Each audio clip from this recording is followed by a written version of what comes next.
Recording in progress.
Assalamualaikum teman-teman semuanya, admin, panitia.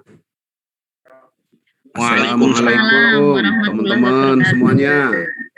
Alhamdulillah. Admin, kali diputar musik or video or apa biar nggak sepi sambil menunggu registrasi yang lain. Ya Bapak. Yo, kami tunggu. Kami siap, insya Allah.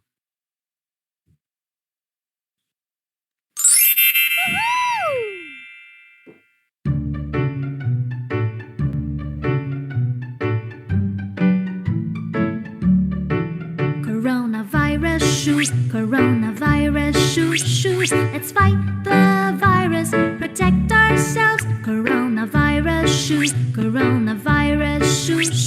And these are what we should do. Take our temperatures every day. Wash our hands frequently with soap. Cover our mouths when we cough or sneeze. We're gonna stop the virus from spreading. Coronavirus, shoot.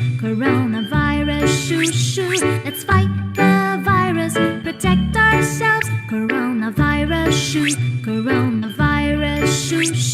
And these are what we should do. Avoid touching our faces. Avoid sharing food. Avoid going crowded places. Wear masks if we're unwell. Coronavirus, shoot. Let's fight the virus, protect ourselves. Coronavirus, shoot. And these are what we should do. Drink lots of water every day. Have enough sleep and rest. Eat lots of fruits and vegetables. And let's exercise regularly. Coronavirus, shoot. We can fight the coronavirus.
Let me make an announcement before we begin.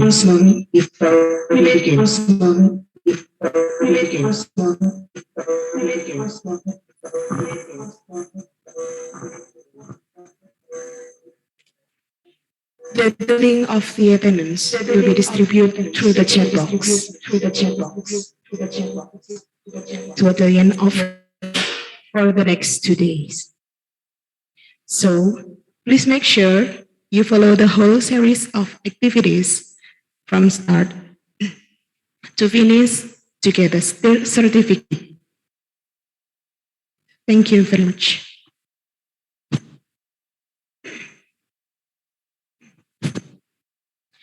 Bismillahirrahmanirrahim. Assalamualaikum warahmatullahi wabarakatuh. Waalaikumsalam warahmatullahi wabarakatuh. Good morning, ladies and gentlemen. Welcome to Semarang. We proudly present the second International Conference on Legal and Ethical Aspects of Health Services during Pandemic, hosted by Postgraduate Program Poltekkes Kemenkes Semarang, Indonesia on 2020.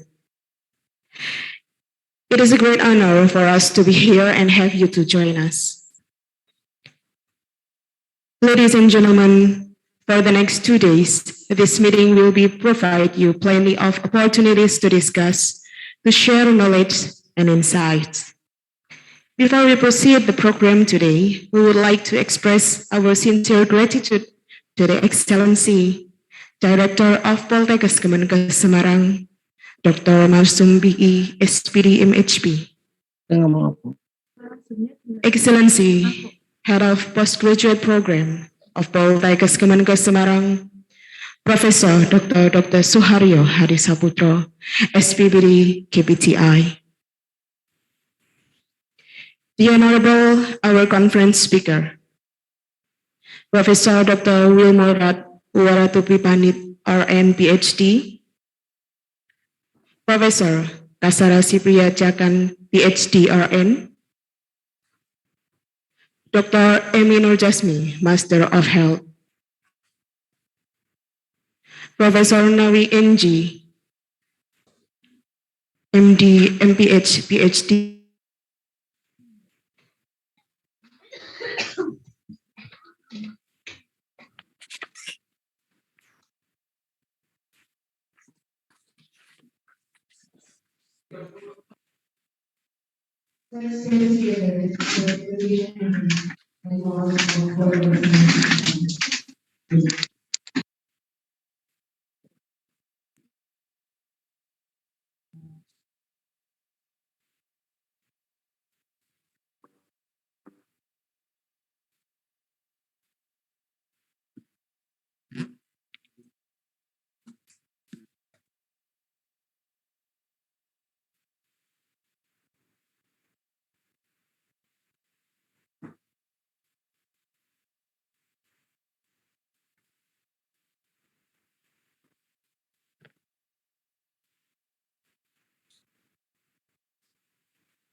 mati dulu.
Sosok hilang.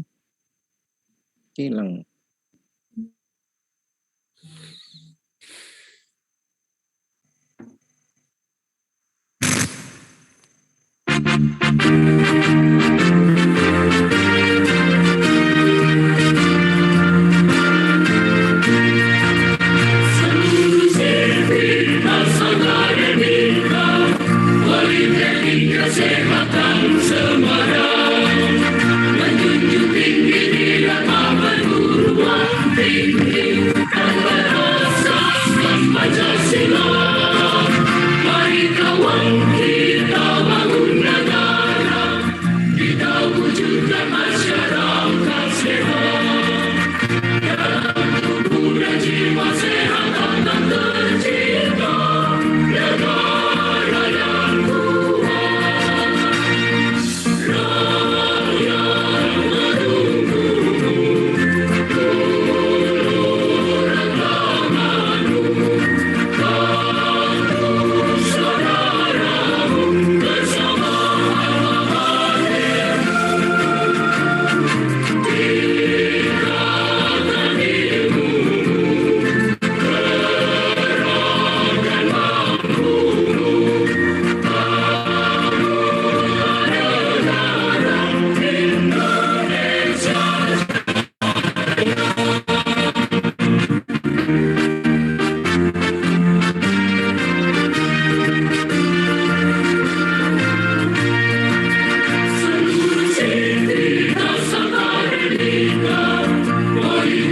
Kesehatan Semarang menjunjung tinggi nilai perguruan tinggi dan berasaskan Pancasila. Mari kawan kita bangun negara, kita wujudkan masyarakat sehat. Dalam tubuh dan jiwa sehat akan tercipta negara yang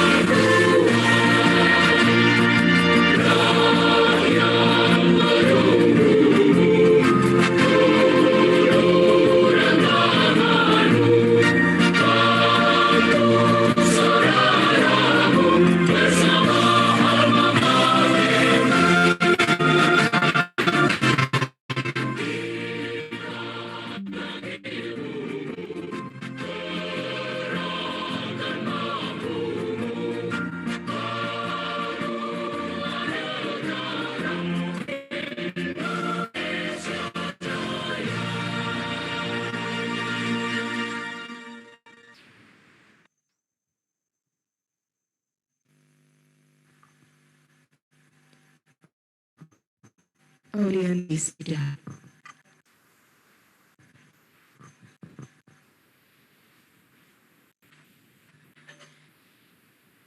Before we begin our main agenda, let us praise to Almighty Allah Subhanahu wa Ta'ala.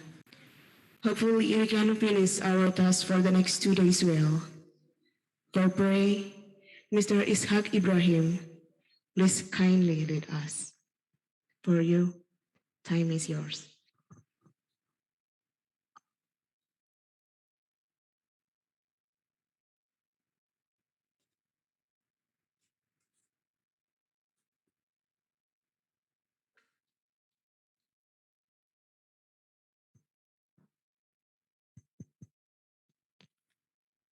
Bismillahirrahmanirrahim. Assalamualaikum warahmatullahi wabarakatuh. Ladies and gentlemen, let us bow our heart for a moment, pray to God so that our international conference can be precious to all of us. I will lead this prayer based on the teaching of Islam, and those who are non-Muslim, you are pleased to pray according to each of your beliefs. Alhamdulillahi Rabbil Alamin, hamdan yuafi ni'mahu wa yukafi mazida. Ya Rabbana lakal hamdu kama yanbaghi li jalali wajhikal karim asim bisultani. Allahumma inna nas'aluka salamatan bidin wa afiatan fil jasad wa siyadatan fil ilmi wa barakatan fil rizq wa taubatan qablal maut wa rahmatan indal maut wa maghfiratan ba'dal maut. Allahumma ghfir lana wa liwalidayna walil muslimina wal muslimat wal mu'minina wal mu'minat al ahya'i minhum wal amwat innaka sami'un qaribun mujibud da'wat ya qadiyal hajat. Ya Allah, today November 16, 2021, in this beautiful place, we gather here to bring about an international health conference. The theme is legal and ethical aspect of health services during pandemic. Ya Allah, guide and bless our heart and our minds with the light of your guidance. Help us to speak on your clearly. Help us to listen to each other, respect each other, love each other, so that we are included to the blessed person. Ya Allah, you are the one who can fulfill our doa. Rabbana atina fid dunya wa fil akhirati hasanah wa qina azabannar. Subhana rabbika rabbil izzati amma yasifun wa salamun alal mursalin walhamdulillahi rabbil alamin. Amin amin ya rabbal alamin. Assalamualaikum warahmatullahi wabarakatuh.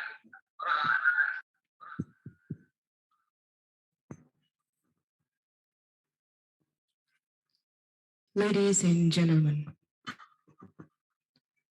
to start our agenda today, we are going to listen to the committee report from the chief. For Dr. Sri Sumarni, Master of Midwifery, the time is yours.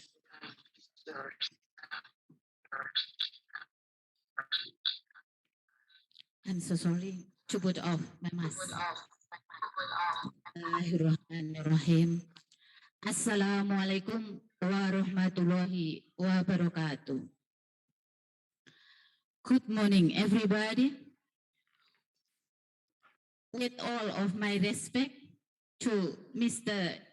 Director of Poltekkes Kemenkes Semarang, thank you for joining us. Bapak Dr. Marsum, PhD, MPH, Profesor Dr.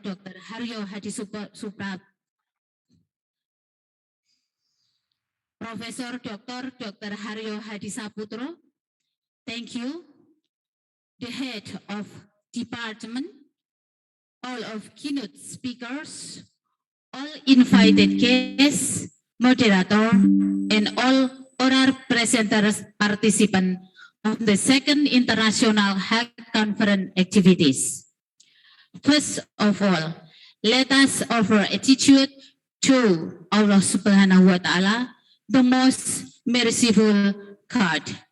Because of Him, on this beautiful day, we can gather here to jointly participate in the second International Health Conference.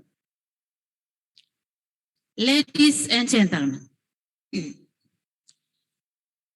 this event is the second International Health Conference, which is held for 2 days. This is 16 and 17 November 2021. The theme here is the legal and ethical aspect of health services during pandemic era. The purpose of this activity is to provide information and understanding about the legal aspect of various countries.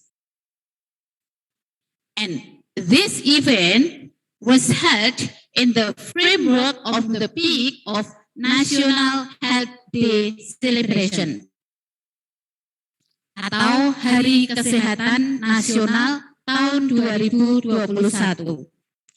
This activity become an event where practitioners, academics, researchers, and various health fields can gather to conduct discussion, share experience, and oral presentation in accordance with their expertise. Ladies and gentlemen, this lovely event involves lectures, students, civitas academia, expertise from Poltekkes Kemenkes Semarang, Poltekkes Tasikmalaya, Poltekkes Makassar, Poltekkes Sorong, Papua, Poltekkes Surabaya,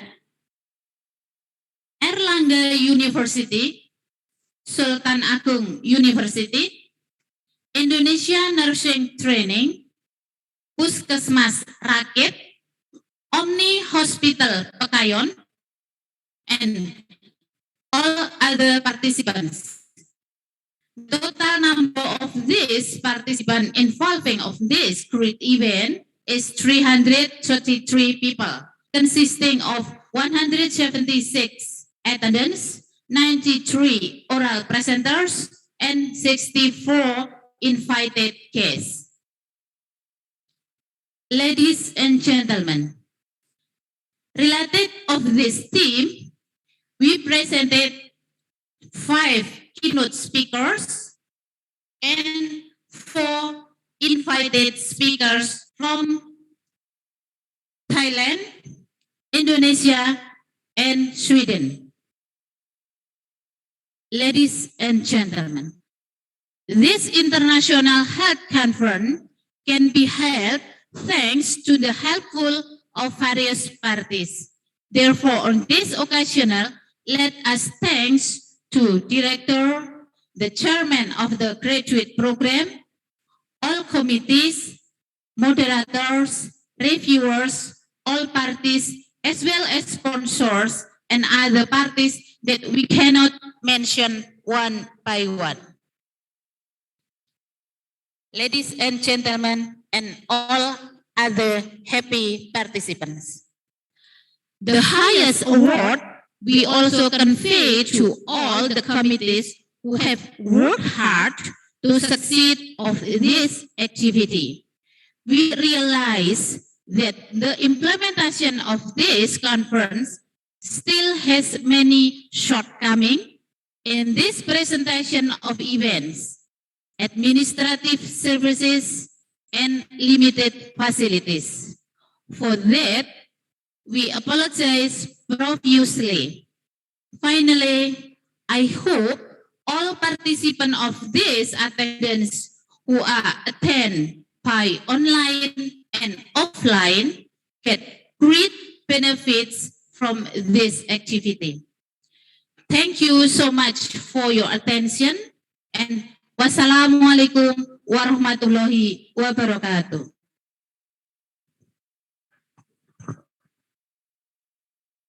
Thank you very much, Dr. Sri Sumarni. For the next one, let us invite the head of Postgraduate Program of Poltekkes Kemenkes Semarang to give welcoming speech. To Professor Dr. Suharyo Hadisaputro, SPBD, KPTI, the time is yours.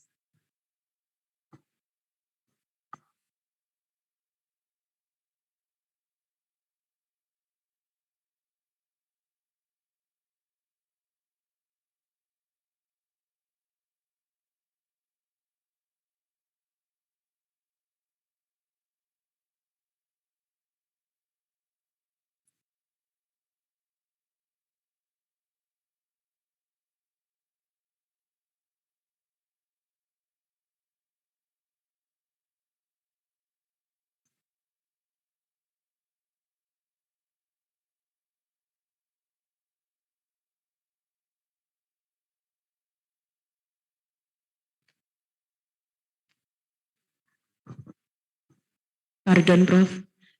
Could you please unmute your device first? Yeah. Thank you. Yeah. His extraordinary or resource person, the first Associated Professor Dr. Wilmorat, Associated Prof. Kasara, Dr. Amy Nursatmi, the fourth Professor Navi from Sweden, and Associated Professor Dr. Yudapong from Faculty of Medical Technology, Mahidol University. And then Dr. Masum, Director of Health Polytechnic of Ministry of Health, Dr. Ariswondo, Dr. Meli, the Academic and Administrative Affairs Assistant of the Postgraduate Program, Head of the Study Program, in Applied Health Master, Midvere, Dr. Sumarni, Dr. Martiono, Dr. Gatot, Imaging Diagnostic, and Dr. Bejo.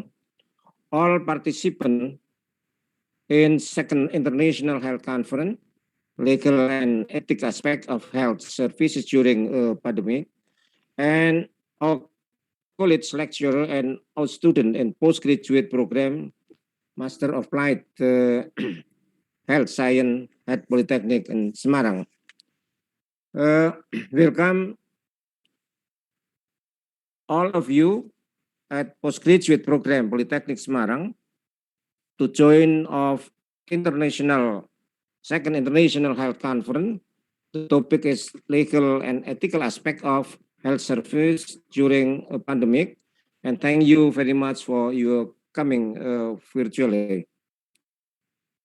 Firstly of all, let us praise and thank to Almighty Allah Subhanahu wa Ta'ala for the abundance of grace and the joy of all of us can still gather in this place without any barrier at all and in good health.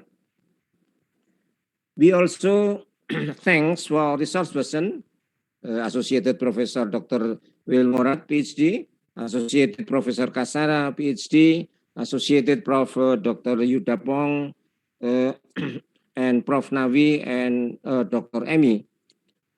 On the occasion, we would like to congratulate the postgraduate program Poltekkes Kemenkes Semarang for organizing activity implementation of conference international health, legal and ethical aspect of health services during the pandemic. The novel severe acute respiratory syndrome, coronavirus 2 or COVID-19, has spread on many countries in the world. According to the world data, COVID-19 in now cumulative morbidity is 253 million cases and mortality more than 5 million. In Indonesia, until now, cumulative morbidity is more than 4 million and cumulative mortality 103,000. The impact of the pandemic COVID-19 are many influence aspects, including of ethics. We know that all health workers, including doctor, nurses, midwife, dental, hygiene, radiographer, nutritional laboratory analysis, environment health worker, and other health workers are required to provide services by prioritizing quality, effectiveness, and most effectiveness. Healthcare provider must have a good understanding and competence in theory or science and implementation of legal and professional ethics.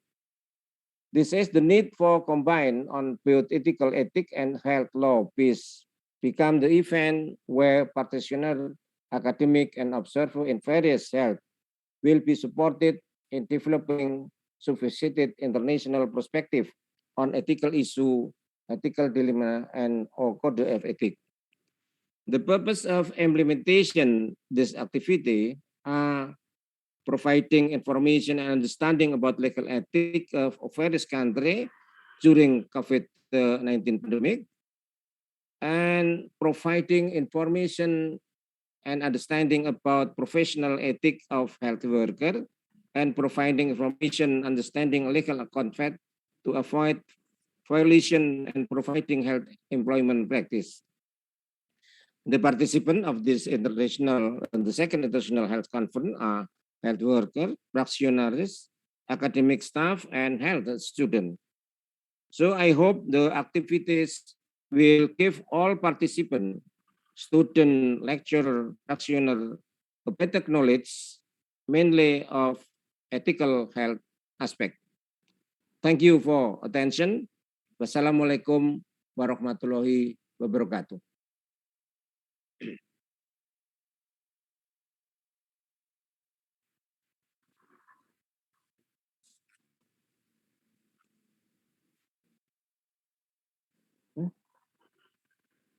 Enggak.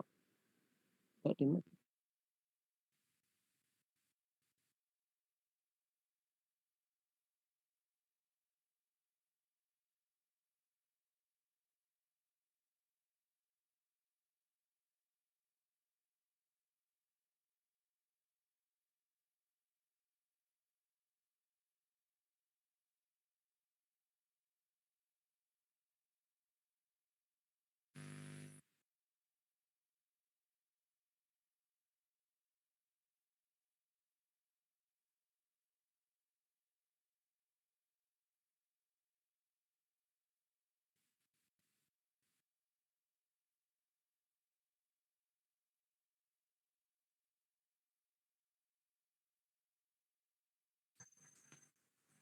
Could you please turn on your mic, sir?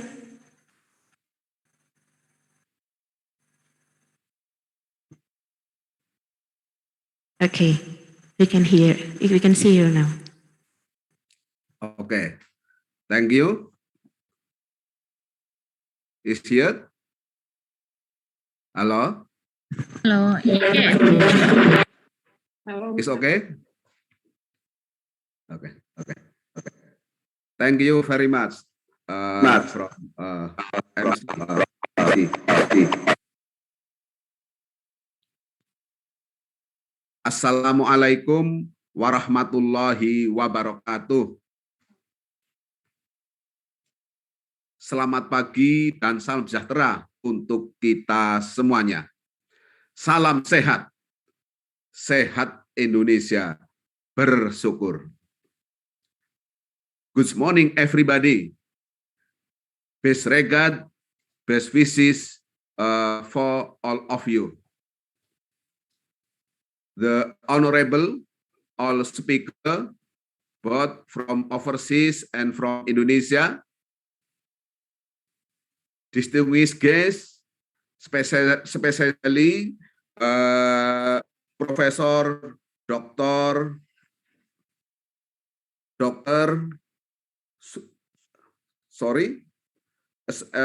Particularly Professor Dr.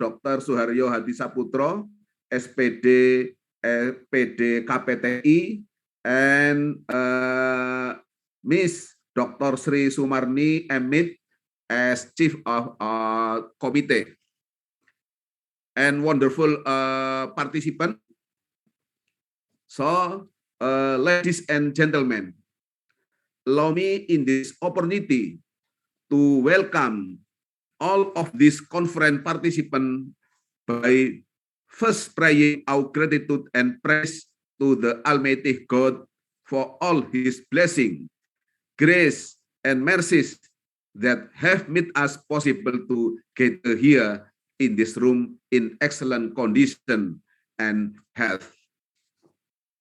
Dear keynote speaker, distinguished guests, and participants of the second international conference with the topic legal and ethical aspect of health services during pandemic. Postgraduate program Poltekkes Kemenkes Semarang is very pleased to host this conference virtually using live video conference. One of the vision of Poltekkes Kemenkes Semarang is to be recognized internationally. And one of the effort to achieve this vision is by establishing cooperation with foreign institutes by holding this online international health conference. Nowadays, the world is facing many challenges, mostly in this pandemic. The coronavirus spreads around the world and pushes us to be more innovative, especially in the health sector. We must address the sustainability agenda to deliver improvement in efficiency and resources productivity. Legal and ethical aspect of health services during pandemics become an important problem for all health providers because we can use our common procedure in the healthcare center. some protocol should be followed by all care providers to stop the transmission of coronavirus. The government, with all healthcare professionals, is very country has made regulation depending on their country's condition. We should be clearly aware of the importance of interdisciplinary cooperation. We need to promote cooperation within the profession and also with natural and social scientists and the public in the creation and application of knowledge for enhancing nation productivity and competitiveness in this pandemic. By holding this kind of international conference, I hope that all participants could share information interdisciplinary across the country so we can learn together and be stronger to fight this pandemic condition by increasing our knowledge. Once again, thank you to the excellent speakers who have been willing to share their knowledge with us. Thank you too to the Committee for Postgraduate Program for holding this online international health conference. And the last but not least, thank you very much to all the participants for joining our online health conference. Before I end up my speech, let's open the second international health conference event by saying Basmalah together. Bismillahirrahmanirrahim. Hopefully, this event can run smoothly and bring great benefit to all of us. I apologize for all my words and behavior that unpleasing to you. And thank you very much for your attention. Before I close my speech, let's read the little pantun. I cook rice. Rice grows in the middle of rice field. We open this event nice. We would like to express our glad feel. Go to the market to buy fish. There are only 2 fish in the location. Thank you very much. I really wish we will see in another good occasion. Thank you. Terima kasih. Wassalamualaikum warahmatullahi wabarakatuh.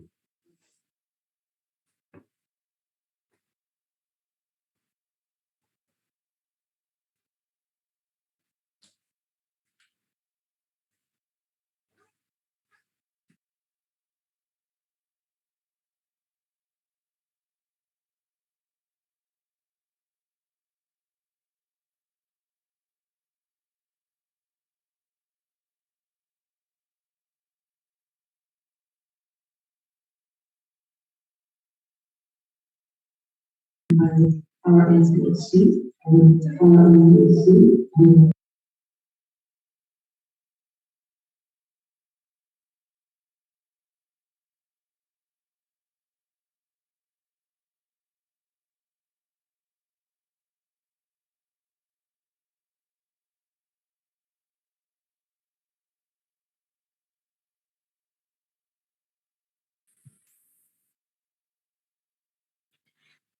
For this first session, will be led by our moderator, Mr. Mariono, MNS, PhD.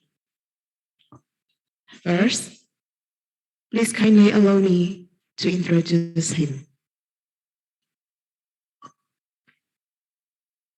Mr. Mardiono, MNS, PhD. He was born in Sukoharjo, 12 June at 1970 and finished his study in Thailand.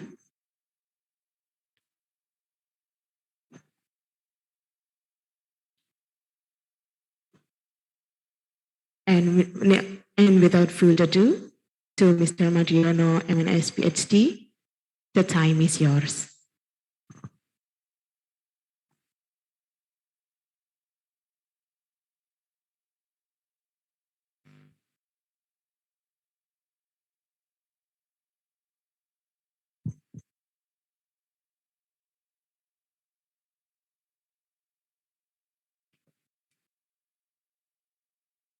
Assalamualaikum warahmatullahi wabarakatuh. Ladies and gentlemen, we have a good time to have attend the International Health Conference. We will have two speakers. First speakers, Dr. Wimon, and the second speaker is Dr. Kasara Sri Pacakan from Faculty of Nursing, Chiang Mai University. I'd like to hear to, Dr. Wimon.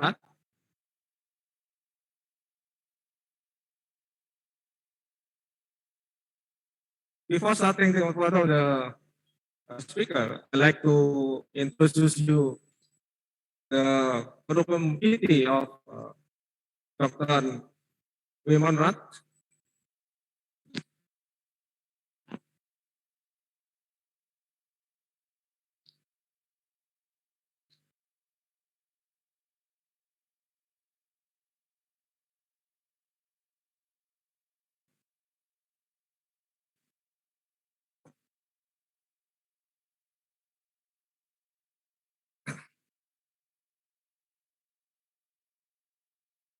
Okay, I'd like to read the curriculum vitae Dr. Bimonrat Puwara Wutipat.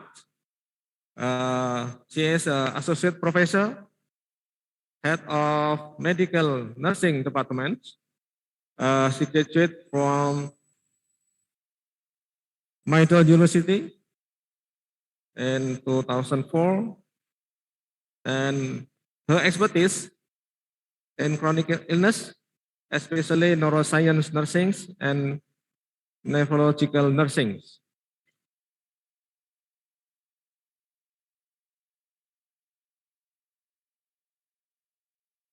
She also have several publications and internationals, mainly regarding the hypertension and the neuroscience. So we can have opportunity to have knowledge from Dr. Wimonrat. She will present care of the hypertension crisis in Thailand. สวัสดีครับอาจารย์วิมลรัตน์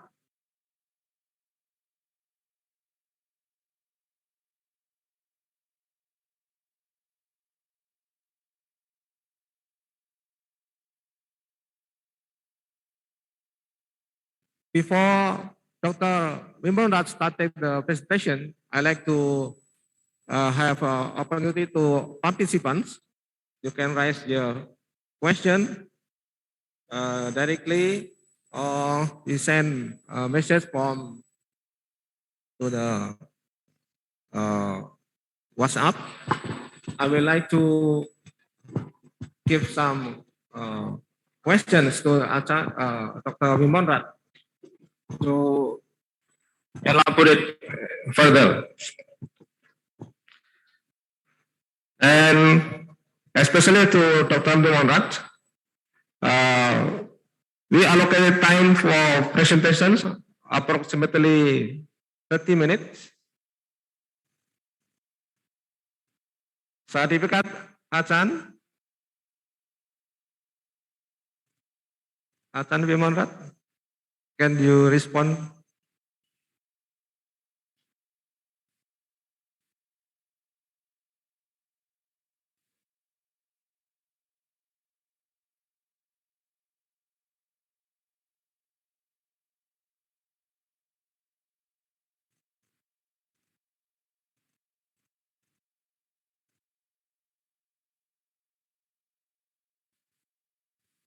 Okay.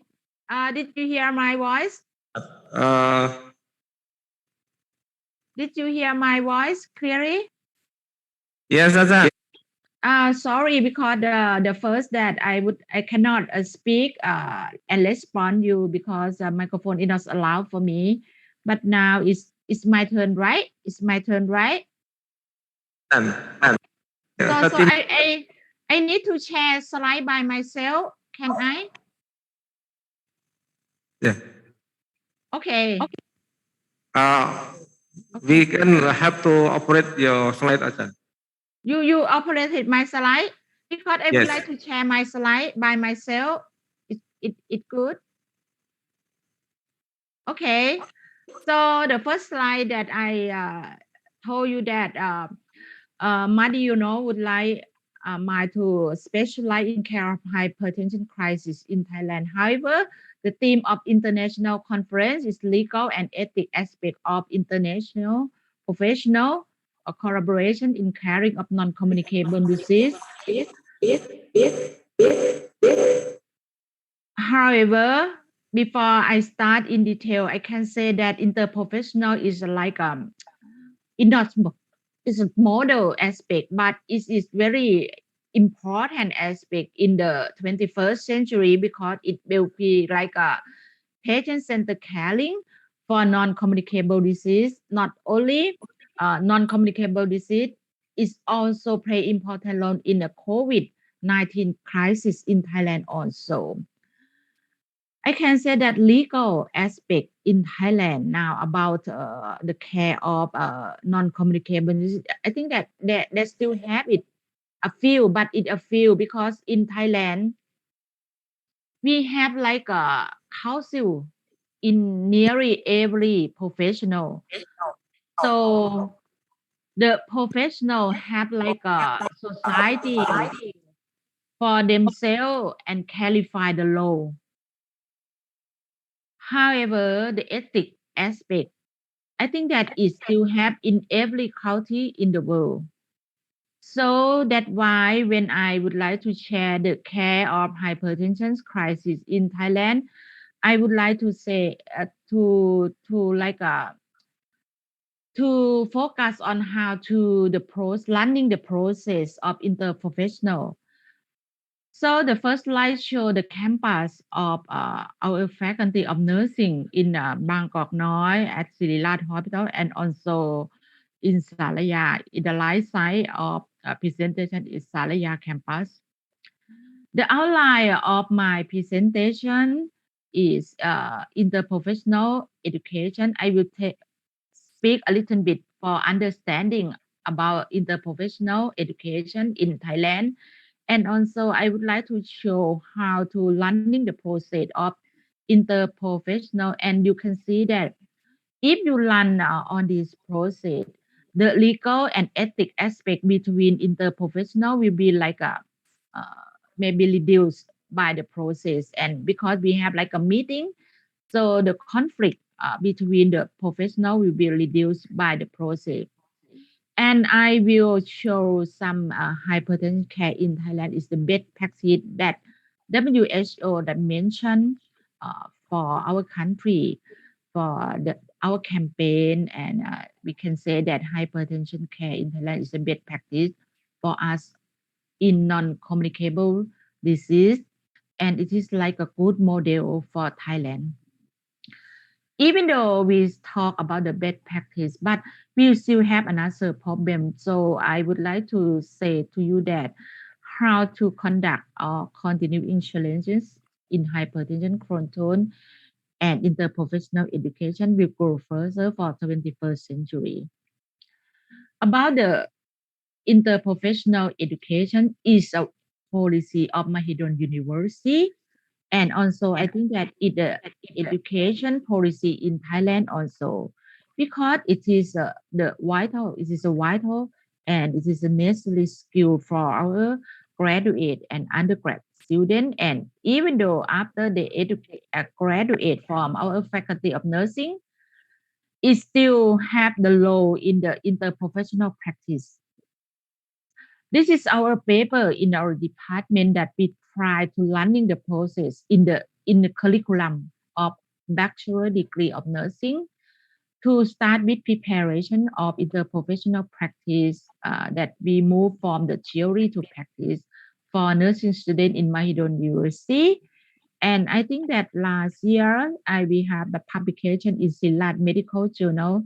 You can find from the Google, you just key and typing for the title and you find the whole paper for international that I mentioned earlier. The ethic of interprofessional collaboration is like widely mentioned that they have still have and interprofessional collaborations have become accepted important competent in total healthcare after graduate or after you work you choose concern about patient safety care patient-centered care holistic care and the quality of healthcare that conduct by interprofessional collaboration and still like the ethic play important role like a key message between the professional. So the communication is a key message that we find in interprofessional that should work together. From the paper of lenses, Lin Chong, Chen, like a chair of China Board of Medical Funds, say that health professional for a new century, it is like a key role for transforming education to strengthening health system in the dependent world. Why they say that? Because you know that health system is quite complex in the future. You just have, and I think that the population of our just faced with the COVID-19 and still faced with this problem in the world. So you see that the complex health system that conform epidemiological and demographic transition in our world in the healthcare system. And the professional is differentiation and they have variety of professionals that work together and they still have population demand from the health system. And you say that in this era, the technological innovation is very important role for outbreak. You can face with the 5G or the digital era in the world. So it is emerging challenge to our health system. That this paper just a little bit say that when we work in healthcare system, the professionals should go back and study and work together with education system. It is a, it is a education system, it is a subtype of health workforce in the future. So it would interchange together in the future, even though we like have the different role. So you can say that what are the difference? You say that the dominant is we say that the common that we work together in doctor, nursing, public health, we work like a teamwork. So we can say that we work like a teamwork. If we is it common, right? Is it we have interprofessional? It's common also.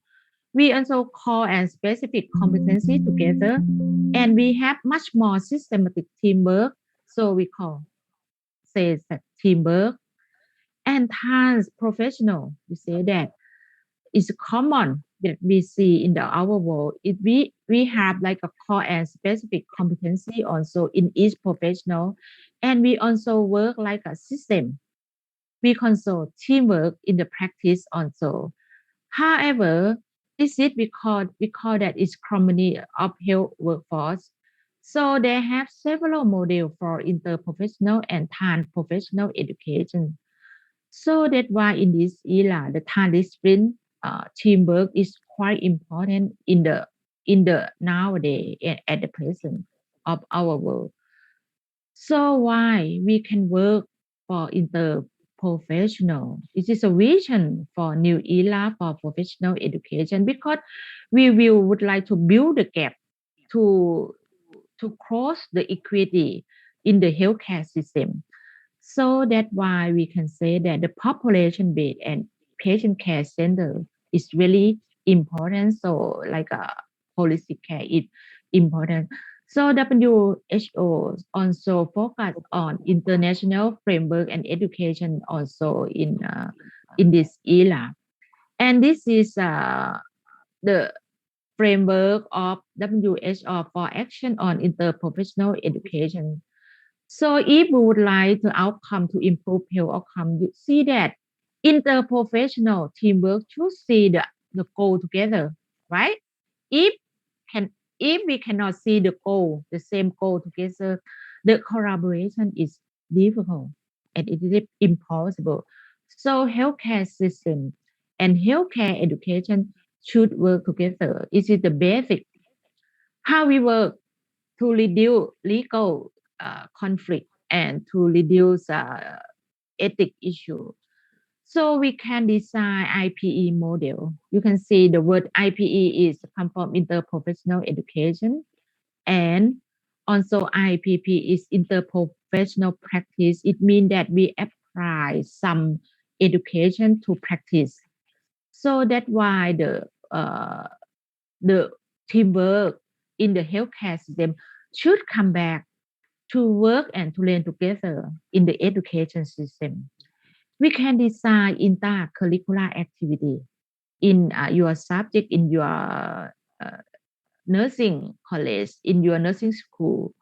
We can work and campaign in healthcare team. This is some word it's in Thai because I present in nursing council recently around 2 months ago.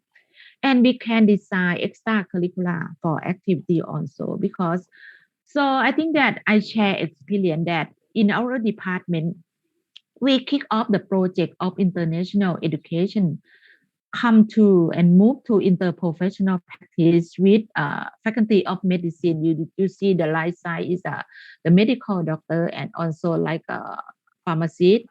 We work together to kick off some curricula and education in the medical unit. The first day that we kick off, we work in every unit and share some idea how we work together, so we can reduce some conflict. So that's why I told you that I can say to you how to reduce conflict and legal aspect and legal conflict in interprofessional education. In Thailand, we like have a good luck because we have like a association for professional already. So we like have legal framework and ethic framework for each professional. However, we still have the gray zone. So we together we talk and discuss when we met at the first day for kick off the project. This is the associate dean of the undergrad program in the faculty of medicine Sri we pray together and we like show together how we conduct with uh, nursing student and also in medicine student. You see that this is he is really famous in the heart disease in Silat Hospital. See, we work or you see that in table we have the doctor, we have a nurse. Some table is like some staff is very busy, so they cannot come. But the leadership are in the unit, like a head nurse and the doctor and the chief doctor in the unit come to receive policy from the meeting, and they come to the joy and to join the meeting in the unit. So it means that we learn from policy to bottom. We don't use the common practice that we know together like a common team, but we work at the policy. Let I told you that Mahidol University, we learn from policy to practice. So this is the outcome that we discuss together. We start with the common practice together and merge with policy. So we say that in our medical unit, we have like some activity together already. So we start to that point first. And finally, we summarize when we met in the first day how we work.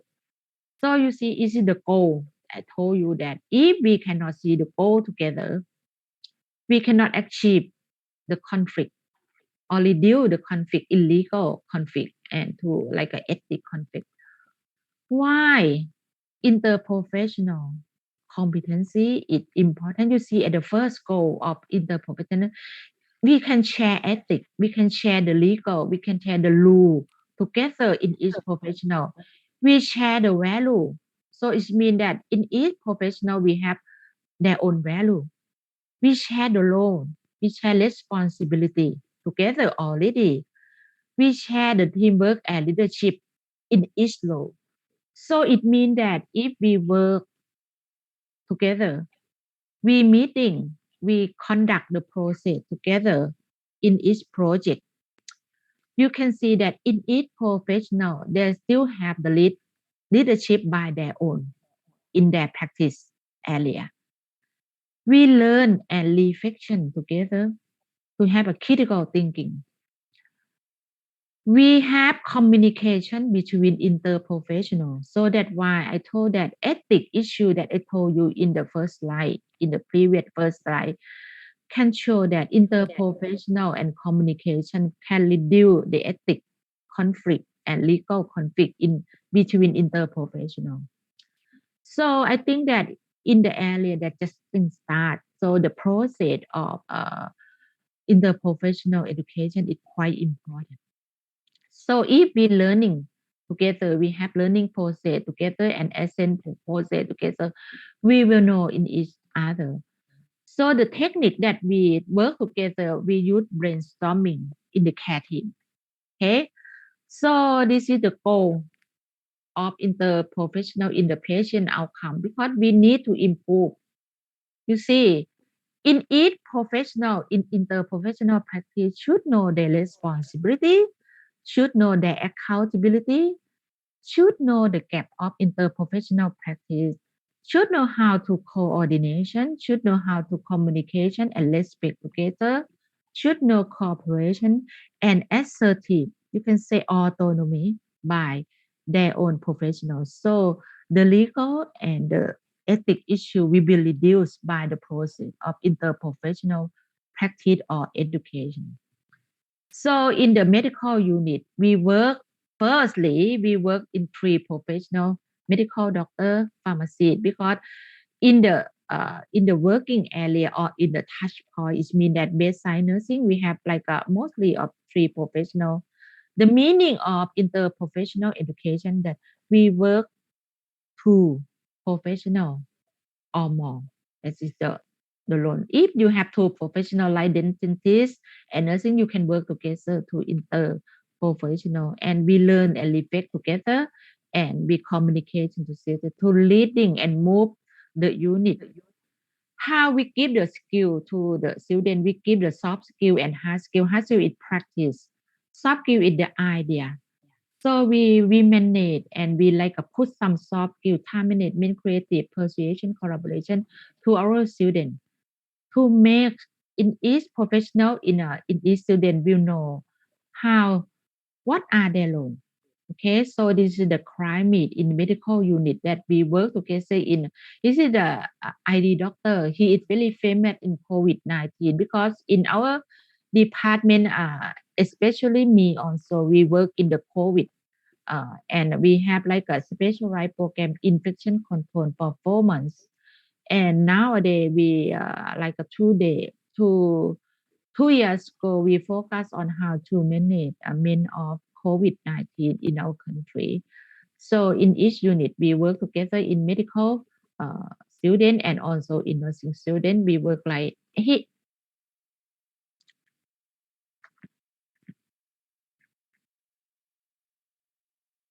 okay, you can see that she is really famous in diabetics.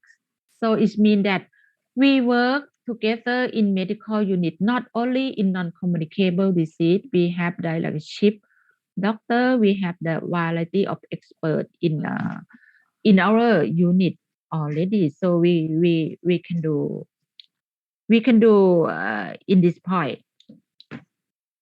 I think that I nearly have a few times, right, Madiono?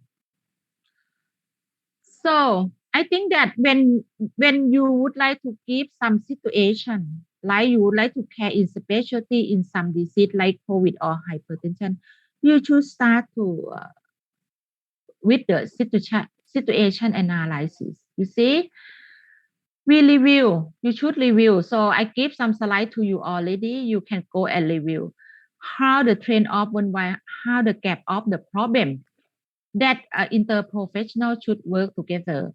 About hypertension, we know that hypertension care, the detection, treatment, and control is we have a gap in valley area in our the world, still have the gap in Thailand also. So we review from the review or systematic, and we know the problem in a substantial in the worldwide, and even though the same region they have the same problem, even though in Thailand, even though they have a large improvement in the middle income country, it still have some strategy. Like in Thailand, we have universal health coverage and primary care that we to use like a strategy to control hypertension.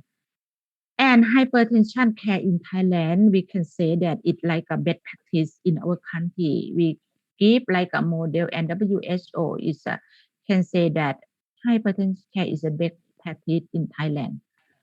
So we start a situation analysis with the burden, right?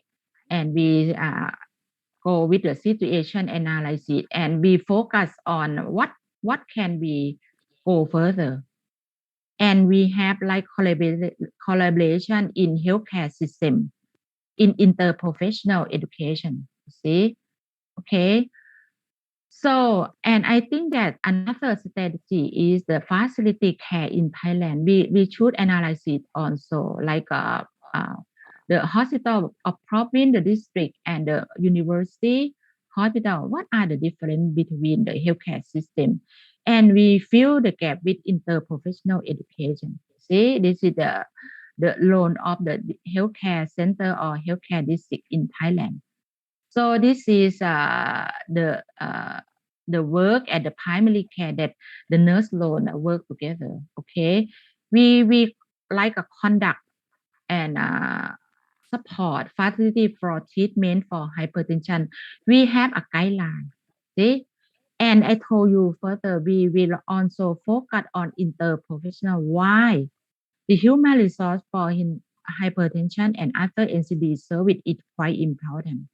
So we have the short course training for physicians, nurses, and pharmacists, and also data recorder like IT man, and also physical therapists, to much more understand the way that we would like to go together and the goal that we would like to achieve in hypertension care. And we also have the short course training for volunteer. We call also more in that they work in the healthcare system. And we know that the problem is screening. Detection is still have problem.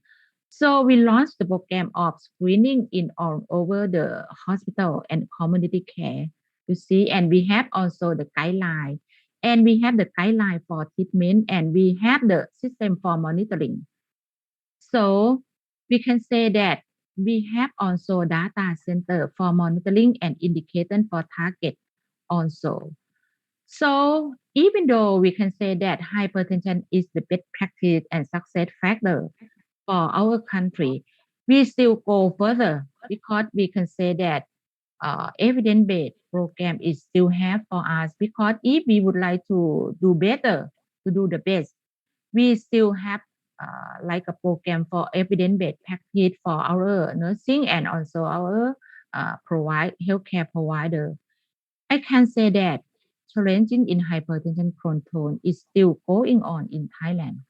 So challenge should go further, and we also focus on the control of hypertension is underestimated in all over the world also. So this year, the World Health Organization campaign about hypertension in Hypertension Day is measure your blood pressure control is a live longer. So it means that control of measurement still have the problem in Thailand. So in my experience, I would like to show a few about our experience in metabolic syndrome that I and our team work at district health system. I and me and our team go to the district health system, visit our students to have situation analysis, and we work with interprofessional like a doctor and like a physiotherapist also. And we also apply chronic care model to our research also. This is our work. So you can look and see our slide for my presentation. So I like to give you a message that the legal issue and ethic issue for non-communicable disease can reduce by you make the true process for interprofessional framework. Thank you. Thank you very much, Dr. Wimon, delivering the speech explanation about best practice in Thailand. We can discuss further after Dr. Sarah Kasara speech. I hope Dr. Wimon is still in the Zoom and be waiting for Achan Kasara to deliver the presentation. After all, we can discuss together. I'd like to invite Dr. Kasara. Sawadee-kap, Achan.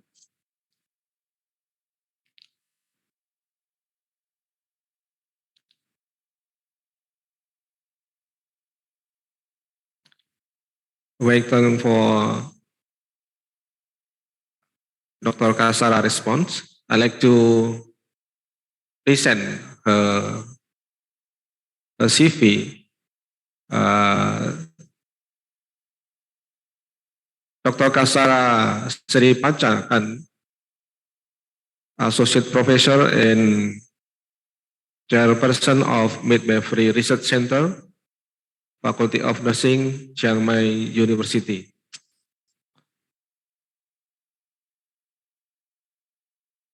Her expertise related to violence against children and women, brief defect and fetal newborn development, and we know the strength of Chiang Mai is qualitative research, particularly in participatory action research. Her publication related to maternal newborn nursing midwifery and others related to maternal and effectiveness children providing health education during pregnancy. She also author of many books such as Euthanasia and Nurses' Rule, Nursing Care of Women Inflicted with Family Violence, Nursing Care of Women with Premature Labor, Nursing Care of Women with Dystocia, and Preconception Care. And the last one, Food and Pregnant Women. Sawadee-kap, Achan Kasara. Can you hear from the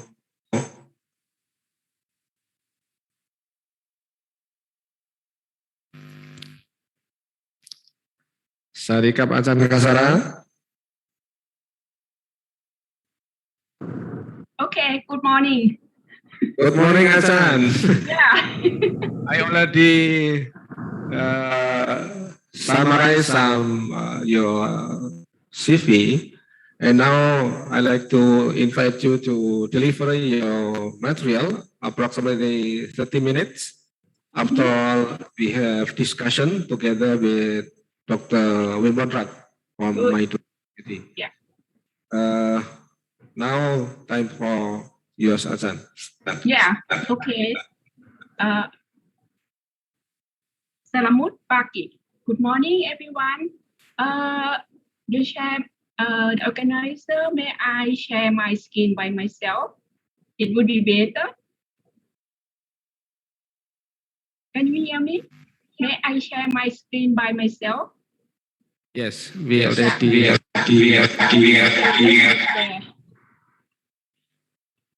Okay, this one.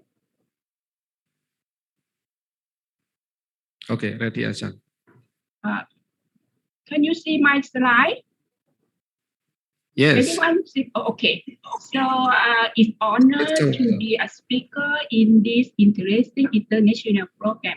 So I am assigned to present about legal, ethical aspect, especially for mom and kids during the pandemic.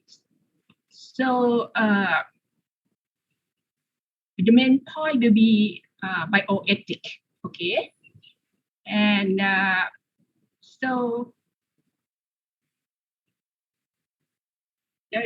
when we talk about law and ethics, we need to talk together like a jigsaw. And another one is morality, because for law enforcement, we cannot ignore about ethics and moral. We need to consider simultaneously or at the same time. So I call ethics, morality, and law jigsaw. And let's start with law in Thailand.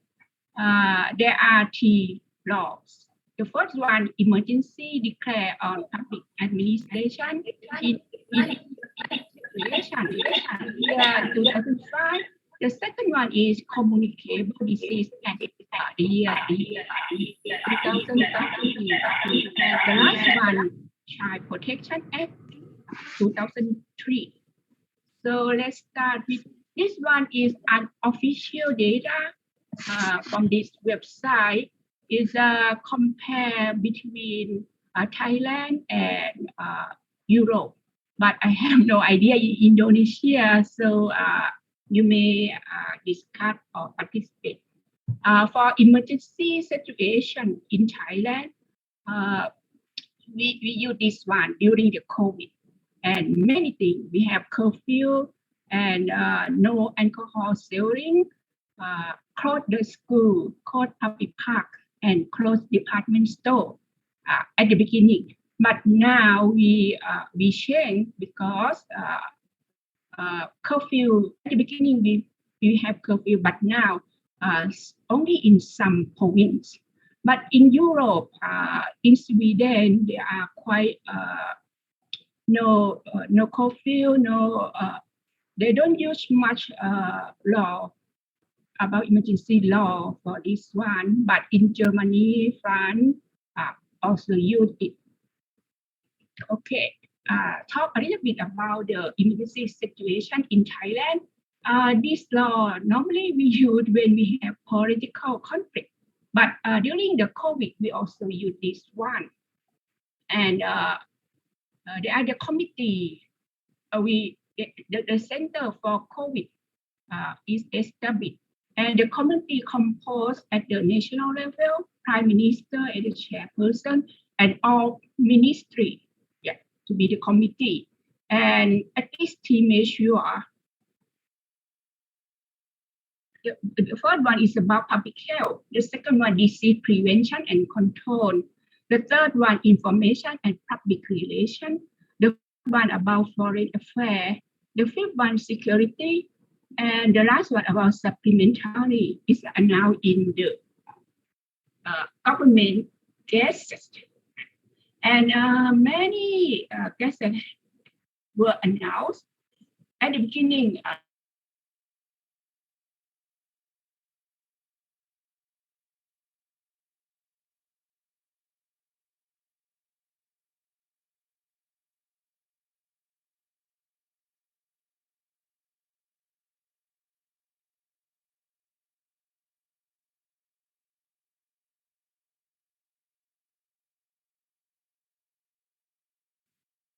Hello, Ajahn. Hello, Ajahn. Hello, Ajahn. Hello, Ajahn. Hello.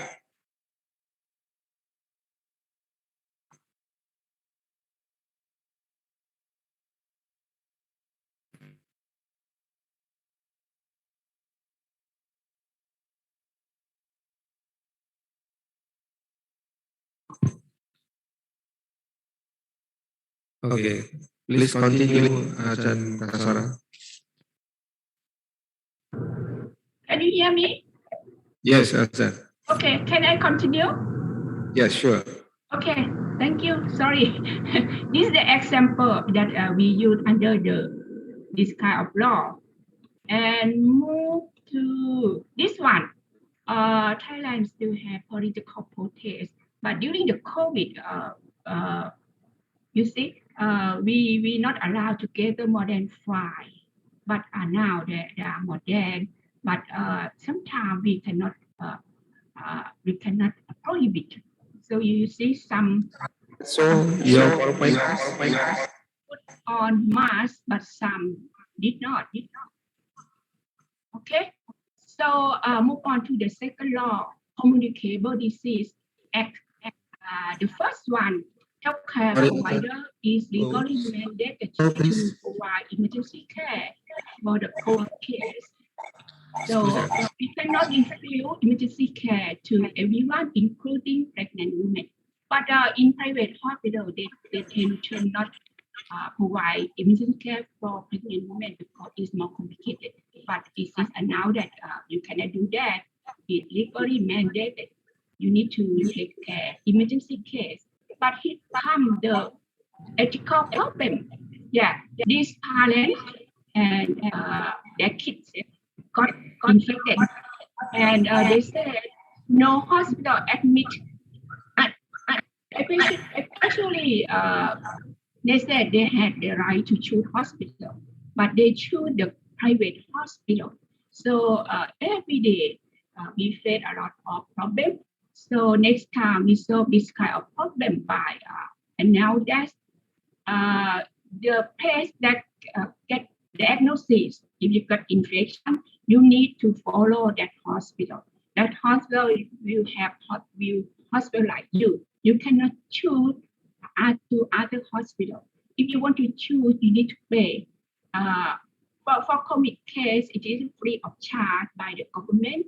But if you want to choose to private hospital, you want to choose by yourself, you need to pay your own. Another problem is about resource shortage. So this is crying because there is no, during the crisis, there is no oxygen supply, no bed. Okay. So after each crisis, we have opportunity. So there are a lot of volunteers in health, in hotline, food, prepare food for patients, for doctor, health personnel, donation, and about communication and many things. This is the example of the taxi driver that a volunteer to give transportation for health personnel. The second one under this law is mandate for healthcare provider to notify the case that it is every day we know how many new cases, because every province, every hospital need to notify the case to the center. And the third one is for lay people or for patients to disclose if you are infected. But come the problem to women cross the border without checking the immigration office, so we cannot detect that she got the disease and she spread the disease. So we enforce this law to allow us to go. Another problem is about privacy. When we need to disclose, some people, especially for the movie star, they have their secret, right? At the beginning, many movie stars would like to disclose the timeline if they get infected. But some celebs, they have their secret, right? Secret activity. So they said it violates my privacy. Actually, you don't need to show, you don't need to tell what that is about you. You just now the hospital or the center keep confidential about the patient, but just tell where if you go to this page, you need to check, you need to get tests. So the first one under this law, Communicable Disease Act, is about get tests. If you get exposure, you need to get tests and get treatment. So come the ethical issue about the right to refuse treatment. Can I refuse treatment? And about the the right to refuse quarantine. Did official governor notify the police for one patient did not want to stay in the hospital? So we enforce the law for this case. Another case, this guy is fined for 20,000 baht because he did not have 14 quarantine after he exposed to the infected case. So we use the law to control the disease. And another law in Thailand is legally mandated to put on mask. Yeah. And the first one who get fined is the Prime Minister. He did not put on mask during the meeting, and he was fined 6,000 baht. This one is the punish someone as the example for others. Don't do this. You need to put on mask. For these two kids,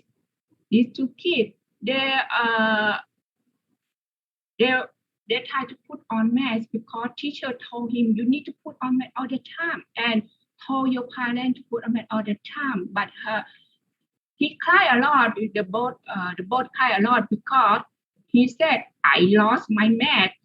I did not put on mask. I did something wrong. Actually, the mask is under his chin. You see? So sometimes law enforcement is not used for all people. It's used in some situations. So law is not the final say. Another law is the Child Protection Act. This law is, I think, is similar to other countries. This law actually is legalized for the problem of family violence or child abuse, but it's can be applied in the COVID situation as well. And doctor, nurse, security, social worker, and public health officials are mandated to protect a child if guardian or parent cannot protect the child. Okay, so which one important between law and morality? For this one, law is not the final say. This one, nurse or healthcare in one unit are crying because all of them were infected because the patient did not disclose about his exposure, so they cry a lot. That patient, he know the law that he need to disclose that he has some problem. But the way to control not just by law but by morality, moral thought. So when these pictures are distributed, many people have a lot of concern. We should not conceal. We should disclose if we get infected or if we are at risk. But the way to disclose, you can keep some confidential. You don't need to tell your identity. You just tell timeline. Another one is the good example about moral thought. This guy, he refused to do quarantine. He joined with his neighbor and drink alcohol. So under Thai law, not allowed to drink alcohol during the COVID. And he know the law, yeah, he knew the law. But the health volunteer come and talk to him. You have to be responsible for society, haven't you? Responsibility, social responsibility sometimes is more effective than law. So come to the topic ethical obligation. According to the WHO, healthcare provider during the pandemic need to work under three categories: moral, professional standard, and legal. Not only law, but morality and professional standard.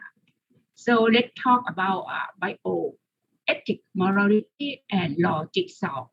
So they are jigsaw. We finished about law. How about bioethics?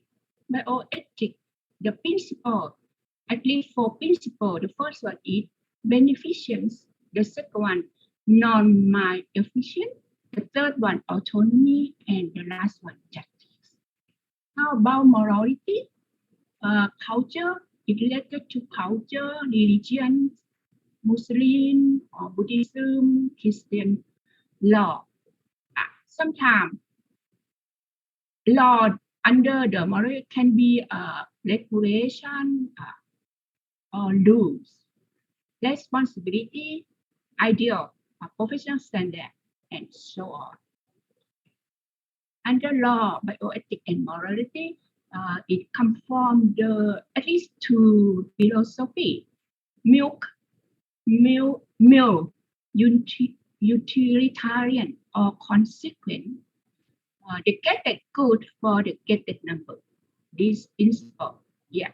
If we get the more benefit, we choose that one under this principle.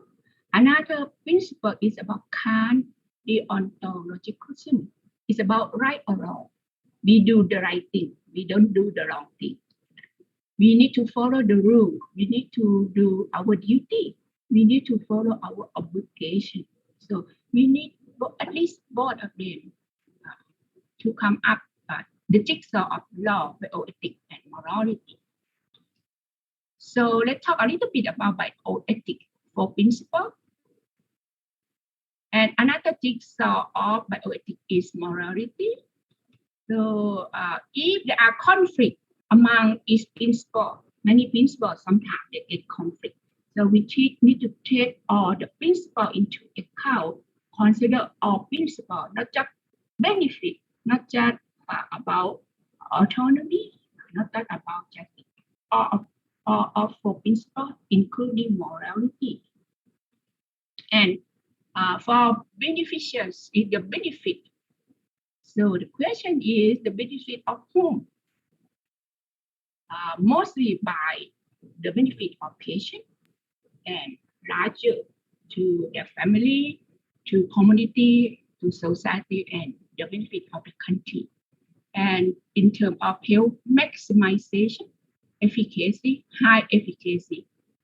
The second one, non-malefficiency, do no harm to whom the state and benefit.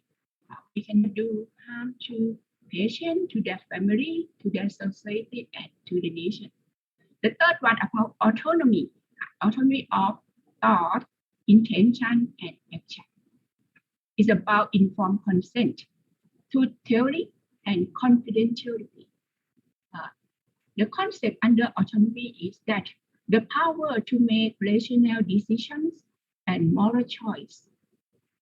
It should be allowed to exercise his or her capacity for self-determination. This one, the one who do self-determination need to have capacity. For children, sometimes they cannot make decisions by themselves, so the guardian, the parent can determine for them. So under autonomy is about right, the freedom. But another thing we cannot exclude is responsibility. When we have right, we need to have responsibility as well. Justice is fair to all. About it is also equitable or equal and appropriate of equipment, tests, medicine, treatment, equal time, and so on. So this one a little bit difficult to make judgment for equitable. We measurement according to need. Who need? If you need, you get that one. It's about effort, contribution, merit, free marketing exchange. So I have the example about this one. Dada kulang, yeah, is the Indonesian sweet. I never eaten before, but I've been in Indonesia a couple years ago, before the COVID, and I visited our tourists. I visit Borobudur Buddhist temple. It's really nice. Indonesian people is really kind, and the food really nice. And I ate lots of salad, a fruit, kind of fruit. And this one, it looked really nice to me. I never eaten it before. Based on the equality, if there are 7 pairs, this one 7 pairs of Pulang. In equality, if there are 7 students, if they don't mind for the top one, doesn't look good, but the amount is okay. So everyone feel okay that we can eat one of them. 7 students, we get one of them. We call equality. Yeah. But for equitability is another concept that it seems like one student, oh, I don't like this one. It doesn't look good. I want this one. Oh, everyone want the nice one, but at least one. But there are one piece doesn't look good. So how we make judgment? Who is highly need? Who about need, effort? Who have high contribution? About merit, free marketing exchange. So if you use this one and explain to students, I use this one to make judgment with.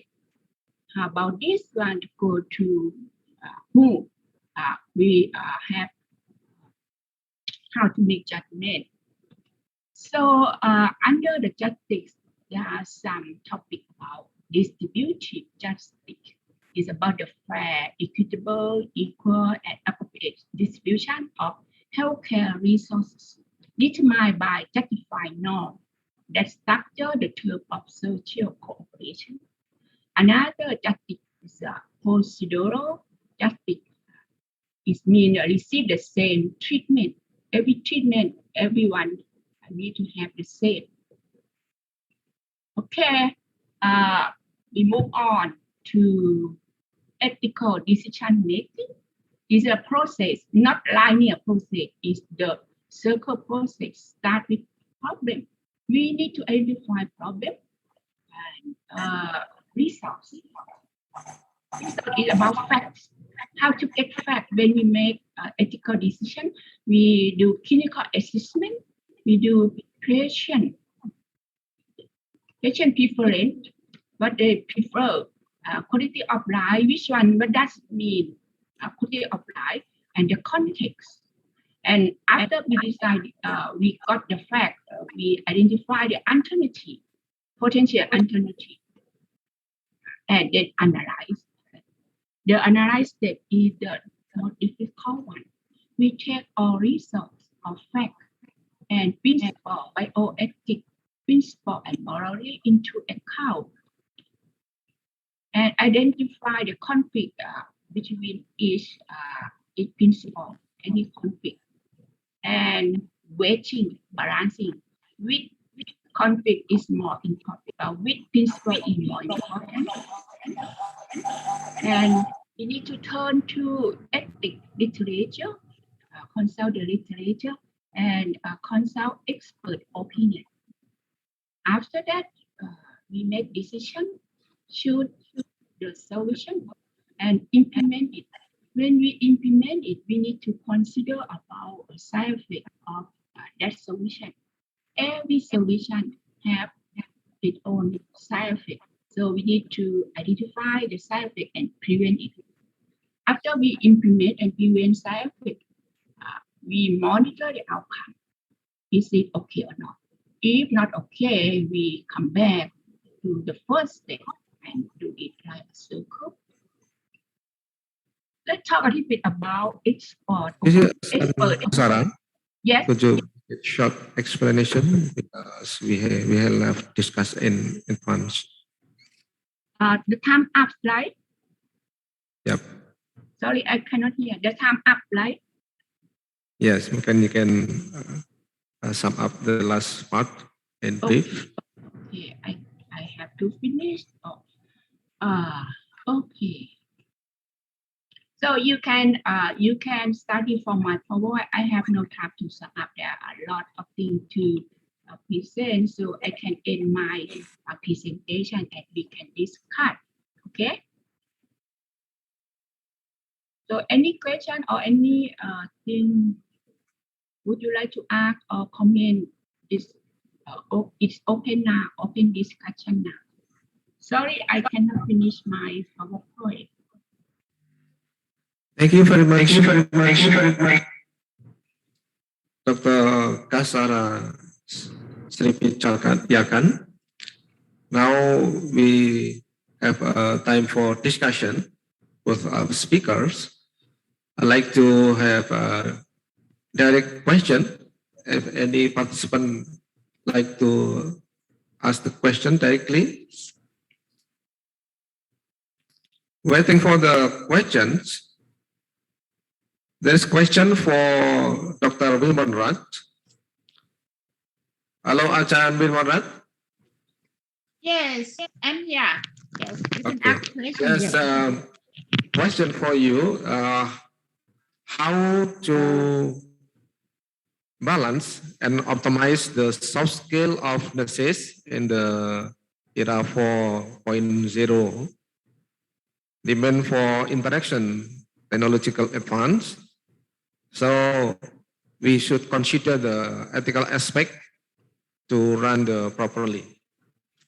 Time for yours.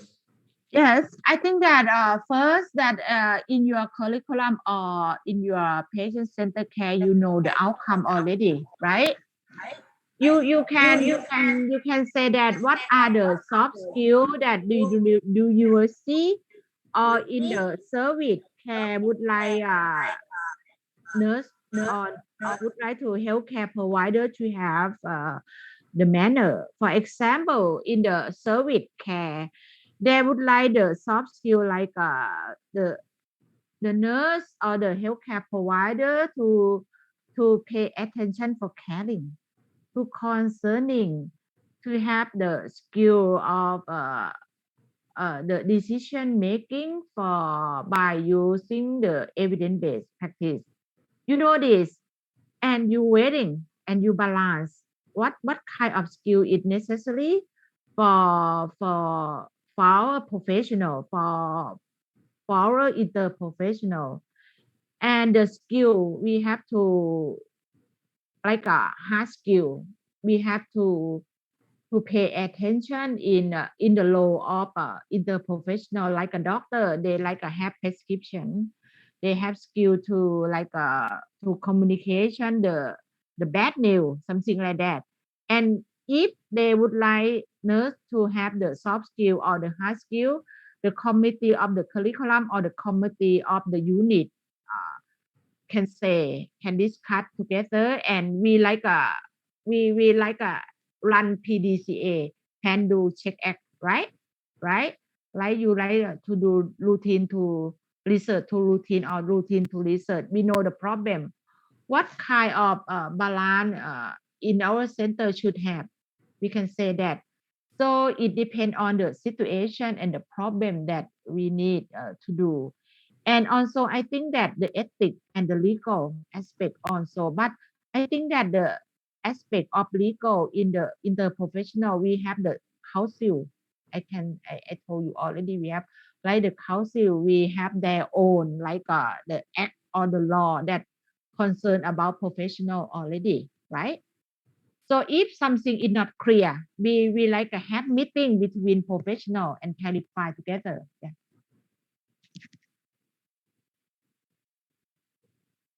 Another question?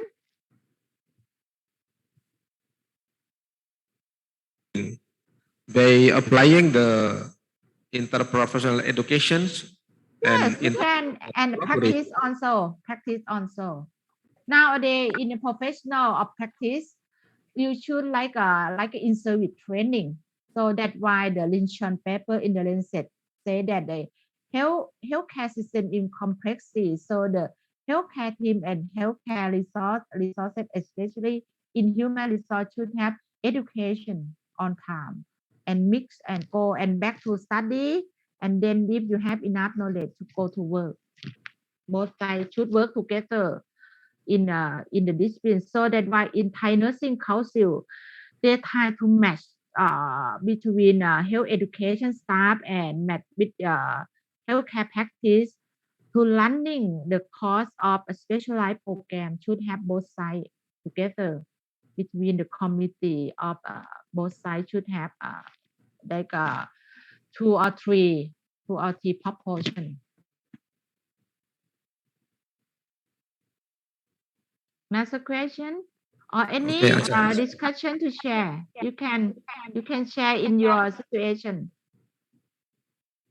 One thing, Ajahn, after applying the interprofessional education since 2016, that the outcome, the hypertension remains stable. Could you share what the I think that it not stable. It depends on the area. So that's why the World Health Organization is it better. I mean that it's better. But in Thailand, we still have the problem of detect. It means that so why the World Health Organization campaign about the blood pressure control should measure the blood pressure by yourself. So in Thailand now we try to campaign every people in Thailand to like have a home blood pressure by themselves and monitoring and send some message to like a healthcare provider in the community or in the hospital. We still have the problem, even though we have like a universal coverage. So we still going on and explore some issue and some the way forward to solve the control of hypertension. We still have the problem, but it's better. It's better. I can say it's better. Thank you very much, Ajahn Memorat. The next question goes to Ajahn Kasara. To what extent midwifery in Thailand care for pregnant women or postpartum women who got the COVID in Thailand? And one thing, any aspect, religion aspect, I mean Buddhism aspect, involved in the COVID care to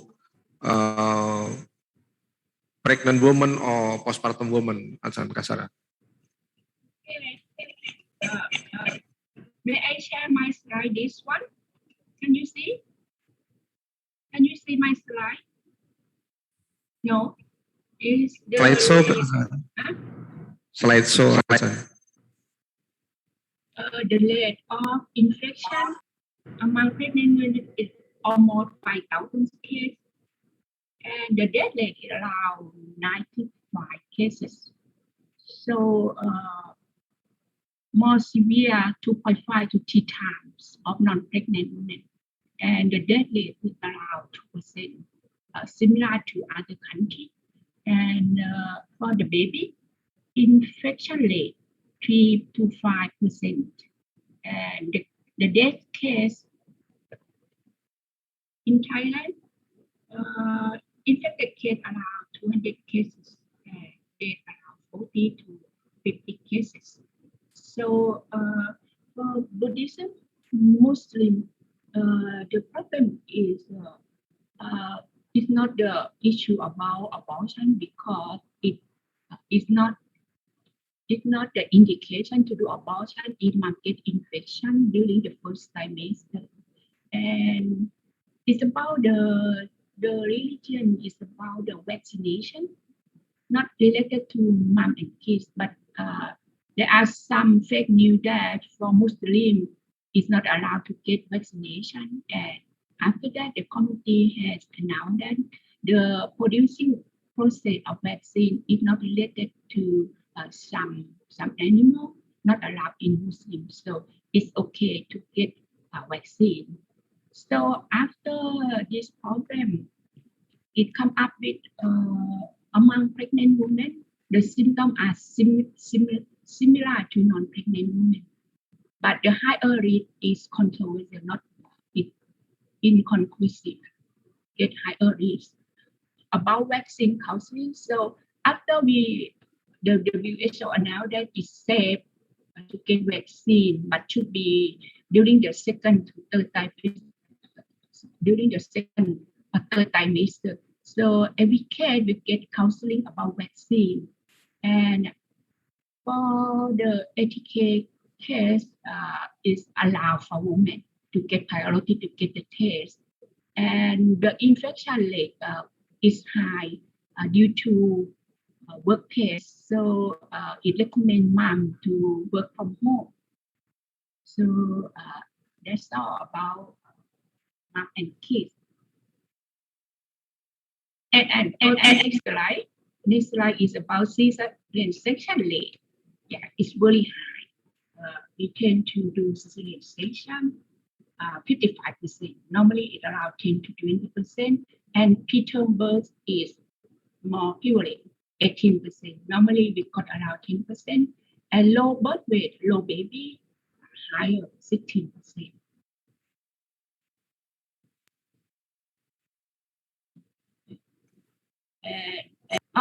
So when we take care mom, we have, when the patient die, we have dying alone because the funeral needs to be done within 24 hours to prevent infection, prevent the spread. So need women very far away from the funeral ceremony and alone. And normally we have around 3 to 7 days for the funeral ceremony, but this time and not a lot of people to go to the funeral. We call dying alone. And for mom, she giving birth alone because that time we don't have the test kit. So we don't know who get infected. It's not allowed husband or family to attend during in labor or postpartum. But now we have the test available of the test. We get the test. If you are get the test, it's negative, you can visit mom. Okay. And breastfeeding is we follow WHO and UNICEF recommendation. If no symptom, if no drug, favipiravir, mom can give breastfeeding. Or if mom already get vaccination, you can get breastfeeding. But sometimes it recommended by VVKIT that individual counseling should be done because not all case. Some case they have more different context. Some case may not fit to get breastfeeding. So don't use only public health recommendation. This is a general recommendation. Midwife need to provide individual counseling and balance between precaution and parental decision making. Okay. I spent too much time. Should I continue? Or... Very much for your explanation and sharing the caring for maternal patients in Thailand. And I'm sorry we don't have enough time. Maybe we can discuss in advance in another patient or in the study visit. Before end the discussion and the session, I'd like to present the certificate to Associate Professor Dr. Wimonrat Pawara Wucita Panit. Give applause to our speaker. Thank you very much. And I have the honor from Semarang University, and hopefully that we will join together in academic, in every aspect of academic, in our faculty of nursing. And thank you on alumni that visit our faculty. Thank you so much. Thank you, Achan Wimonrat. We can see next year, I think, in your conference. Yeah. And honor to Achan Kasara, Sri Yakant. Give applause to her valuable speech and explanation today. Yes. Thank you very much. Azan Kansara, maybe Azan Runjati will continue discuss in Chiang Mai. Okay, ladies and gentlemen, thank you very much for both speakers. Give valuable material and sharing best practice in Thailand, the hypertension crisis and maternal child health services. We hope we can learn together so we can apply in our clinical practice. Okay. I'm sorry for leading the discussion. Bye. Thank you very much, Achan. See you. Bye-bye. Assalamualaikum. Bye-bye. Assalamualaikum warahmatullahi wabarakatuh.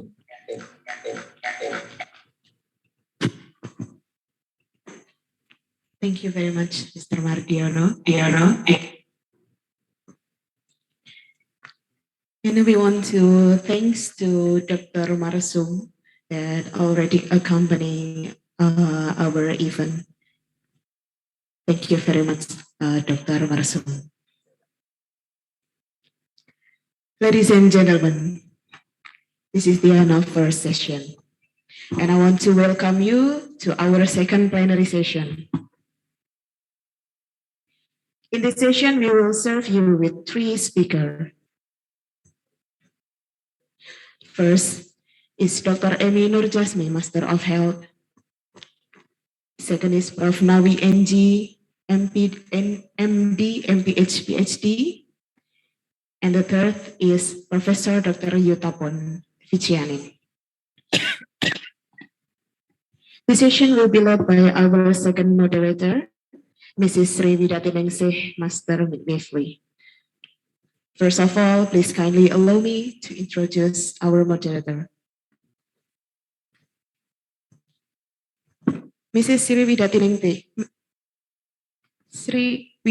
Ningsih, Master Midwifery.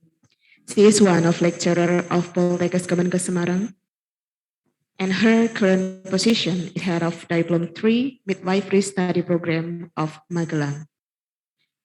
She finished her third diploma in nursing on 1995 from Sutopo Nursing Academy of Surabaya, East Java, and graduated from her master degree in midwifery on 2003 from Australian Catholic University, Melbourne, Australia. She's already taken international training and has a lot of publication and also books. Please welcome Mrs. Sri Widati Ningsih, Master Midwifery. The time is all yours. Okay. Thank you very much for the MC. Assalamualaikum warahmatullahi wabarakatuh. Peace be unto you all. Welcome back to the second session of our health conference on legal and ethical aspects of health services during the pandemic. My name is Sri Widati Ningsih. I'm from Semarang Health Poltekkes, and I'm very excited to be the moderator during this session. Here we got, I would like to say my warm regard to you who come from overseas, and also my warmest regard to all of Indonesian participants. I hope you will be able to join until the end. For this session, we have 3 speakers, and all of the speakers are incredible experts. Before we go further, I would like to do a quick overview towards this session. At the beginning, we will have Dr. Emi Nurjasmi Kemenkes, the chairperson of Indonesian Midwives Association, who will be delivering the topic of legal aspects and ethics in midwifery education in Indonesia. Then followed by Professor Nawi NG, MD, MPH, PhD from University of Gothenburg, Sweden, with the topic of the impact of COVID-19 on health services for non-communicable disease. And subsequently, there will be Associate Professor Dr. Yutapon Vicianin. He's from Mahidol University, Thailand, and he will be presenting ethic and legal aspect of using health electronic data for research in industrial era 4.0. And there will be 30 minutes presentation for each speaker, and then followed by 10 minutes discussion. Okay, we would like to go with the first speakers. I would like to do a quick check. Dr. Emi Nurjasmi, have you joining us? Yes, I'm ready. Thank you, Dr. Emi. Okay. It's my pleasure to introduce Dr. Emi Nurjasmi Kemenkes to you. Okay, Dr. Emi Nurjasmi Kemenkes. She is the chairperson of the Indonesian Midwives Association and also the board member of ICM, International Confederation of Midwives, representative Southeast Asia. She's a senior midwifery lecturer in Jakarta 3 Health Polytechnic. And furthermore, Dr. Emi Nurjasmi Kemenkes also a senior midwife and pursue her doctorate in education management And now she is with us and will be sharing about legal aspect and ethics in midwifery education in Indonesia. So please we welcome Dr. Emil Nuzazmi to present legal aspect and ethics in midwifery education in Indonesia. Okay, the floor is handed to you, Dr. Emil Nuzazmi. Okay, thank you very much. Good morning, everyone. And Assalamualaikum warahmatullahi wabarakatuh. I would like to thanks to the Director of Health Polytechnic Semarang to invite me to join with this seminar. I think this is the very good opportunity for us to share information between us with other country. Okay, I would like to share my screen first.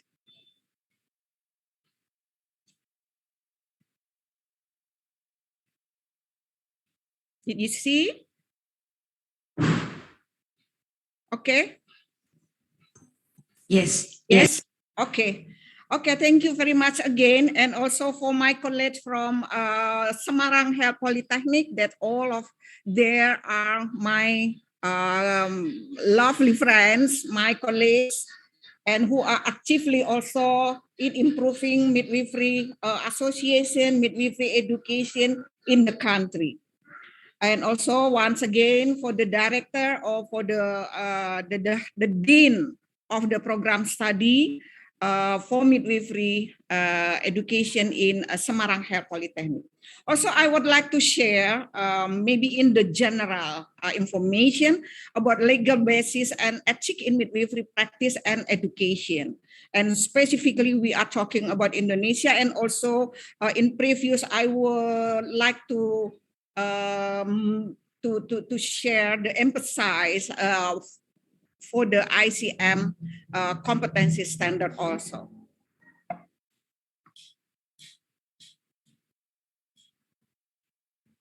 Okay, we are now, midwifery is one of the oldest profession in the world. From the beginning of the human race, women have needed someone to assist them in the birthing process. We are acknowledged about this one, all people acknowledge.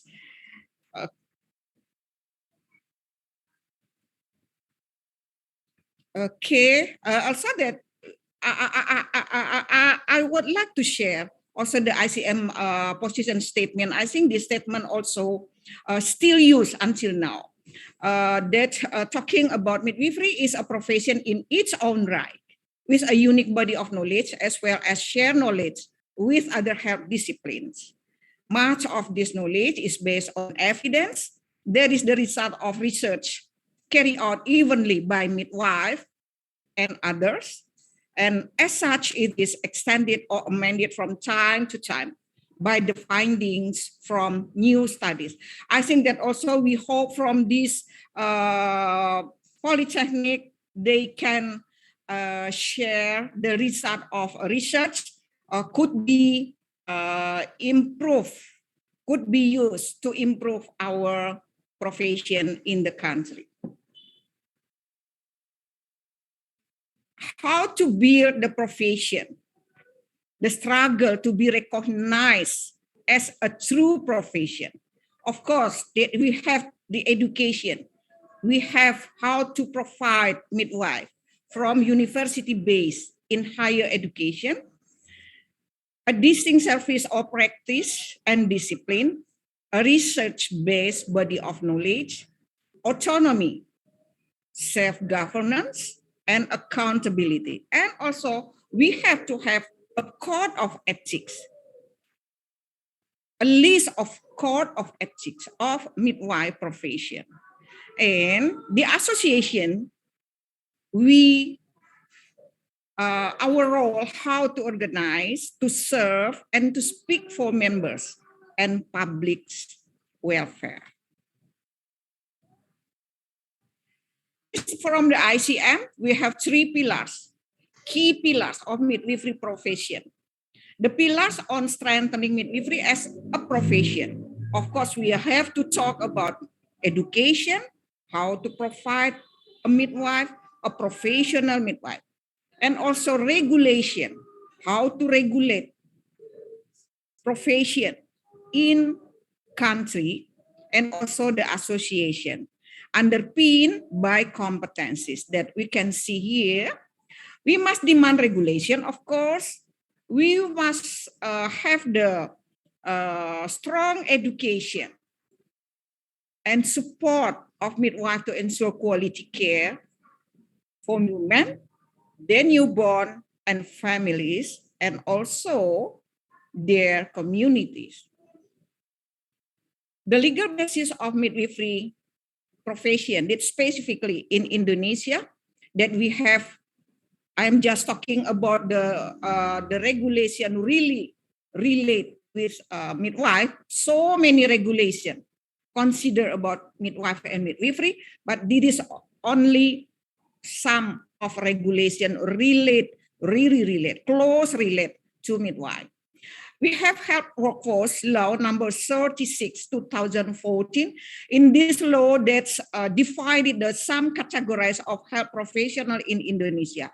The medical categories consist of medical doctor, dentist, and also nursing categories, midwifery categories, nutritionist categories, public health categories, and others. That in health workforce laws that really clear the health professional in Indonesia, including nursing and midwifery. We have a separate profession in this law. And also we have specifically in midwifery law 2019, I think this is our long time effort how to establish midwifery law. And also we have nursing law, we have medical law, that we have medical law, nursing law, and midwifery law, that we close partnership between all health professionals in the country. Even though we have our own laws, in these own laws also regulate how to partnership, how to collaborate one provider to others. And also we have specific regulation, what we call the Health Ministerial Decree, number 2020, that established standard profession of midwife. It is also regulate for standard competencies and also standard of code of ethics. And licensing of practical midwife, midwifery care standard, and also ongoing process now for the educational ministerial degree standard, now ongoing process, the national standards in midwifery education. And it is some of our regulation that midwifery law, there is the profession standard.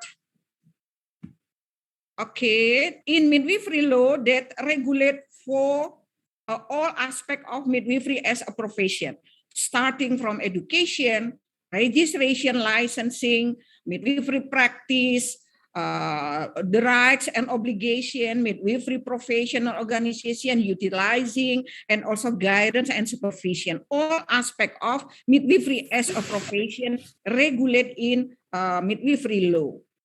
The comprehensive regulation in this law. We are talking about the standard of midwifery education are one of the essential pillars to strengthen midwifery by preparing fully qualified midwives to provide high quality, evidence-based health services for women, newborn, and childbearing families. In the pillars, including updating competency standards for midwifery practice, midwifery education, midwifery regulation, and strong midwifery association relate with the ICM 3 pillars. The education standard were developed in tandem with the update of the competency standard for midwifery practice, as these competencies define the core content of any midwifery education programs. Of course, we develop our education program relate or following the midwife competency standard. The education standard were also completed in harmony with midwifery standards of practice and regulation. We have to provide qualified midwife, quality midwife, competencies midwife to do their job in the health services. We are talking now about ethical theories. Ethical theories attempt to provide a system of principles and rules for resolving ethical dilemmas. Ethical theories consist of fundamental belief about what is morally right or wrong and propose reasons for maintaining this belief. Ethical theories provide the base for professional codes of ethics. Now let me see, code of ethics for midwife. What is the code of ethics? A code of ethics is public declaration of the belief and values of profession and the members of that profession. This code makes public the goals, values, and morals of those who call themselves a midwife. A statement to the public about what the profession of midwifery defines as moral behavior for each practitioner. This is very important. And why we have a code? Why we need to have a code? A code of ethics acts as a specific identifying feature for a particular professional group, both for professionals themselves and for the public. In addition, now, in this situation, the need for an explicit code has become more urgent in recent years, as an accelerated pace of social and technological change has produced situations that demand an ethical response.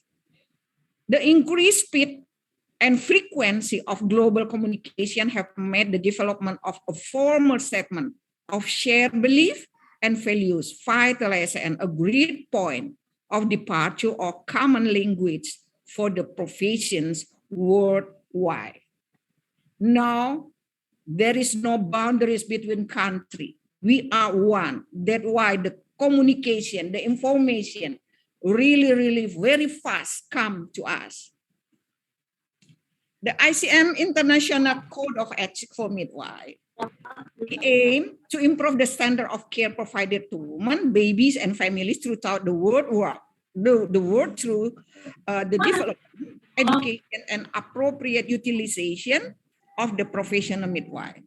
In keeping with its aim of women's health and focus on the midwife, the ICM sets for the following code to guide the education, practice, and research of the midwife. 4 sections. This code acknowledges women as persons, seek justice for all people, and equity in access to healthcare, and is based on mutual relationships of respect, trust, and the dignity of all members association. It means that in ICM Code of Ethics, we divide it in 4 sections. Which section? Oh, sorry, I'm sorry. This is the section. The ICM International Code of Ethics for midwife. We have 4 sections in the ICM. The section we are talking about midwifery relationship, with our member, with our client, with all health professional and with whoever. And also practice of midwifery, how to do the practice based on standard, based on regulation, accountability, responsibility, and also the professional responsibility, and also advance of midwifery knowledge and practice. How we have to involve also to improve ourselves by continuing professional development, or maybe to involve how to improve our profession in the country. Okay, I come again. It is misorganized. Okay. Now we are talking also in the ICM, we have some standard for midwifery education. We have the organization and administration as the first standard. The host institutions support the philosophy, aims, and objective of the midwifery education programs. The host institution have to ensure the financial and policy support for the midwifery education program. The midwifery program has a design budget that meets programs need. I think that we have to have the information completely about the program, including also for the financial or the budget. And the midwifery faculty is self-governing and responsible for developing and leading the policies and curriculum of the midwifery education programs. I think this has been done in our country, specific for the Semarang Health Polytechnic. They are very active involved in strengthening and also development of midwifery education. The head of the midwifery program is qualified midwife teacher with experience in management and administration. The midwifery program takes into account national and international policies and standards to meet midwifery work opportunities from the ICF. And also midwifery faculty, the midwifery faculty includes predominantly midwife, teachers, and clinical preceptor who work with experts from other disciplines as needed. Predominantly midwife and also could be from other discipline, depend on our needed. The midwife teacher has formal preparation in midwifery, demonstrate competency in midwifery practice, holds a current license and registration of legal recognition to practice midwifery, has formal preparation for teaching, maintains competencies in midwifery practice and education. There is the requirement as a midwife teacher. The midwife clinical preceptor, also clinical teacher, that so many requirement for midwifery preceptor, for midwife preceptor or clinical instructor, is qualified according to the ICM definition of midwife, demonstrate competencies in midwifery practice, maintains competencies in midwifery practice and clinical education, holds a current license, has formal preparation for clinical teaching. Individual from other disciplines who teach in midwifery program are competent in the content they teach. Also, we can involve other profession in a practical field as a mentor, as a preceptor, depend on needed, that what I mentioned before. Midwife teacher provide education, support, and supervision of individuals. Midwife teachers and midwife clinical preceptor work together. The ratio of students to teachers and clinical preceptors also informed by ICM standard.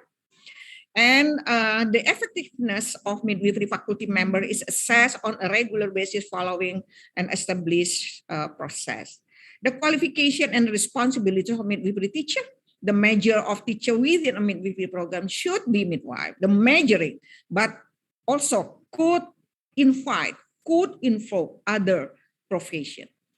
I think that's we need other discipline involved in our program, like OB/GYN, pediatrician, public health, or maybe nurses. It depends on. In order to do this, it is expected that the midwifery teacher will be competent in all areas of midwifery practice and specifically up to date in areas they are teaching. I think it is very important in our situation in Indonesia that we lack in this part. That's why we are trying how to improve, how to encourage them to maintain their competencies. I think there is a teacher, including me, also be legally recognized to practice as a midwife in the country, have formal preparation for teaching, demonstrate a commitment to lifelong learning and maintaining their midwifery theoretical and practical competencies. The core responsibilities of midwifery teacher and preceptor, teaching and practicing in accord with professional ethics and standard. How to compliant, not just to competent in the skills, but also compliance to the regulation, to the standard. Promoting evidence-based midwifery practice, understanding one's own values and beliefs related to teaching and learning, providing a safe, supportive environment, safety care, patient safety, and also learning based on mutual trust and respect, and maintaining confidentiality of student concerns and record, using a variety of teaching methods, directly supervising students in practical setting. Directly supervising, it means that we have to regulate, we have a schedule to supervising our student in practical field. Being open to conflicting ideas and opinions. We have to open to receive others' opinion, others' recommendation, assisting learner to connect current information to broader concepts, and collaborating with other professionals and members of the healthcare team, making learning fun. I think this is also, we have to consider for how to develop, how to provide making learning fun. I think as a teacher, they know how to do this. There is the section in ICM competencies talking about midwifery relationship. Oh, I already mentioned, I already read this one, sorry. Okay, now we are come to Indonesian Midwife Code of Ethics. A professionals and accountability is the focusing. This principle focus on professional responsibility and accountability, personal and professional integrity and advocacy. It also refers to professional boundaries, conscience chills, that we have many health profession, we have our own competencies, our own authorities. We know better who we are. Okay. In Indonesian Midwife Code of Ethics, that we have also some section. And Midwife Code of Ethics in Indonesia, a set of norms agreed upon by the Indonesian Midwife Association professional organization to carry out professional duties. The purpose of a code of ethics for midwife is to uphold the dignity and image of the profession, protect the community receiving the services, increase the dedication of members, and improve the quality of professional services. When we develop our own Indonesian Midwife Code of Ethics, also we follow the ICM standards as our references, and we adapting to our country, not adapting, because maybe some part it's not related with our country, or maybe many section in this country that there is as our references, ICM Code of Ethics, and we develop our own Code of Ethics based on our country situation. Midwife ethics that we are talking, ethical term, values, moral, concept or ideal that give meaning to the life and provide framework for decisions and action. Ethical code, a written list of profession values plus standard of conduct. Statement of etiquette describe expected professional behaviors established in ethical code as a guideline for good and correct behavior, namely appropriate action, which must be carried out by midwife in accordance with the moral principles of the midwife profession. This code of ethics is used as a guide for members of the Indonesian Midwife Association in carrying out the professional services in accordance with professional standard expertise and applicable regulation.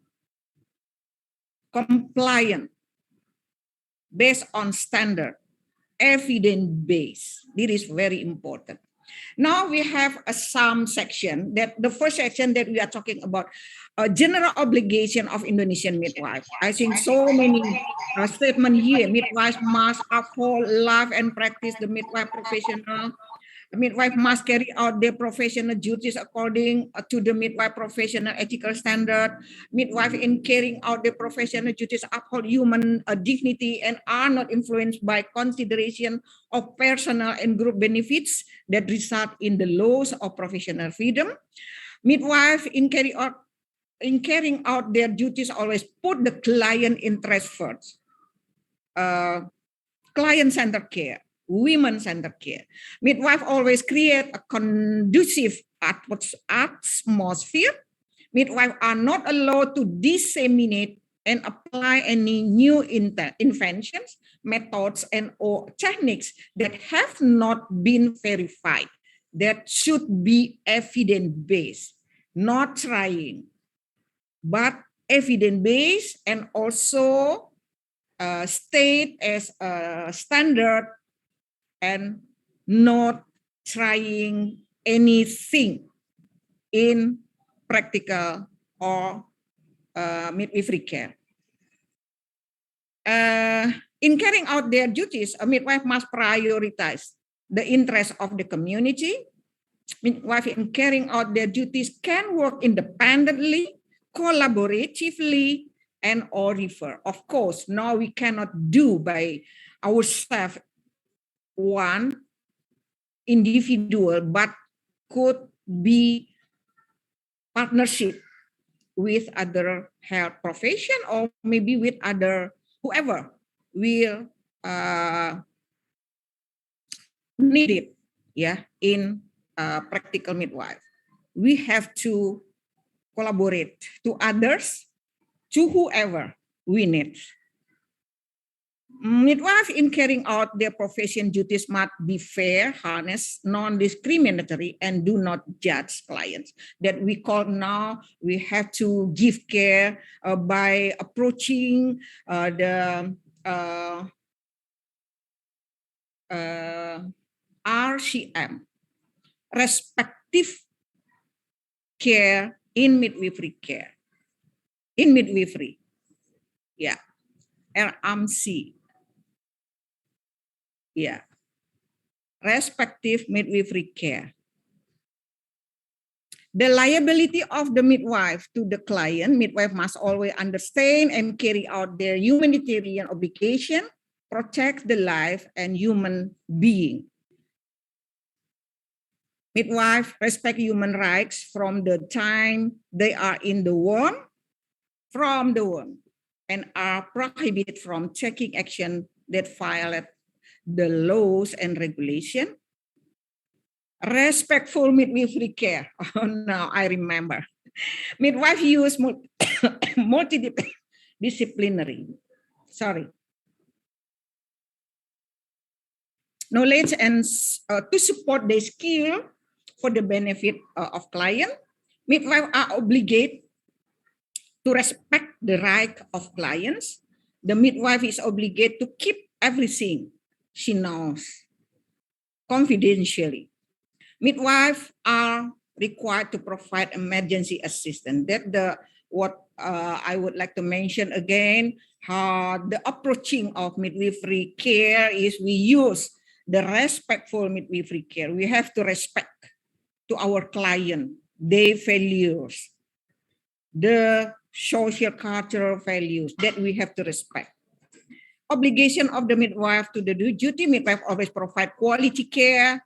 Midwife maintain the confidentiality of client information. Midwife providing services to community must respect local culturally diversity because we have so many cultural systems in the country. We have more than 17,000 islands in the country, so many cultural diversity. Midwife use the science and technology, evidence-based professional knowledge to ensure safe practice in all healthcare settings, environments, and culture. That we are talking about the patient safety, safe care. Midwife, in carrying out their duties, must obtain approval from the client and or their families for the actions to be taken after providing clear information and documenting midwifery care in accordance with standard. This is the obligation of the midwife to partners and other health personnel. Midwife must establish good relationship, good collaboration with their colleagues and other health professionals to create a harmonious working atmosphere. We have been done, but we have to improve. Yeah, obligation of the midwife to the profession. Midwife seek the well-being of mother and baby, respect and support physiological process. Midwife must maintain a good name and uphold the image of the profession and provide quality services to the community. We have to improve our profession status and also the image of a midwife as a professional. Midwife must always develop themselves and improve their professional abilities to accordance with the development of science and technology. Midwife always participate in research activities and other scientific activities that can improve the quality and image of the profession. The midwife obligation to serve also, we have the obligation. Dr. Amy, you still have 5 minutes to go. Okay. Thank you. I think just 2 or 3 slides more. A midwife must maintain their own health in order to carry out their professional duties properly and correctly. Now, really relate in this situation. Yeah, we have to protect ourselves and we have to protect our client. Midwife always maintain and improve knowledge, skills, and in accordance with the development of science and technology. Midwife, in carrying out their duties, must look good in accordance with professional duties. Not good looking. I don't mean good looking, but professional. Yeah. A midwife must maintain their dignity as a professional midwife.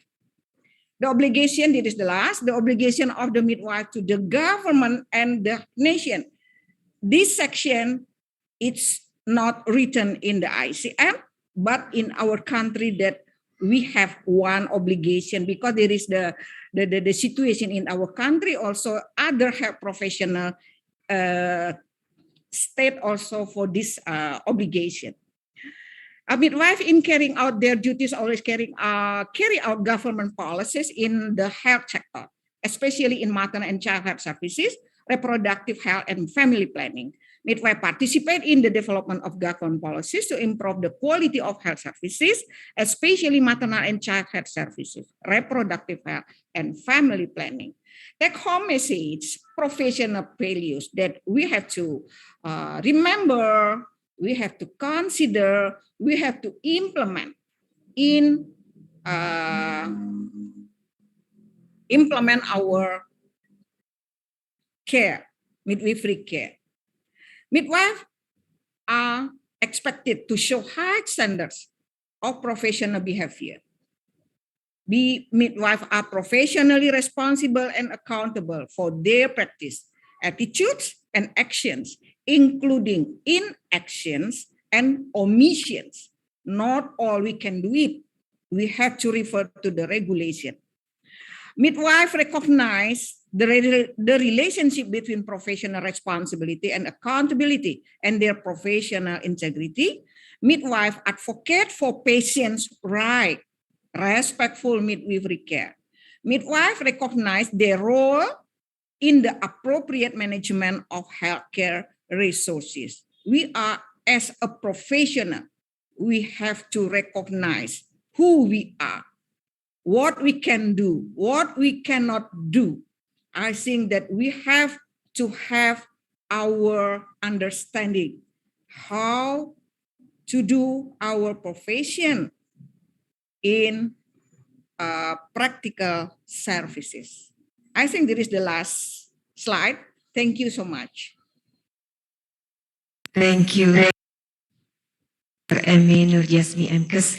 That was a wonderful presentation. Thank you.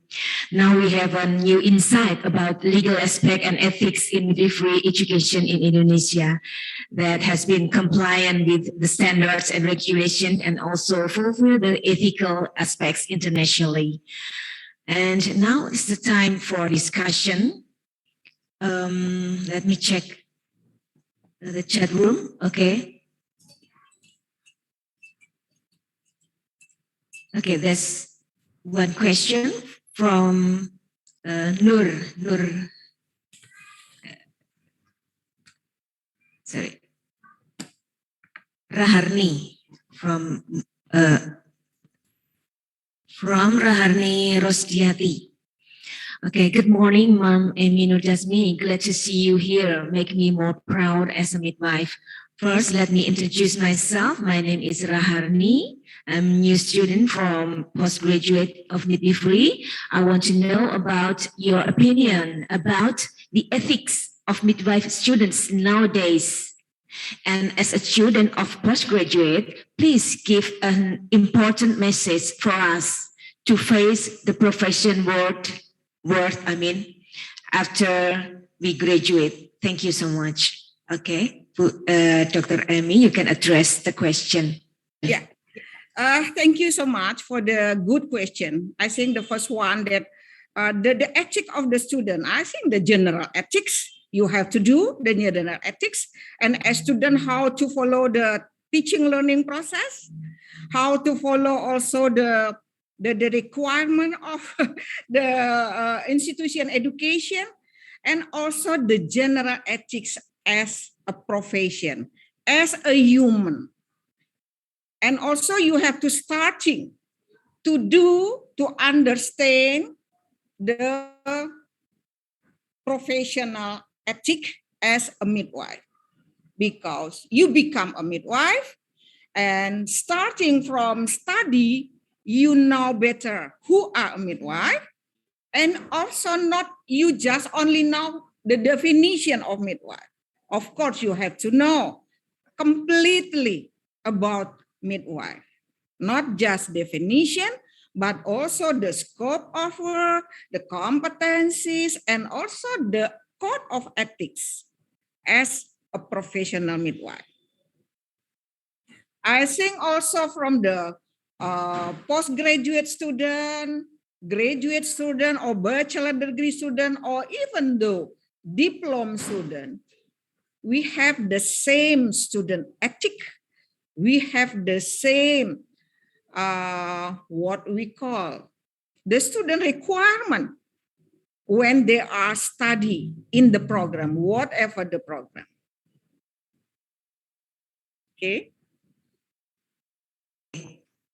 I think what you said just clearly explain what she wants to know. Okay, thank you for addressing the question. So for the next question is from Hanifatul Rashida. She is asking about, is there any ethics between EB and breast milk substitutes? Pardon? So she wanted to know whether there is any ethic issue, maybe ethic issues between EB, Midwives Association of Indonesia, and breast milk substitute PASI, maybe we said pengganti susu ibu. Sorry, exclusive breastfeeding. Yes, of course. Maybe what is the rules of EB to ban the breast milk substitute? Okay, thank you. Yeah. In our practice, that we have to protect our client. Our client, not just mother, and also her babies, her families. And how to protect them? How to protect a baby? They have to take the breastfeeding, and also we have the code of WHO code for the exclusive breastfeeding. Also, we use this code, we use this regulation also in our country, and of course in our profession. We have the ethic, we have the code of ethic, how to protect babies. They deserve to get the breastfeeding milk. They deserve to get the breastfeeding milk from their mothers. I think this clearly you can see in detail in our regulation, in our standard, how to protect client not only mother, but also baby is our clients. All babies, they deserve to get the mother milk. Okay? Okay, that's wonderful answer. Okay, we still got one other question from Nur Hadia. Oh, that is, we missed this question. Okay, How sorry. many minutes more? Good morning, ma'am, for Dr. Emi Nur Jasmi. Kemenkes. My name is Nur Hadia. I am a new student from Postgraduate of Midwifery. I'm sorry if this is out of the topic. I want to ask about if there is a girl who is delivered by her mother and wants to have an abortion. She is still 15 years old and still want to continue her school. As we know, abortion is not allowed except there is an indication in medic. What we call it a moral issue or a moral dilemma. What is the difference between these two? Is this still allowed in midwife? Is this still allowed if the midwife agreed to give an abortion in this case? Thank you. Okay, so this is about unwanted pregnancy in teenager. Yeah. Whether midwife approve for the abortion or not. Thank you. Okay, actually your question already answered by yourself. I know. In our country, abortion is not allowed based on the regulation. And also in our profession, our competencies is not including for the abortion.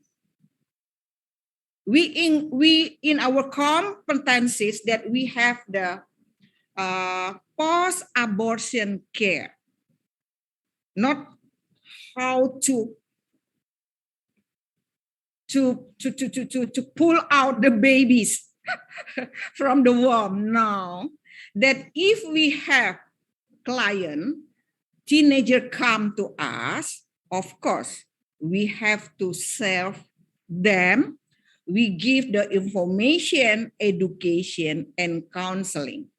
And because there is, when they would like to do the abortion, it's not included in our competencies and also in our authorities.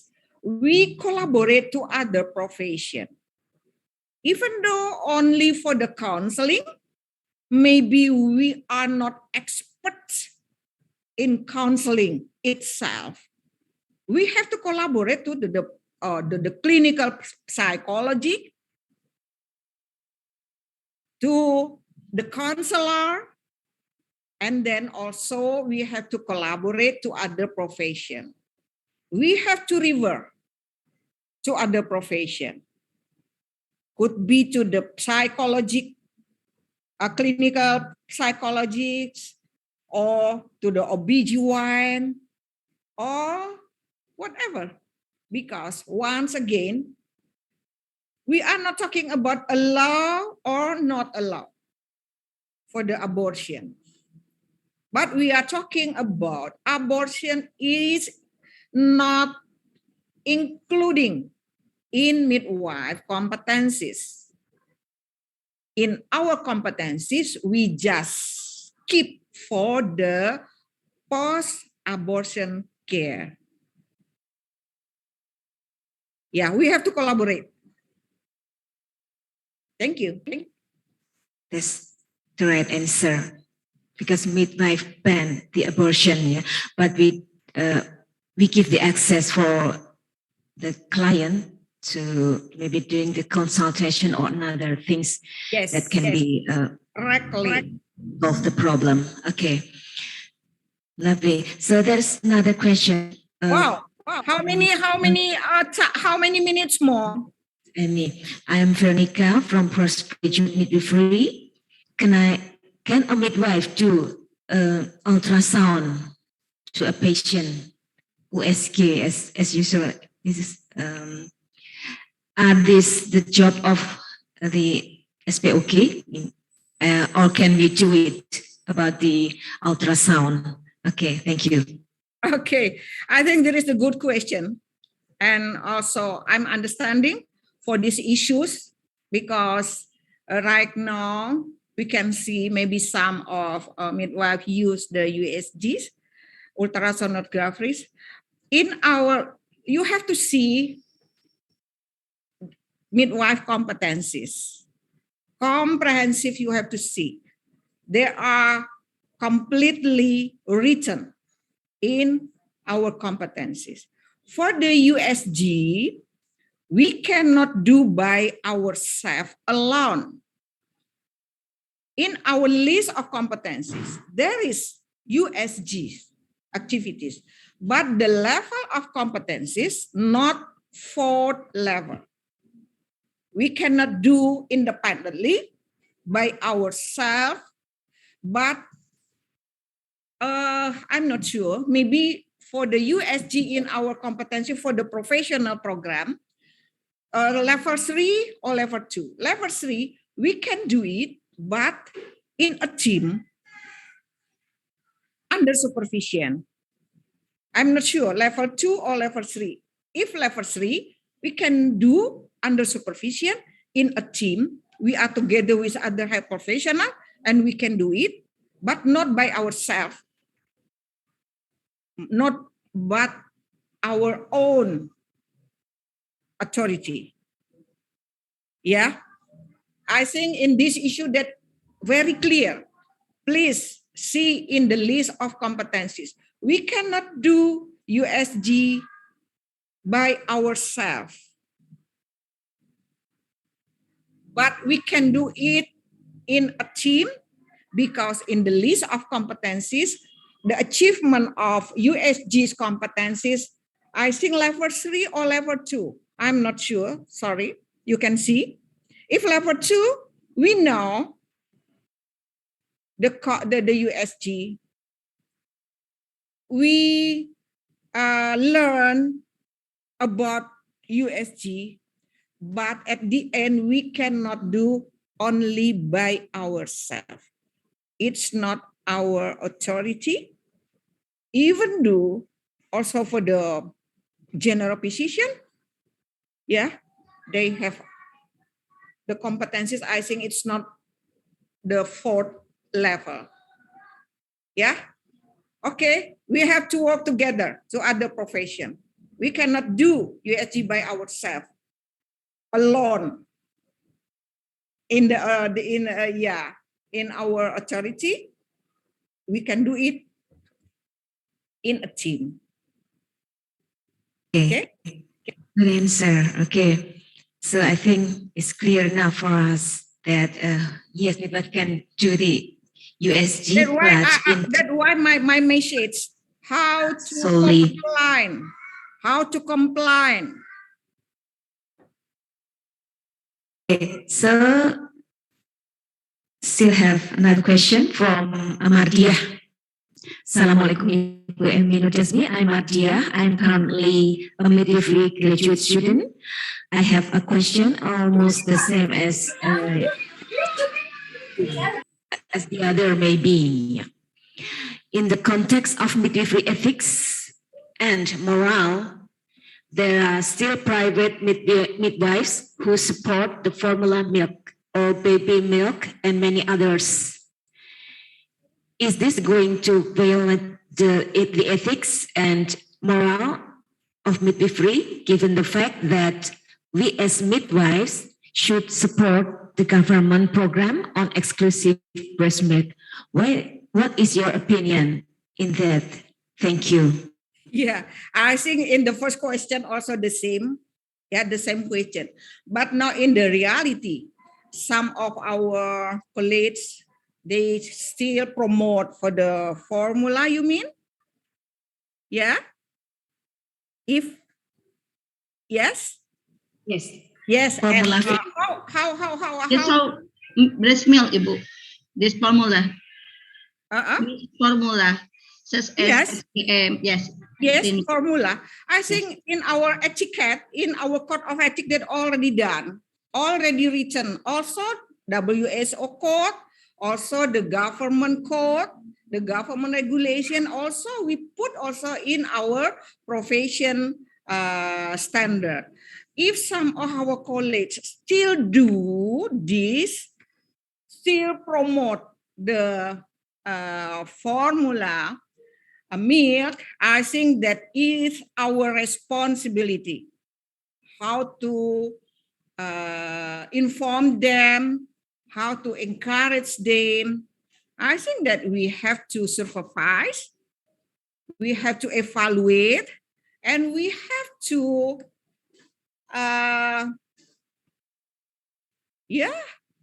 we have to remind our colleagues, this is not the right best. Yeah, that's our responsibility from association, I think. From the central, we have to talk to our colleagues from the provincial board and also for the kabupaten kota, yeah, for district board. And we have to talk, we have to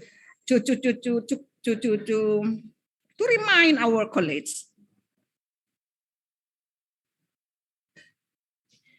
Okay. Yeah. I think based on this situation, based on this webinar, also we always inform our member from all country, and I think they follow some information based on like this event. This is part of our improve our reminding our colleagues how to comply to the standard of ethic, the standard of practice, and comply to the regulation. This is very important. This our all responsibility, including teachers, including the board association. Thank you. Okay, excellent. So I think all of us love to talk with Ibu Emmy. So not only midwives, but also another participant.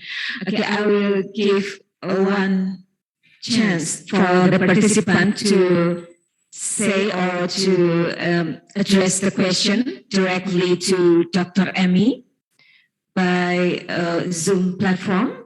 You can just unmute yourself and ask the question directly to Dr. Emmy. Okay, this is only one chance. Okay, who will be the lucky one? Is there any of the participants who want to ask directly to Dr. Emmy?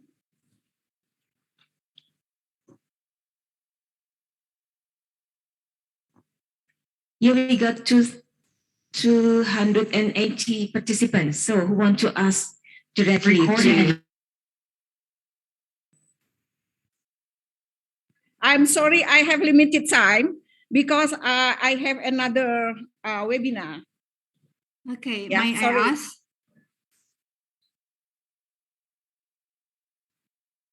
Yeah. Can I have a question? Take this chance, but thank you, Dr. Emmy, for informing us. Okay, I think that was the. Sorry.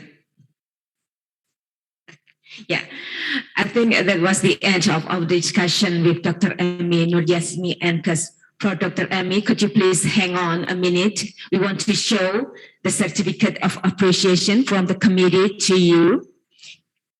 Thank you. Here it is. Congratulations and thank you for valuable sharing with us. The certificates will be sent to the speakers shortly by email. On behalf of the committee, I would like to say thank you very much for spending your time sharing with us, Dr. Emmy. It's our pleasure if you could continue joining us, but if you still have another business to be done, then it will be fine also. Thank you so much and we appreciate for you. Thank you. Okay, thank you to all of you, and also the honorable of expertise speaker from other country. I'm sorry I did not call yet. I think thank you for you come to this webinar and share information to us. I think very important to us is part of collaboration with us around the country in the world. Thank you so much and congratulations. Thank you. Thank you. Big applause to Dr. Emmy Nurjazbi Kemenkes. Okay. Okay, thank you. Assalamualaikum warahmatullahi wabarakatuh. Warahmatullahi wabarakatuh. Okay, thanks. And now we will go to the next speaker. I would like to do a quick check. We will be having Professor Nawi NG, MG, MPH, PhD. Let me do a quick check of his presence in our conference. Professor Nawi, have you joining us? Oh, okay. So, okay, not joined yet.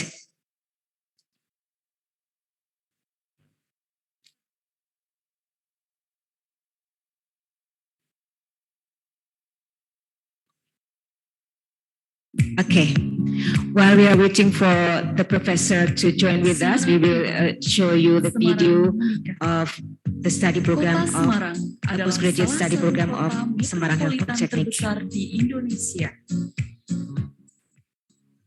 Harmonisasi sejarah dan akulturasi budaya yang selalu diiringi dengan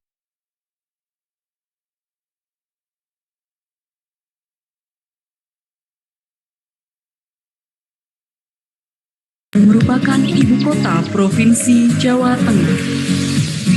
Politeknik Kesehatan Kementerian Kesehatan Semarang merupakan salah satu politeknik kesehatan yang berada di Provinsi Jawa Tengah yang berdiri sejak tahun 2001. Program Pasca Sarjana Politeknik Kesehatan Kementerian Kesehatan Semarang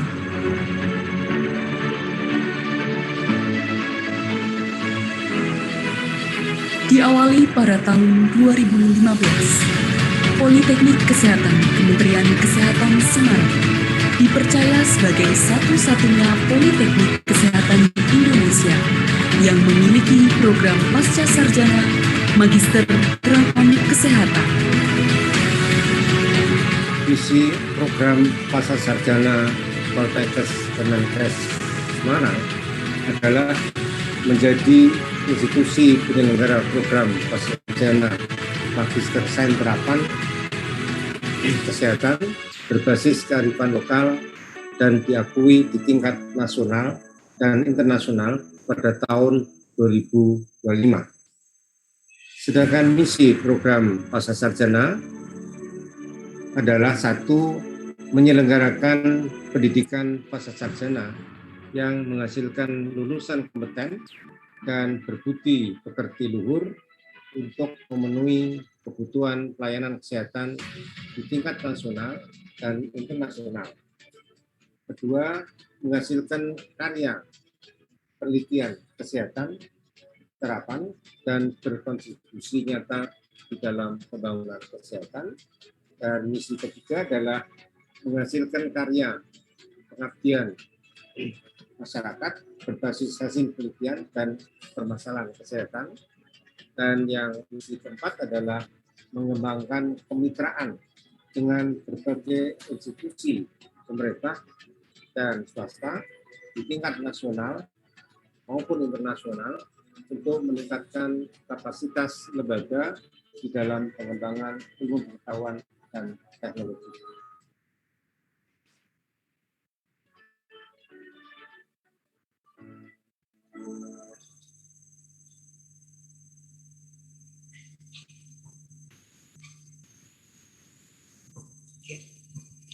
Okay, and now we will go to the next speaker, Professor Nawi NG, MD, MPH, PhD, a professor of global health. Let me do a quick check of his presence in our conference. Okay, Professor Nawi, are you joining us? Hello, Professor Nawi? Yes, good afternoon. Can you hear me? Okay. Yeah. Okay, thank you. Okay, I'm honored to introduce him to you. Here we go.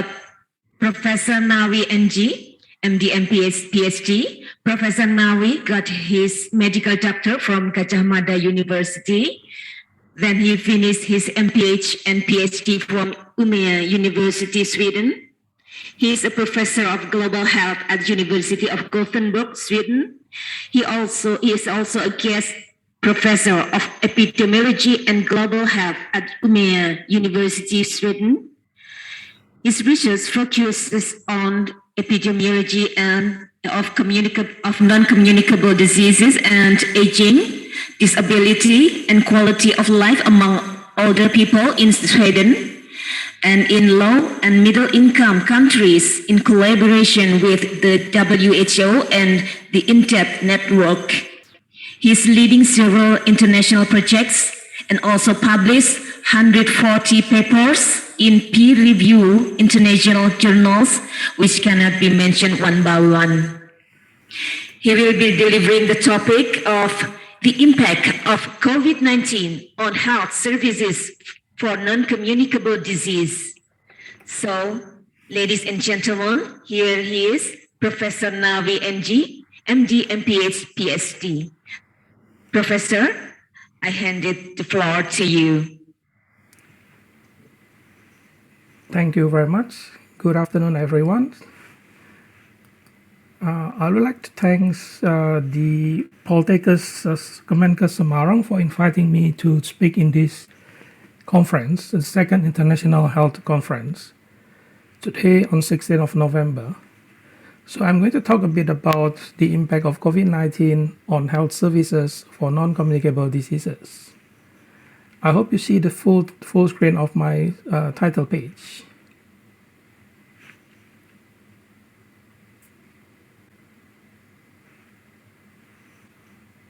Ibu moderator ini apa sudah melihat layar saya yang penuh ya? Okay, you can go on. Thank you. Okay, thank you very much. So I still remember very well, my last international trip was to Indonesia back in December 2019.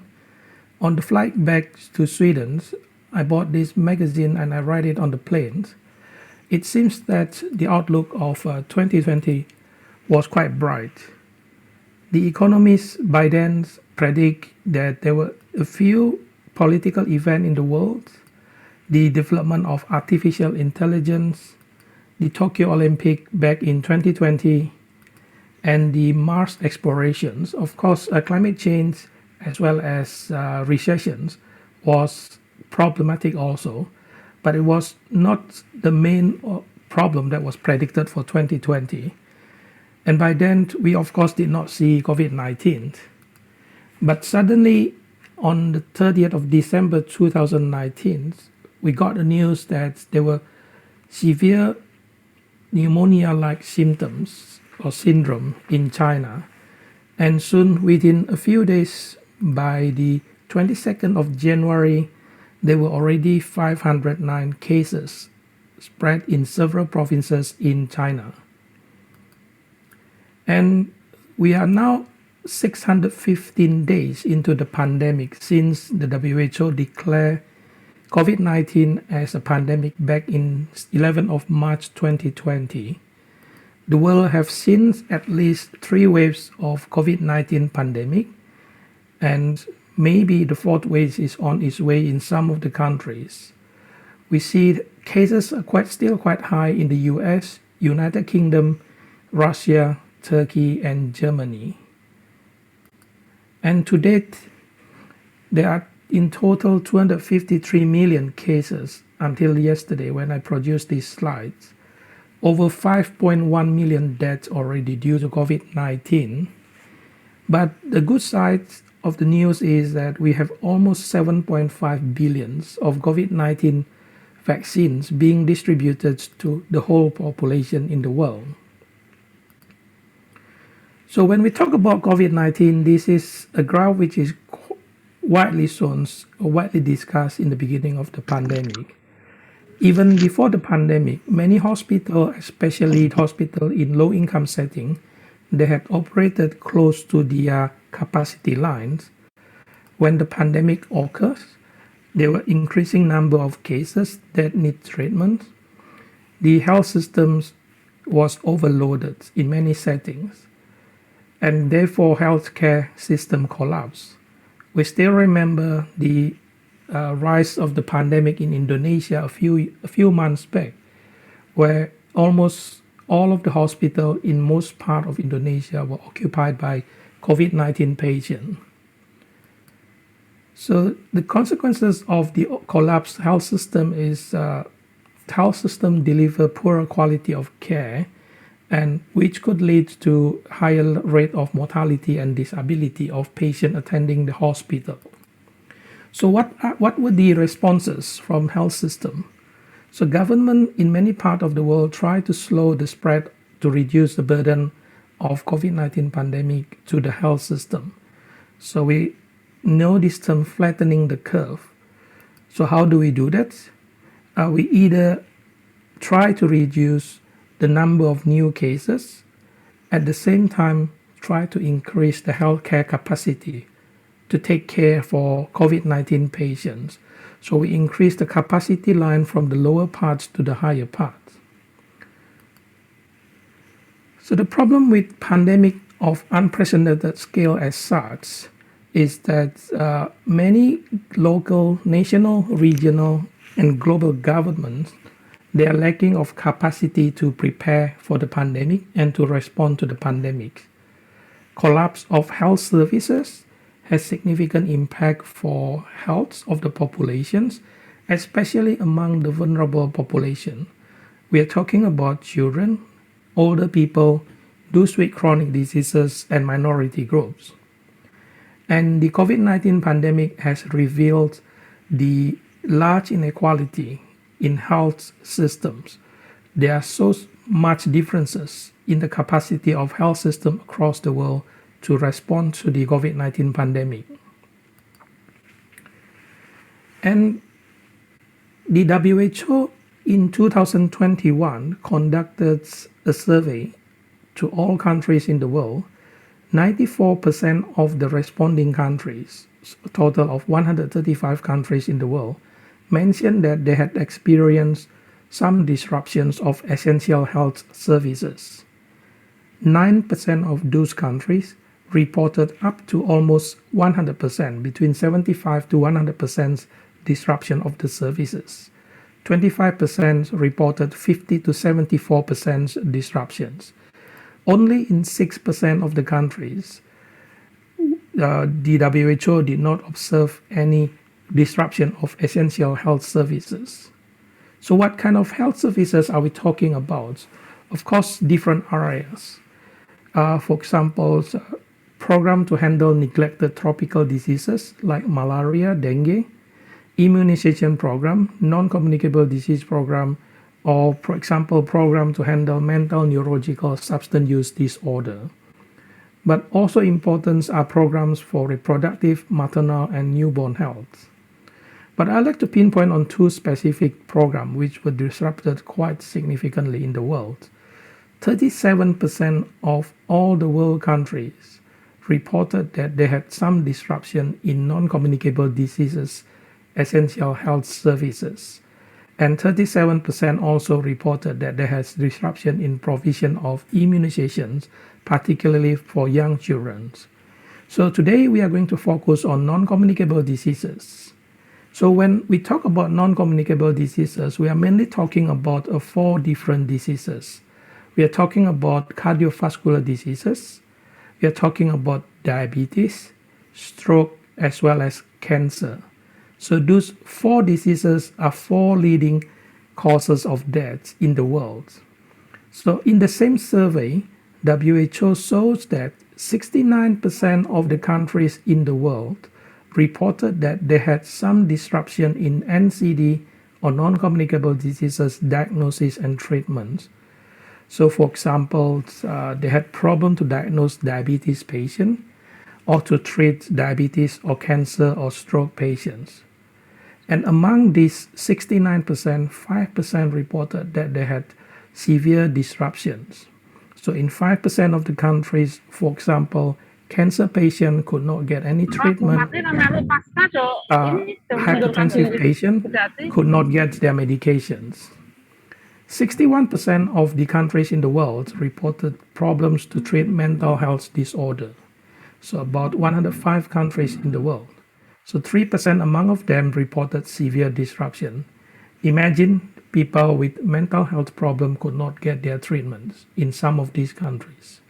Cancer diagnosis and treatment was also disrupted in 55% of the countries in the world.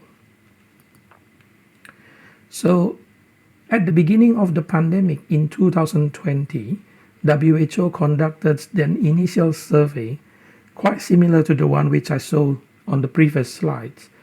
But this was at the beginning of the pandemic. 75% of the countries reported that they had 1 or more disruption of 8 essential services for non-communicable diseases. So now we are looking at services for non-communicable diseases. So about 50% of the countries in the world reported that had problem in hypertension management. About 50% also reported problem in diabetic patient management. Over 60% countries in the world reported disruption in rehabilitation services. Imagine a stroke patient who need rehabilitation services could not get their rehabilitations in 60% of countries in the world. And if we look at the red color, in 10% of the countries, they reported complete disruptions. So for example, rehabilitation clinics were closed completely due to COVID-19.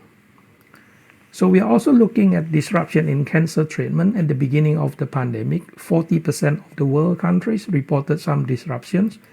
But what was surprising, of course, though expected, is disruptions on cardiovascular disease emergency. So in 30% of the countries in the world, patients who have heart attack, for example, when they go to the hospital were full with COVID patients and they could not get intensive care units. So those are such emergency that I'm referring to. So the problem with non-communicable disease patients is that they need interaction with healthcare system because chronic diseases or non-communicable diseases are long-term diseases that needs long-term monitoring, long-term treatments, and long-term interactions with a healthcare system. Imagine in COVID-19 pandemics, many of these services have closed because the health system has geared towards addressing the acute problem of COVID-19. And what could this lead to? Severe disability among patients, premature death, for example, people with heart attack, they could not get placed at the hospital and they die because of their heart attack, not because of COVID-19. And of course, billions of dollars in economic loss every year, especially in the poor setting. So if we look into more details, according to this today's topics on non-communicable diseases, we look globally, for example. This survey was done in the beginning of the pandemic back in 2020. So there are different items which are related to NCD inpatient services. But I'd just like to point to a few. For example, over 60% of the world countries, 60% of the countries in the world reported that there have been decrease in inpatient volume due to cancellation of elective care. So there has been a lot of cancellation of elective operations or elective care because of COVID-19. And there also has been reported almost 30% of the countries in the world reported that they have insufficient PPE. And maybe we have seen this also in Indonesian setting. But I'd like to pinpoint also these patterns holds in many low-income settings. So almost 60% of the low-income countries, they reported cancellation of elective care, orthopedic operation, for example, heart valve replacements, diabetes treatments, and so on. And here we see the patterns in different parts of the world, in low middle income country, upper middle income country, as well as in high income countries. I just want to pinpoint on some discrepancies. So almost everywhere in the world, we saw that governments or health authorities have canceled elective care. This is understandable because they need their human resources and all these infrastructure to take care of COVID-19 patients. But what we see is there's such a big discrepancy in terms of supply of PPE. In low middle income countries, almost over 50% of poor income countries reported that they have insufficient PPE, but less than 20% of those high income countries. So this is what we refer to inequalities in terms of infrastructure or capacity to handle the pandemic. The last thing I'd like to pinpoint is the stock of medicines. Such a big discrepancy that over 40% of the poor income countries reported disruption, while less than 10% of the high income countries. So again, this pinpoint that the COVID-19 pandemic has affected non-communicable disease services globally. If we look at the global picture, it seems that almost all countries in the world have somehow reported some disruptions in their NCD services. But when we break down the numbers by different regions or different types of country, we see such big discrepancy between low income and high income settings. And the final slide on this chart, this shows the percentage of country reporting that government policy restricting access to outpatient NCD services. Globally, we see that about 40% of the countries reported that their outpatient NCD service were open during the pandemic, in the first wave of the pandemic. So about 55% reported that the outpatient services were open with some limited access and staff alternate locations with different modes. Okay. Less than 5% of the countries reported that they have closed the outpatient NCD services completely. But when we look at the countries based on their COVID-19 transmission status, in countries where there were no cases, of course nowadays there are only very few countries with no cases, but by then in the beginning of the pandemic last year, there were some. So in countries with no cases, almost 60% of the countries reported that they still have their outpatients and services for NCD patient open, as compared to only less than 40% for countries with community transmissions. So here we see that COVID-19 has somehow impacted the services of NCD patients, including the outpatient services. Yeah, just to pinpoint when there were cluster cases or community spread of COVID-19, countries reported that they have closed their NCD service completely. So what's the problem with COVID-19 and NCD? We know the term syndemic. Syndemic is a term which was developed by Mario Singer back in 1990 to understand the relationship between HIV/AIDS, substance abuse, and violence.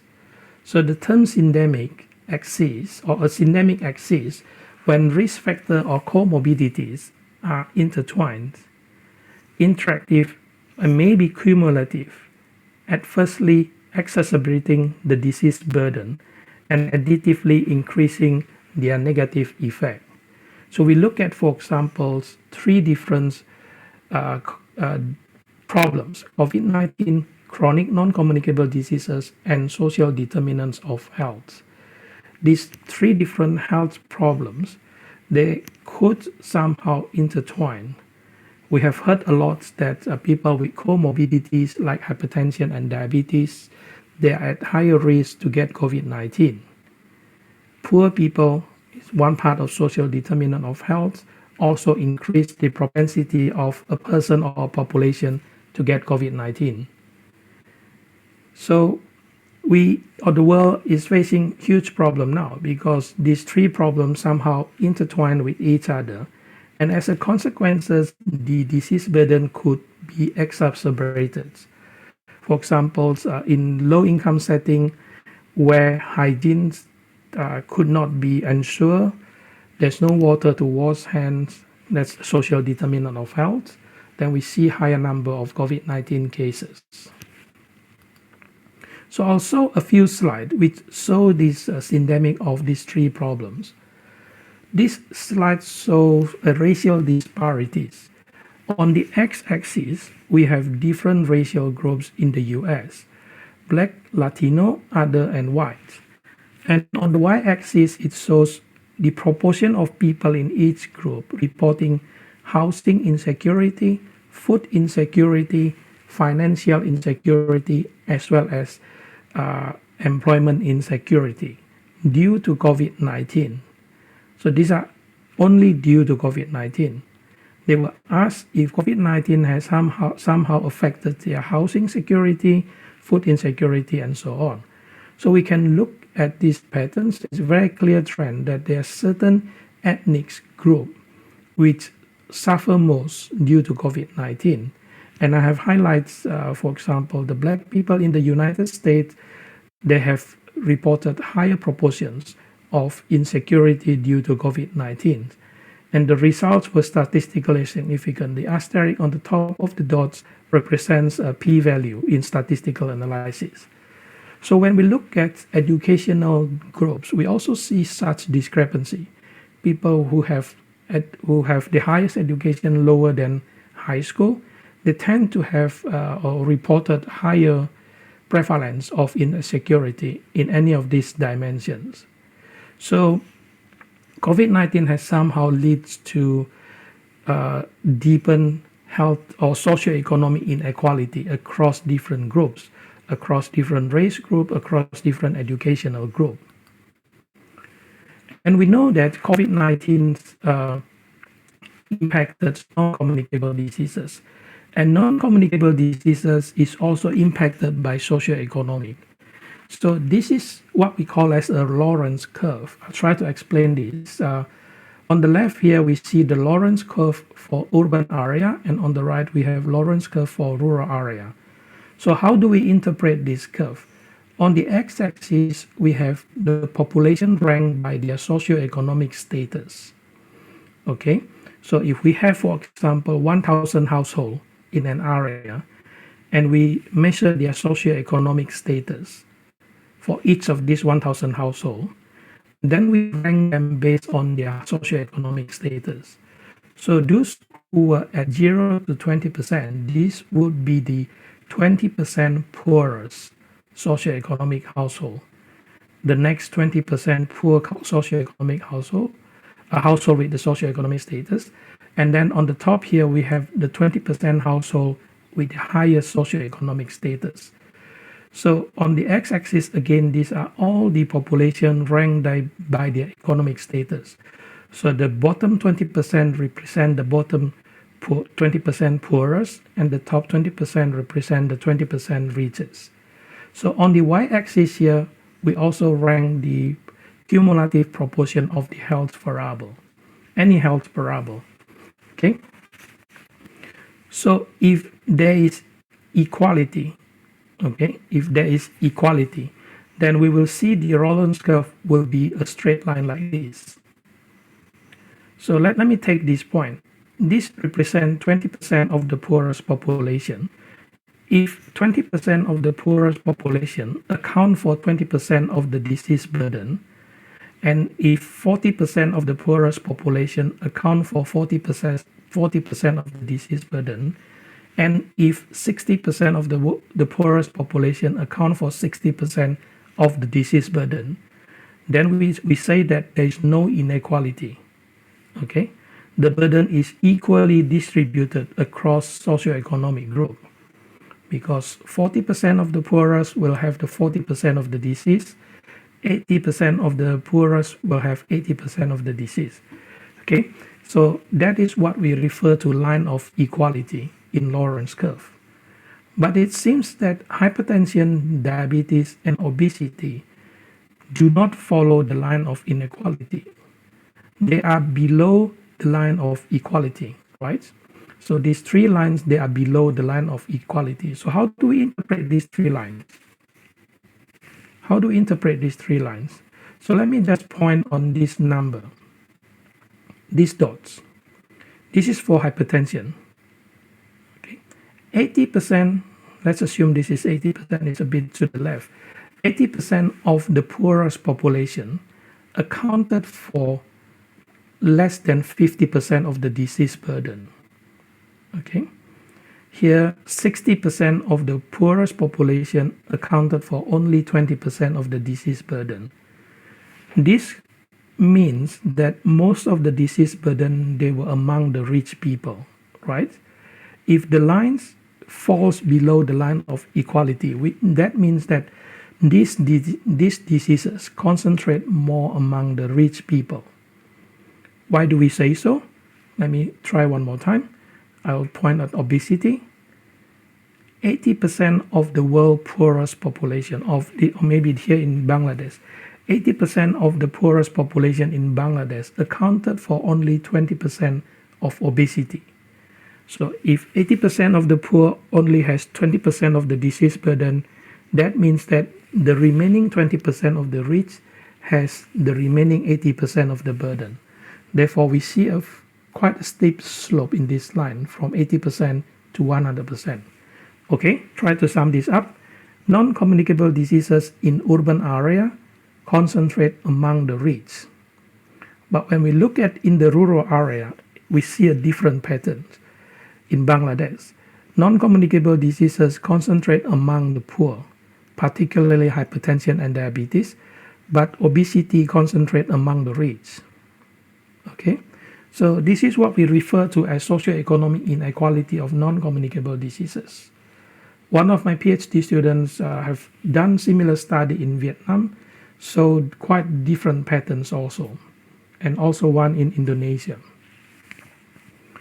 So we have a problem here. We have problem in terms of socioeconomic inequality in non-communicable diseases, socioeconomic inequality in COVID-19. And not only the diseases shows inequality, but we also see risk factor related to diseases also show inequality. I'm sorry, this is a bit crowded, but if we focus on the top left graph, this shows the Lorenz curve for high blood pressure or hypertension in urban and in rural area. Okay, so if we look at this picture, this is from sub-Saharan Africa countries among women. So among women in sub-Saharan African countries, hypertension focus more on rich women. Obesity focus more on rich women in the rural area.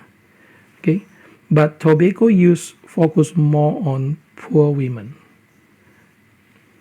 So having more economic stability increase their chance to get obesity and hypertension in rural sub-Saharan Africa, but being poor increase their chance to have to adapt a tobacco use behavior, so in urban and rural. So here we see there's no differences. Here is one example for alcohol consumptions. It fits the line of equality, which means that this is quite a bad news actually. It means that everyone drinks alcohol.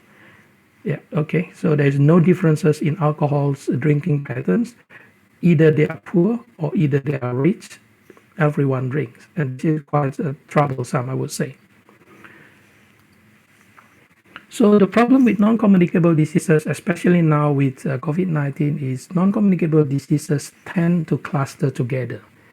If people have hypertension, most possibly they also have diabetes. Most possibly later on they will have heart diseases and stroke. So this is a condition which we refer to multimorbidity. So it's a coexistence of two or more chronic conditions in the same individual. And of course, this is a serious problem because we know that multimorbidity or comorbidity is a risk factor for for COVID-19. So it predicts deaths among COVID-19 patients. So the presence of two or more conditions or multimorbidity among COVID-19 patients increase the risk of mortality by almost 10 times. So how is the situation in Indonesia? In the next few slides, I'm going to show some results from Indonesia. This is the situation in Indonesia back in 2019. What were the leading causes of death in Indonesia? What do we die of? So the top 4 leading causes of death in Indonesia back in 2019 were stroke, ischemic heart diseases, diabetes, hepatic cirrhosis, tuberculosis, and chronic obstructive pulmonary diseases. So those were the top 6 causes of death back in 2019, 2 years ago in Indonesia. Of course, we still have problem with infectious diseases like tuberculosis, diarrhea in certain part of Indonesia. But tuberculosis and diarrhea, if we look at the changes between 2009 to 2019, in 10 years' time, the number of deaths related to tuberculosis and diarrhea has decreased by almost 1/4.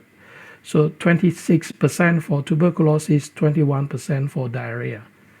But look at stroke. It has increased in the same periods by almost 26%. Look at ischemic heart disease, 28%.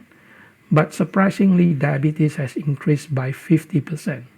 So only in 10 years periods, those leading non-communicable diseases has increased in its burden significantly in Indonesia.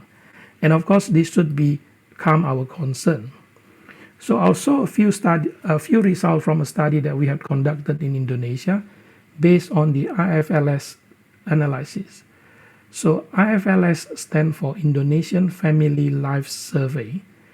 It's an open access data which everyone in the world can have access to, including all the participants in these seminars. So I'll strongly urge if you are interested to do some health-related analysis, visit the IFLS website, try to understand what it is, and download the data. So it could be used for example, for your thesis also, undergraduate, postgraduate, or even doctoral thesis. So long story short, it's very nice data. We look into this data and we assess the burden of multimorbidity in Indonesia. We observe that 1 in 4 per people in Indonesia aged 50 years old had multimorbidity.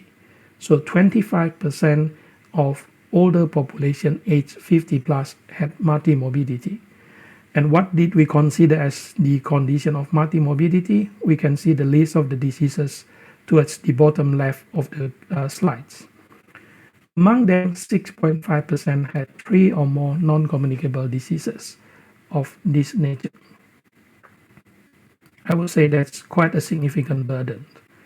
And the prevalence of multimorbidity increased with socioeconomic status. So again, on the x-axis, here are the different age group. And on the y-axis, we have the prevalence of multimorbidity. In this graph, we have 5 different lines which show socioeconomic status. Q1 represent quintile 1 and Q5 represent quintile 5. So Q1 represents 20% of the poorest population and Q5 represent 20% of the richest population. So such a big discrepancy in terms of prevalence of multimorbidity. So we see that it was the richest population which has the highest prevalence of multimorbidity in all age groups, okay, in all age groups. And the poorest population, they reported or they have less prevalence of multimorbidity, okay, in all age groups. Okay, I hope this is understandable. But when we look at such data, we have to be extremely careful because in IFLS or in Indonesian Family Life Survey, all these conditions were self-reported, which means that the IFLS asked this question, for example, have you ever been diagnosed with hypertension by your doctor? Have you ever been diagnosed with diabetes by your doctor? And so on. So because it is based on self-reported diagnosis of doctors, this discrepancy between the poor and the rich should be treated very carefully simply because possibly the poor people, they did not use the healthcare services as much as the rich people, right? If they did not go to the doctor, how would their doctor tell them that they had diabetes, hypertension, asthma, and so on? So this might actually reflect that they did not go to or they did not use the health services as much as the rich people. Okay, so we have to understand this quite carefully, whether this reflects the true situation or it is because of the reporting bias. In epidemiology, we know there's a term reporting bias, and this is one example that could be a consequences of reporting bias between the rich and the poor. If everyone have the same access to healthcare system, if the poor and the rich, they got the same access to healthcare system, maybe this line at the bottom would be higher. Okay, I hope you agree with me. Maybe this would be higher if the poor also had access to the health system.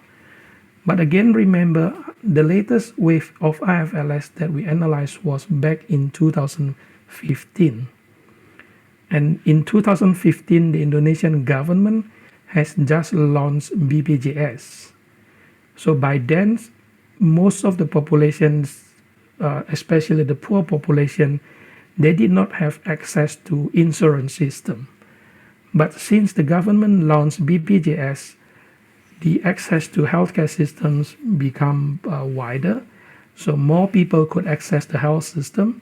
And as a consequence, probably, if we repeat the IFLS now, we would observe a higher prevalence of multimorbidity among the poor. Okay, so this need to be aware of. So what's the problem with multimorbidity? In the next 3 slides or 4 slides, I'll show the consequences of multimorbidity. I'm sorry that it's quite busy, but let's just focus on these 3 parts. So here we measure multimorbidity and productivity loss. We measure productivity loss in terms of labor participation, if they could participate in the labor market or not, if they miss some days of primary activities because of sick leave, if they have to be confined in bed because of sick leave or because of multimorbidity. Let's say a person has stroke, diabetes with a complication that they could not go to work, they have to take sick leave and they have to rest in bed. Okay, so this number here, they are similar to the graph to the right. So if we look at focus at labor participation. Yeah. So the opportunity to take part in labor markets, if they have one non-communicable diseases, their odds ratio was 0.65, and I hope you understand how to read this number. The reference point is 1. If someone has 0.65, it means that someone is protected for the outcome. So which means that someone with non-communicable diseases could not participate in the labor markets. If they have one chronic diseases, their chance to participate in the labor market decreased by 35%. How do I get 35%? I take 1 minus 0.65.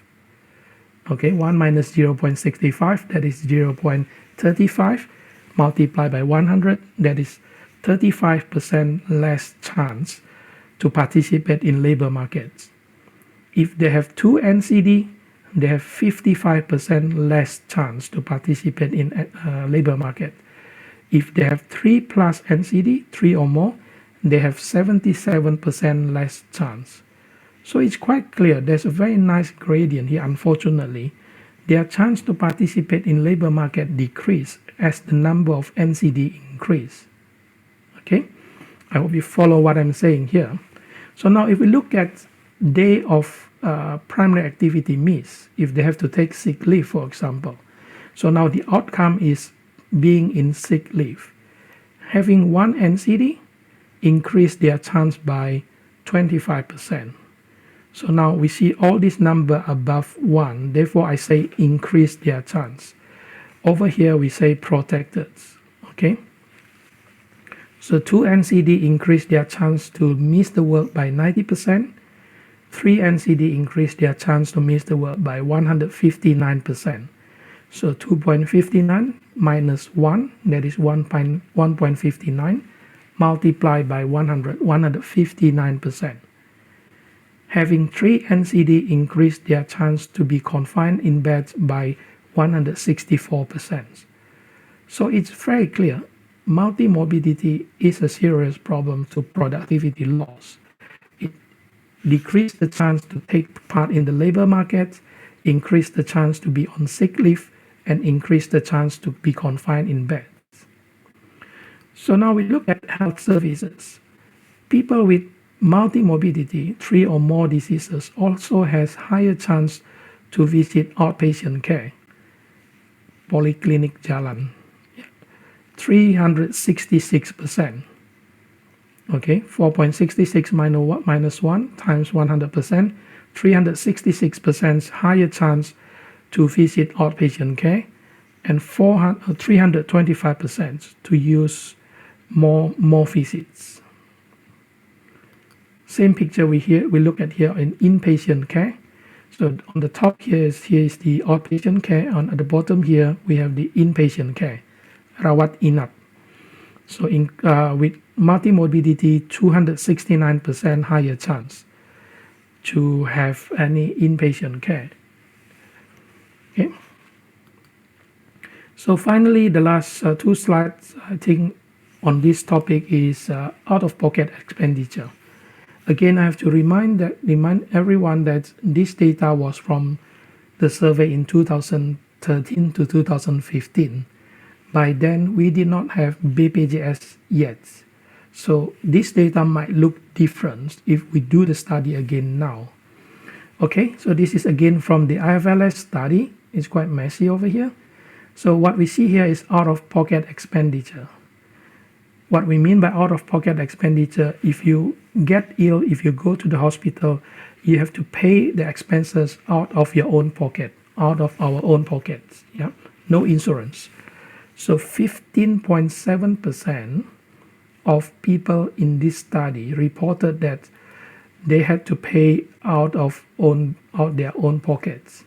But when we stratify these results by non-communicable diseases, 10.8% of those with no NCD had to pay out of their own pocket, and it increased significantly to 15.4% for those with 1 NCD, 22.6% for those with 2 NCD, up to 31% for those with 3 or more NCD.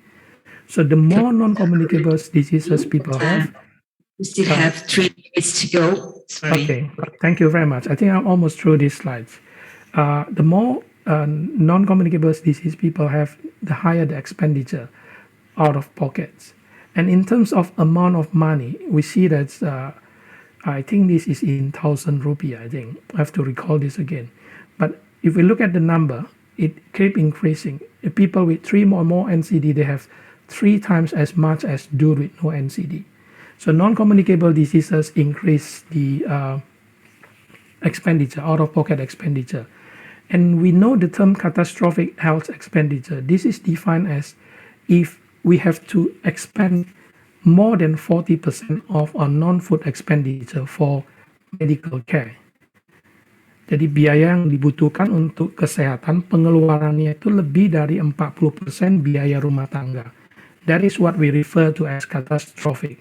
And here we see also as the number of non-communicable diseases increases, the chance to have catastrophic health expenditure increases also. Okay, I think this is second last slide. So we have talked about multimorbidity of non-communicable diseases. It increases health service users, increased productivity loss, and increased catastrophic health expenditure. And what is the consequences of multimorbidity of non-communicable diseases? This can lead to poverty and poor socioeconomic status. Orang menjadi miskin karena penyakit tidak menular, karena tidak bisa bekerja dan pengeluarannya lebih banyak dari pemasukan. But this is what we call as the vicious circle, lingkaran setan, karena orang dengan sosioekonomik yang rendah, people with poor socioeconomic status, they tend to adopt poor healthy behavior, poor lifestyle behavior. And as a consequence, they tend to have more chronic diseases. But now we have COVID-19 in the middle. We know that people with multimorbidity, they have higher chance to get COVID-19. And also people who are poor, they also have higher chance to get COVID-19. So this is what I referred earlier to as the syndemic of COVID-19, chronic diseases, and social determinant of health. We are not quite sure yet if COVID-19 will lead to poverty. But of course, if this pandemic continue, many people could not work and probably fall into the poverty trap. And COVID-19 could also lead to non-communicable diseases. We don't have a lot of knowledge on this yet, but some studies have shown that people with COVID-19, they have higher risk to get diabetes, for example. Okay, but then the last slide is we certainly have a problem now with COVID-19. But even before COVID-19, we have problem with non-communicable diseases. So this seminar talk about the legal and ethical aspect of health services during COVID-19. So I'll just show these slides for you to discuss later on.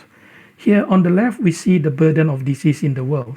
67% of the world population die because of non-communicable diseases. 7% die because of tuberculosis, HIV, and malaria.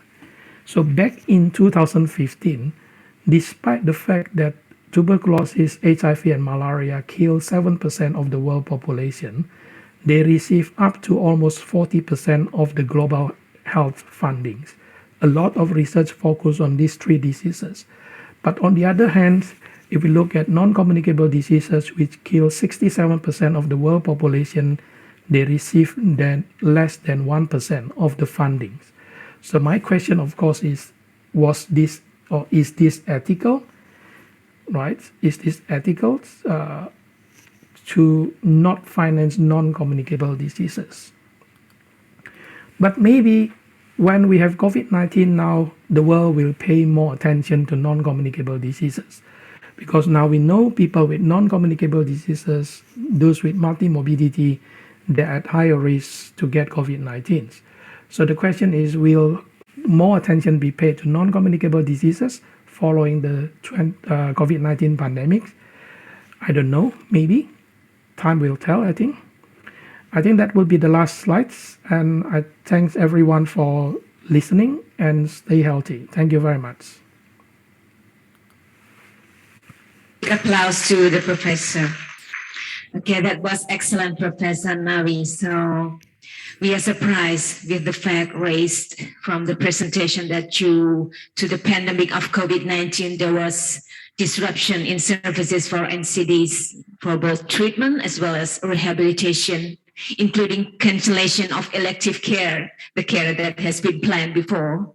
Okay, then the pandemic also bring up the burden of multimorbidity, where one out of 4 people aged more than 50 years have multimorbidity and leading in productivity loss, which considered as a serious problem for the country. Okay, thank you. And now we move to the discussion session. I would like to check the chat room. Okay, here we got question from Nilu. Okay, from Nilu. He's asking, good morning, Professor Navid. Thanks for the time. Let me introduce myself. My name is Niluh Desi Mahariani. I'm from Postgraduate of Midwifery. Please allow me to ask based on the real cases at work.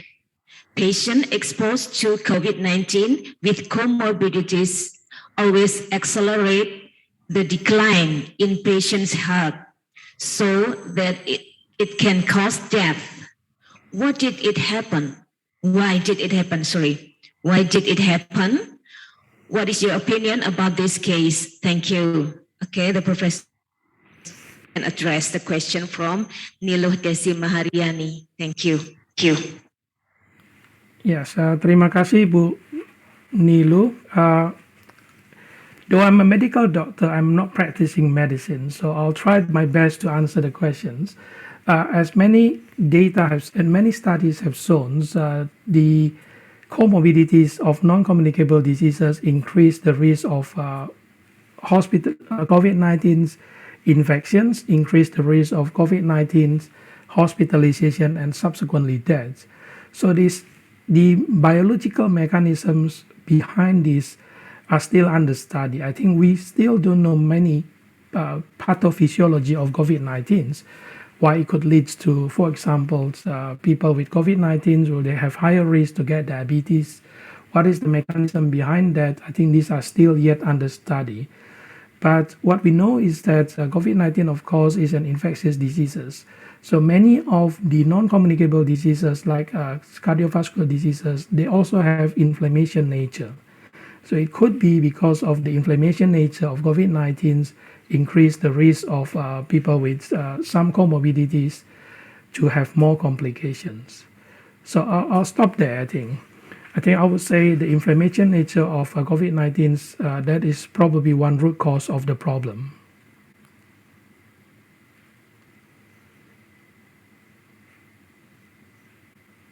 Okay, that is the answer from Professor Navi.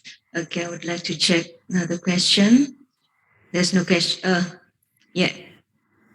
We have another question from Nur Hadia. Good afternoon, sir. My name is Nur Hadia. I'm a new student from Postgraduate of Midwifery. Thank you for your explanation. In your opinion, what is the most effective way or any innovative way to continue to serve patients with NCDs while we are currently fighting COVID-19? As we know, some countries are implementing to minimize non-urgent care. Meanwhile, NCDs are also important to be treated because it causes many deaths. Thank you. Okay. Thank you very much, Bu Nur Hadia. I would say maybe one of innovations that could be used to handle NCD patients during the pandemic case is digital health, or we know as e-health or mobile health. So many patients, many NCD patients, as we saw in the previous slides, they did not get their treatment because of the services were closed, particularly during the first wave or second wave of the pandemics. Couldn't we think of using e-health to take care of patients? As you say, many governments have closed their services and reduced deficits of non-urgent care, non-emergency care. But of course, hypertension treatment is not emergency. But still, the patient need to get treatment. Could we think of using, for example, e-health platform to inform patients about the disease, to inform patients about the needs of treatments, and actually to deliver treatment to patients? So development of mobile technology or digital health during pandemic has increased in many settings, and there have been quite a lot of study to use e-health or m-health or digital health, whatever we refer to it, to increase, for example, patient adherence.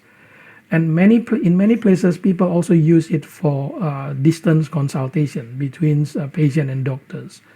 I think in Indonesia, such application or websites or portals have also grown during the pandemics. So in short, I think digital health would be a way to go. Okay, so the answer is the innovative way is the digital health, one of the solution maybe. Okay, thank you. And there's no question in chat room. I would like to give chance to you, the audience, to raise the question. Maybe you can unmute by yourself and you can go to ask the question to the professor directly. Okay, who will be unmute yourself and then ask the question directly to the professor. We still have 3 minutes to go. Okay. I give the chance to Dr. Mardiono to ask the question. Okay. Okay, Dr. Mardiono, how you?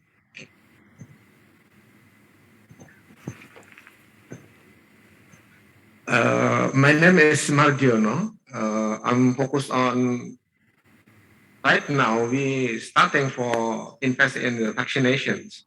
Means that the number of the COVID patient already decreased significantly. And then what you suggest for our health program approach to prepare for the people who have more high morbidity, still have a high risk in the COVID. Because when we considering the program and then the budgeting means that we like to achieve the human capital productivity in the future. Right now, mostly in Indonesia is a good young generations. What the best way to approach the program in the future? Because we have a nurse, we have a medical doctor, and then public health, and now the epidemiologists also focus on the investment on the future. Thank you very much, Prof. Navi. Thank you very much, Dr. Mardiono, if I recall correctly. Yeah. Thanks. That's an excellent question. I think it's a very difficult question to answer, I believe, because of the nature of COVID-19 that we still don't know. There's still a lot of mystery on COVID-19 that we have to solve. We thanks the government effort. I think in Indonesia, the vaccination has outreached large number of populations. Of course, we still have way to go before we can vaccinate the majority of the populations to achieve herd immunity, as many people discussed already. I think the challenge of vaccination is to educate the populations that no one will be safe until everyone is safe, and that is the WHO slogan. So we have to achieve, hopefully, full coverage of vaccinations. The challenge, of course, is to address the vulnerable populations. And luckily I get a new funding this year to do a study on vaccination in Sweden for three years. Even in a high-income country like Sweden, vaccinations resistance is still a problem. In many surveys conducted by the Public Health Agency, we noticed that 15% of the population did not want to be vaccinated. So the challenge is how to identify this 15% of the population and how to address them and how to educate them, improve their health literacy to get vaccinations. So we could achieve the herd immunity. So back to your question, I think one program that the government should do is to improve health literacy of the populations. So health literacy to the pandemic, health literacy to the importance of prevention programs. I mean, when we study public health, I remember I taught public health 20 years ago at Gajah Mada.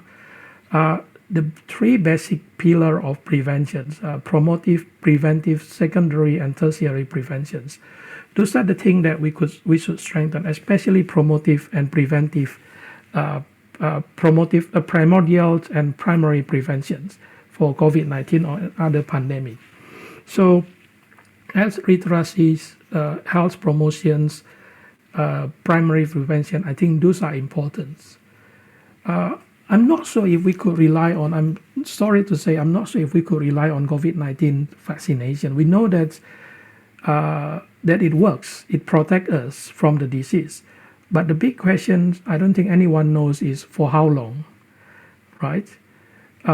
In many settings, they try to give booster vaccination already. I think at least in Sweden here, older people who have got the second dose of vaccine longer than 6 months ago, they are suggested to get the third vaccinations.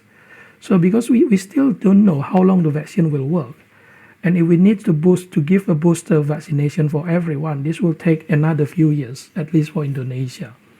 So until we know that the vaccine is effective, I think promotive actions, preventive actions to prevent exposure, to prevent getting COVID-19, I think is most important.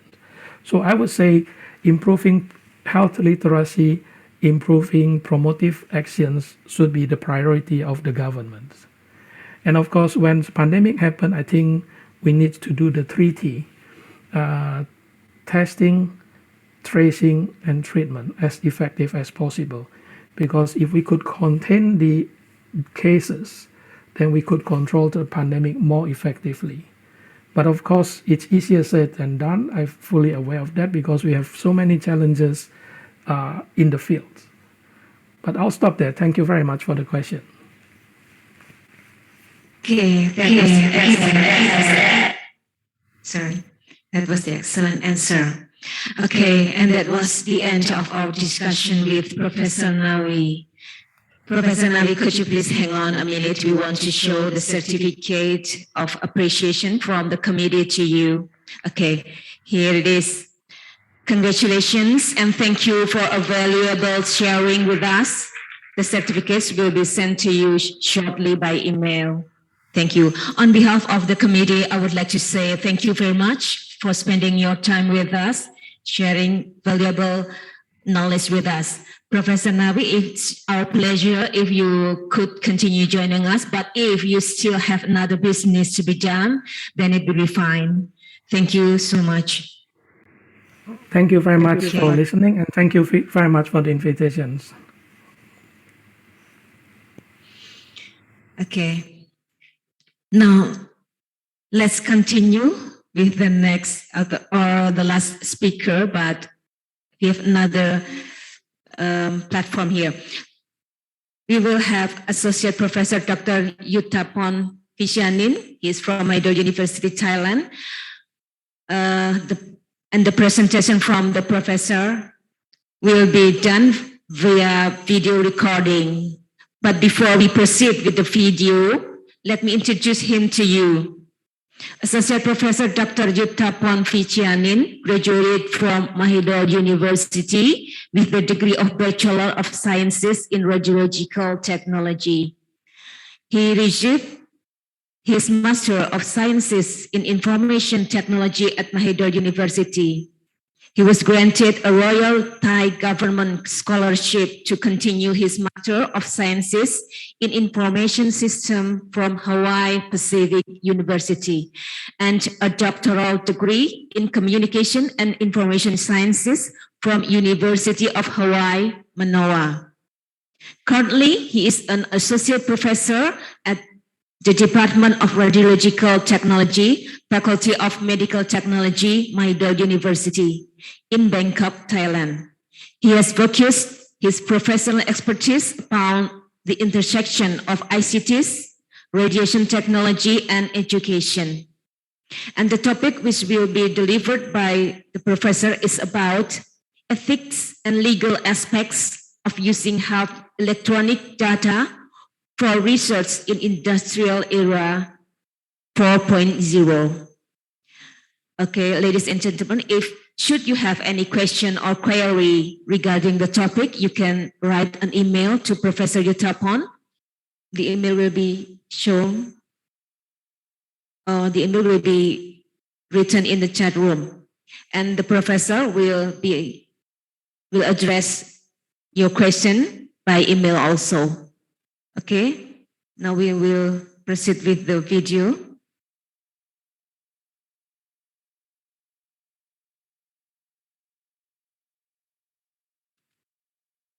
Hello everyone, my name is Yuttapon Vishanin.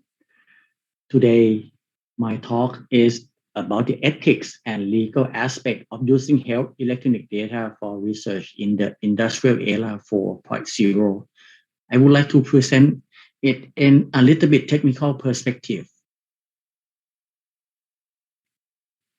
My short bio is here. I am currently an associate professor at the Department of Radiological Technology, Mahidol University in Thailand. If you would like to know me more, please visit yuttapon.com. I also serve as the Director of Education of the ISRG. You can visit the ISRG website or Facebook at isrg.org. This is my agenda for today's topics. At first, I would like to give some example of PDPA implementation in Thailand in an overview perspective. I will talk about basic principles in information security. I will give some demos, examples. I will show you attack maps, Google hacks for educational and demonstrational purpose only. I will talk about health information and related laws, international standard for information security management systems, possible cause of data risk, and I will show and tell some researches with anonymized data.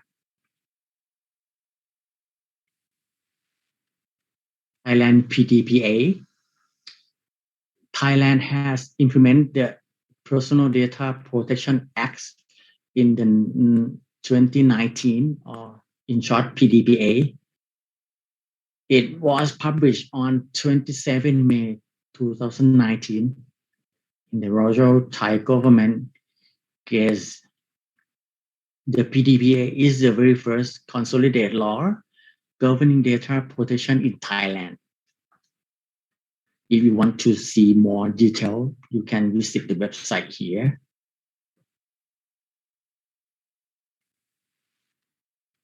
Basically, the laws indicate the Personal Data Protection Committee has to be set in order to establish for the PDPAs. For the committee or PDPC, they will have the power and duties to determine the measures or approaches for operation relating to the laws to promote and support the protection of personal data. This is very important because our data, personal data, will be protected by this law. And they also issue notifications, sometimes warning or orders, so to anyone to follow the PDPA, and also they can establish rules, guidelines for the personal data controllers. This is another entities that need to control the data, and also the personal data processor or the one who process the data to make sure that they follow and comply with the laws here. So in Thailand, we have three entities: PDPC, the committee, and the personal data controllers who have governing the rules, and the personal data processor or who is processing or working with the personal data in organizations, right? So the committee, the controllers, the processor, these three entities will work together to make sure that our data will be protected.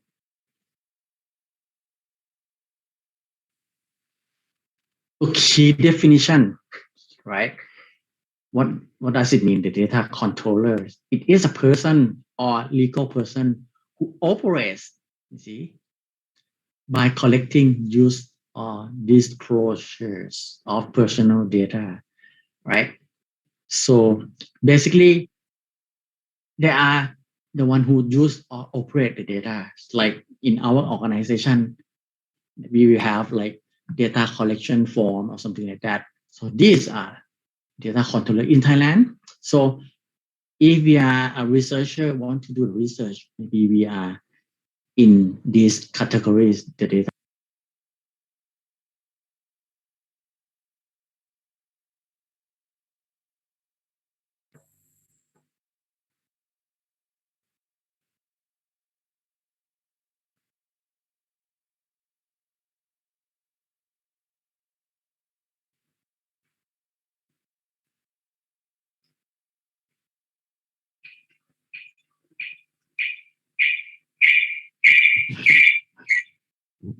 Okay. Okay, that's the end of the presentation from Associate Professor Dr. Yutapon Pisciani. So, for the committee, can you please share the email so that the participant can write the question and send the email to the professor? Okay.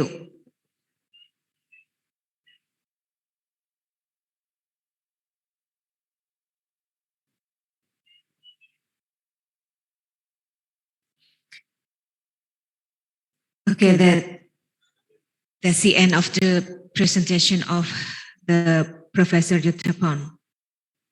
So,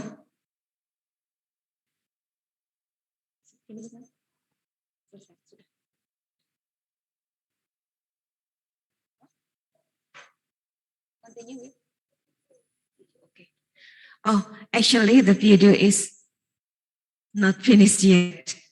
So,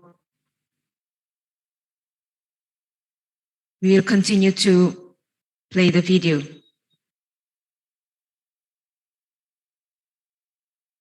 Sorry for this inconvenience due to technological problem.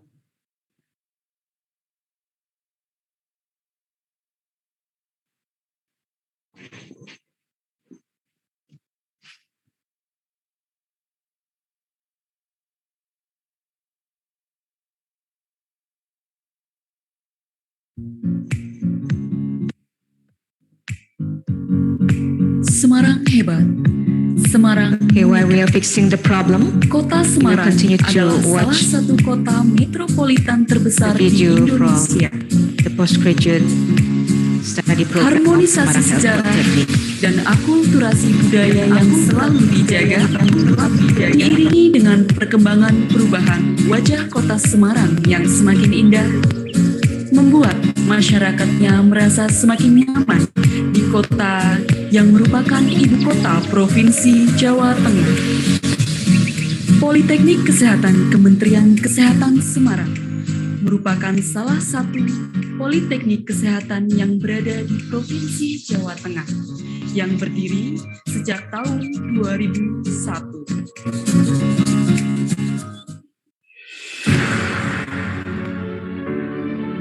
Program Pasca Sarjana Politeknik Kesehatan Kementerian Kesehatan Semarang.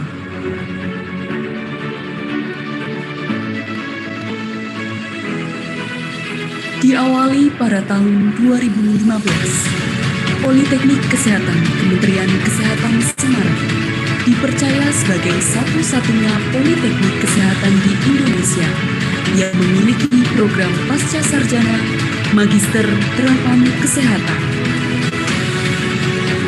Visi.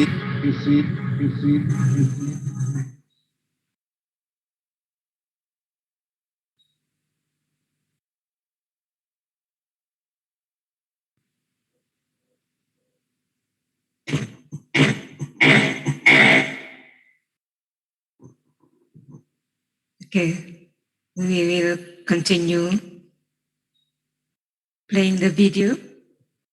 The data controllers, like the data processor is a person or legal person having the power and duties to make decision, to collect, use, or disclosure of personal data. This one is like a policy maker in the organizations, right?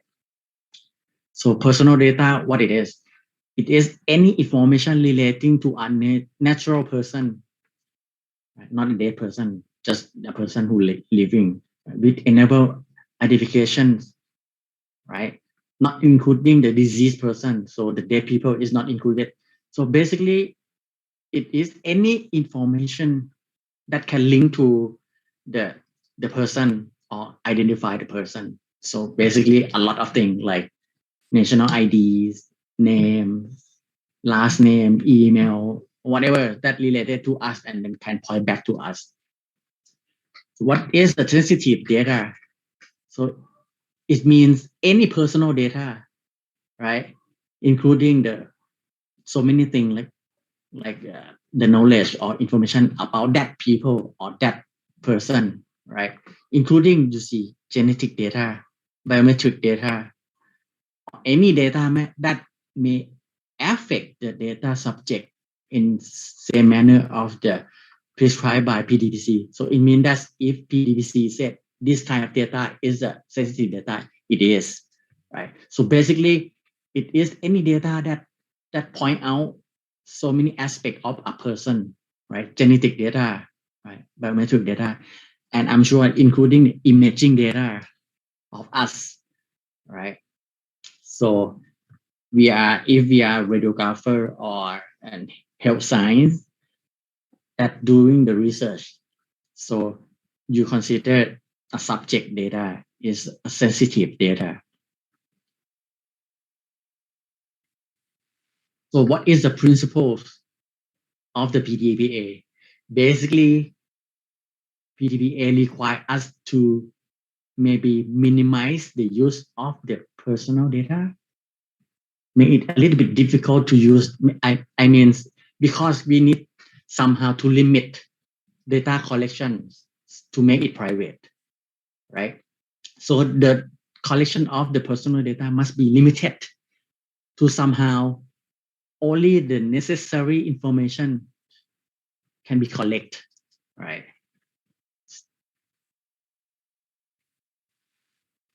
The data processing notifications. So the subject must be informed before you collect the data from them, right?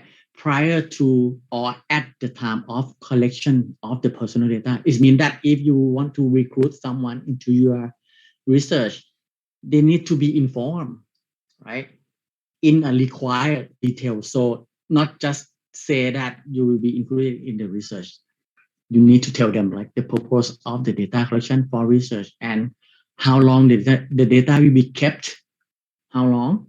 You cannot keep it forever. Like you need to delete it someday, and how to delete it, when to delete it, right?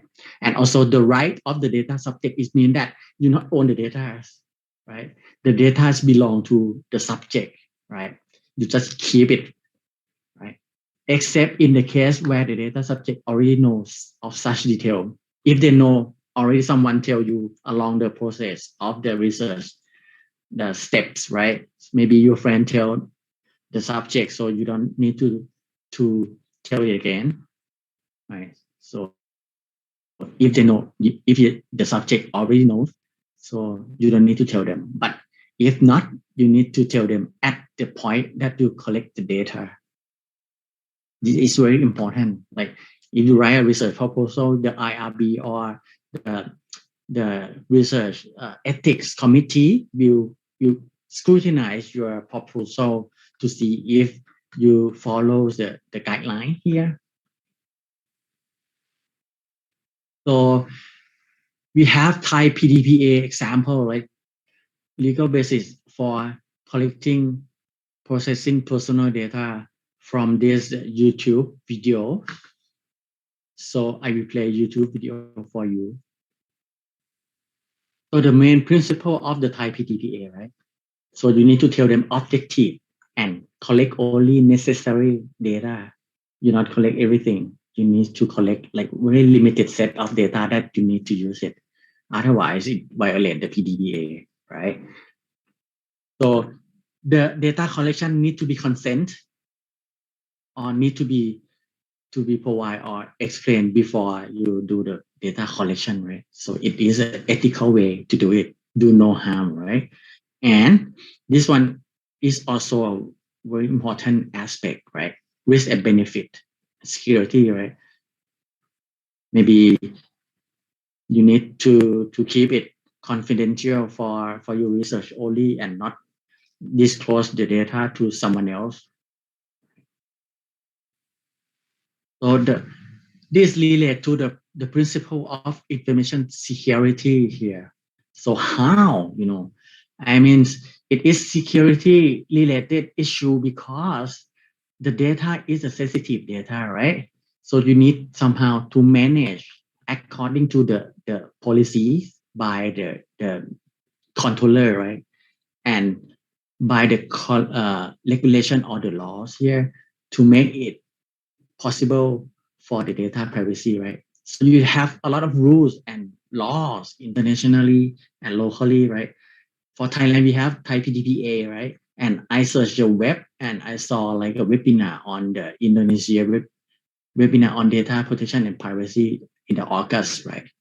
In EU, very strict. In the US, long time ago, they implemented here. HIPAA, for example, this one, regulating the healthcare providers data collection from the patient information or health information from a person, right? So basically, information security, what it is, it relating to the confidentiality of the data. It mean keep secret or not, right?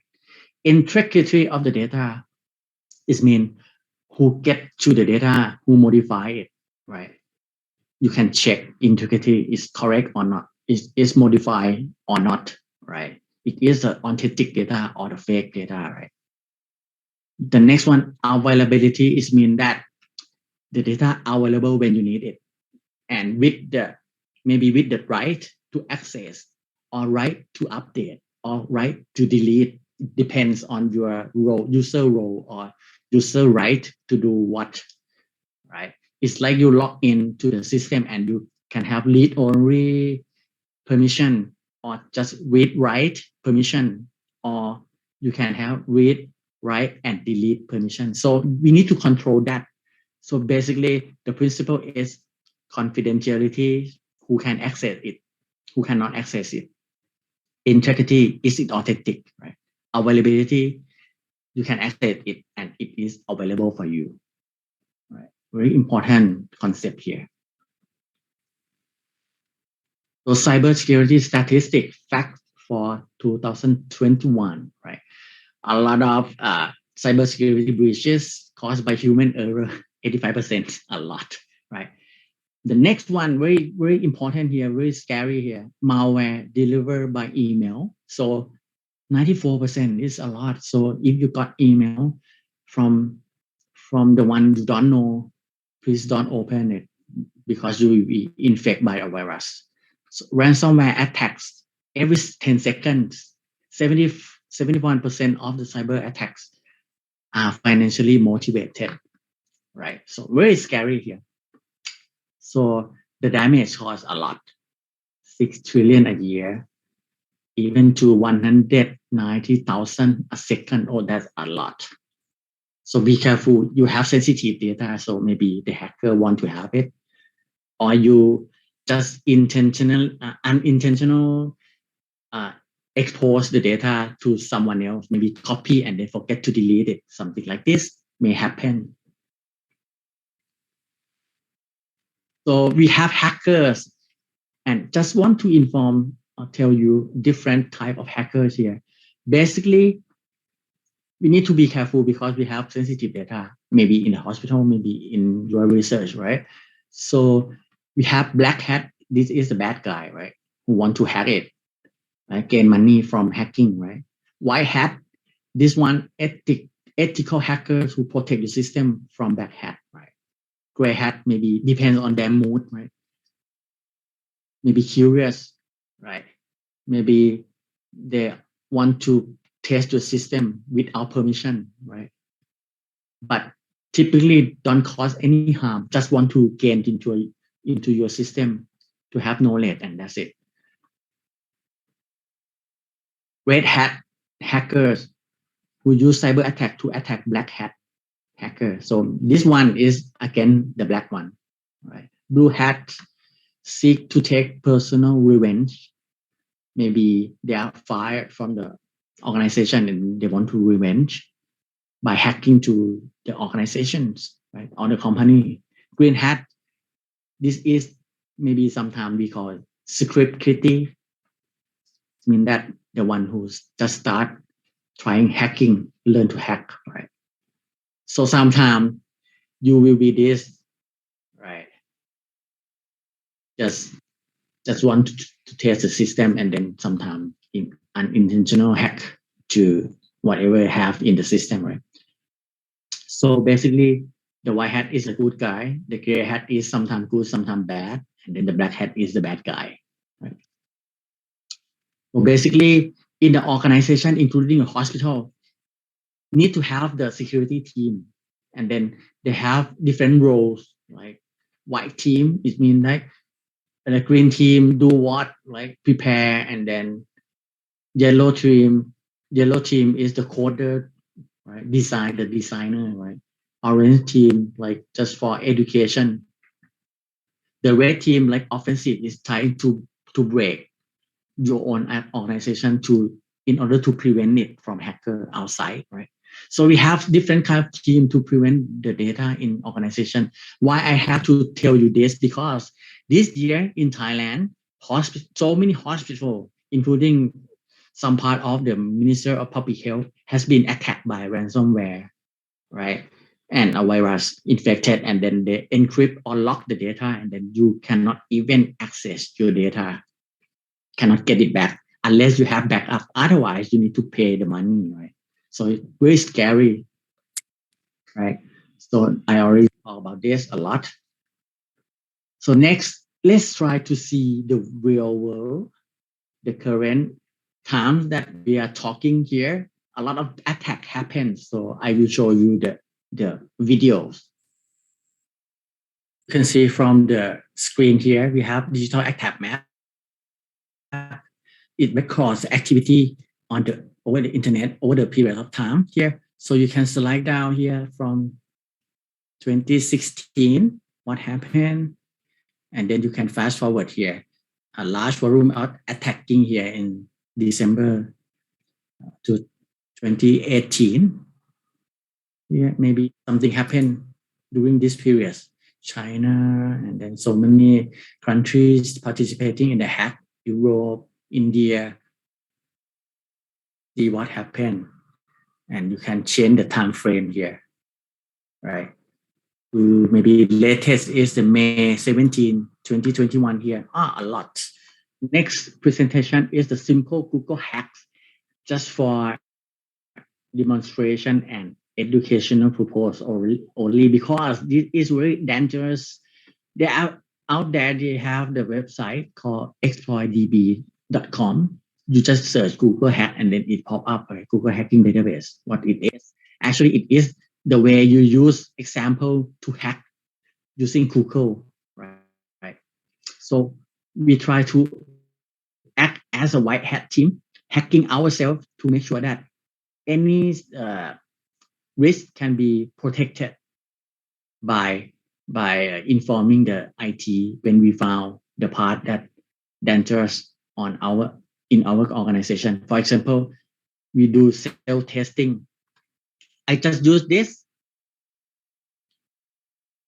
one, right? I found in the database, right? I use this line in URL, and then this one I pre-record. So it means that I have tried and then it works, right? I try to find Excel files that contain password from some government website of Indonesia. And I found like they have password, a lot of password. And then we just demonstrate, right? Don't do it. So I can download an Excel file, contain username, password, and then the institutional branch. I don't know what it is because Indonesian bahasa, so I don't understand it. But I got a lot username and password here, right? So if you don't have any knowledge of hacking, you still can hack it, right? From this, you can see Mark Zuckerberg, right? Instagram, his office, right? And look at his computer. We zoom in and you see that the mic and the webcam is blocked using the black tape here, the microphone and the webcam, because the software can silently record your video from the webcam and silently record your voice from the microphone. Health information and related laws, information security or information privacy. So we have in the US, video one, you your healthcare information, your right. This a short video that the government make it and then tell you that you need to keep your own privacy right. Video number 2, your health information, your right. So I will play this video for you in the next section. Basically, the video explain our privacy right for the US HIPAA laws, right? So we need to know that the health information is private and should be protected, right, by the law. Also, we have HIPAA in 1996, the Acts, the Health Insurance Portability and Accountability Acts, right? This one used a lot, heavily used in healthcare in the US, right? So what it is, they try to educate the people that you can get your personal data from the providers. You can ask it, and can I have my medical record, right? And you need to check it to make sure it's correct, right? Because the data, the personal data is belong to us, right? So we also can request the list of people who access our data, right? Know who has seen it, right? You have control, right? So our data is used among the medical staff here, like physician, pharmacy, medical staff, and across the organization, across the information system, right? Electronic medical records, mobile apps, labs, hospital, web-based portal. So this belongs to us. So it is our right to control our information. Right? In this slide or this section, I would like to talk about international standard for information security management system, or we usually call it the ISO 27001 here, right? This is the number for the security system, right? It is a set of standards. For the first one, it talks about the security technique and the management system overview and vocabulary. You can buy it, like 166 Swiss francs here. Talks about the vocabulary here, and you can buy the next one, the technique and requirement of the system at this price. So it tells you about the requirements for establishing, implementing, and maintaining and improving the security management system in your organizations. It's like if your hospital would like to improve the security management, or even you get a concept for your research, this is probably the one we should look at it, right? Requirements. And we have a code of practice, what we should do, what we shouldn't do, something like the do or don'ts, right? You can buy it. But basically what it is a document that talks about the how to manage their security in the organizations. So basically it's a set of the processes together to help out the organization to manage their information security. To do what? By assessing the risks here and take actions to reduce them. So it means you have risks, then you have gap, right? It's like gap analysis, and then you try to minimize the gap here. So you reduce the risks, right? So it's simply a set of things that you must do to keep on top of your information security. So the main components of the ISO 27001, right? Basically, it is a policy set, like what is your subject data? Is it secure? What should we do? And then the objectives, right? Trying to do with your data, how, right? First, So you need the risk assessment, right? So it tells you where is the risk, and then how to minimize them. And then it also talk about the roles and responsibility of the person or the employees in the organization, what to do. So with your research, so it means like, what are your rules on keeping your data subject secure? How to do with your data and subject data leak, and how you stop it, right? It's like we think about the risk and who does what in your research. So compare, the standard here and the research, your research. So it's kind of like I try to draw the line here. This is a standard. This is what you can do with your research, right? Competence. So does everyone have the skill that they need to work with the data in your research, right? Awareness. That everyone in your team aware of the information security, right? Do you have any monitoring or measuring, like qualifying what is going on, accessing and using your subject data? Do you have tracking system? Who can read, who can write, who can delete, who can modify? Can you track it, right? Internal audit. So it's like independent checks of what is going on with your data. You have to have the system, right? Management review. So if you are the one who taking care of the management of your research project, so you need to review everything, right? To keep it under your control here. So basically, this is international standards, and this is your research. This is the concept of the ISO 27001.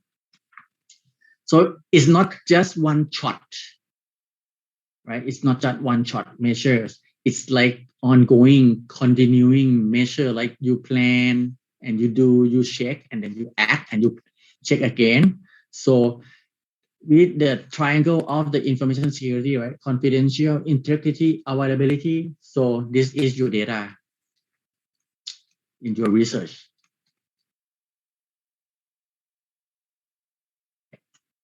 So you keep doing this kind of the activities to keep everything secure, right?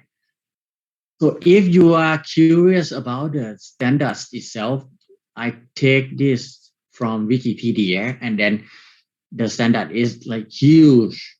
So we have like hundreds of control in several groups, right? And 35 categories.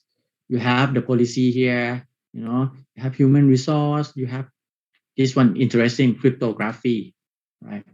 Operation, right? Communication, supply relationship, or everything throughout your organization, every part need to be secure, right? So what it is about the cryptography, I would like to give you an example. We have in security, we have what we call hash. What does it mean?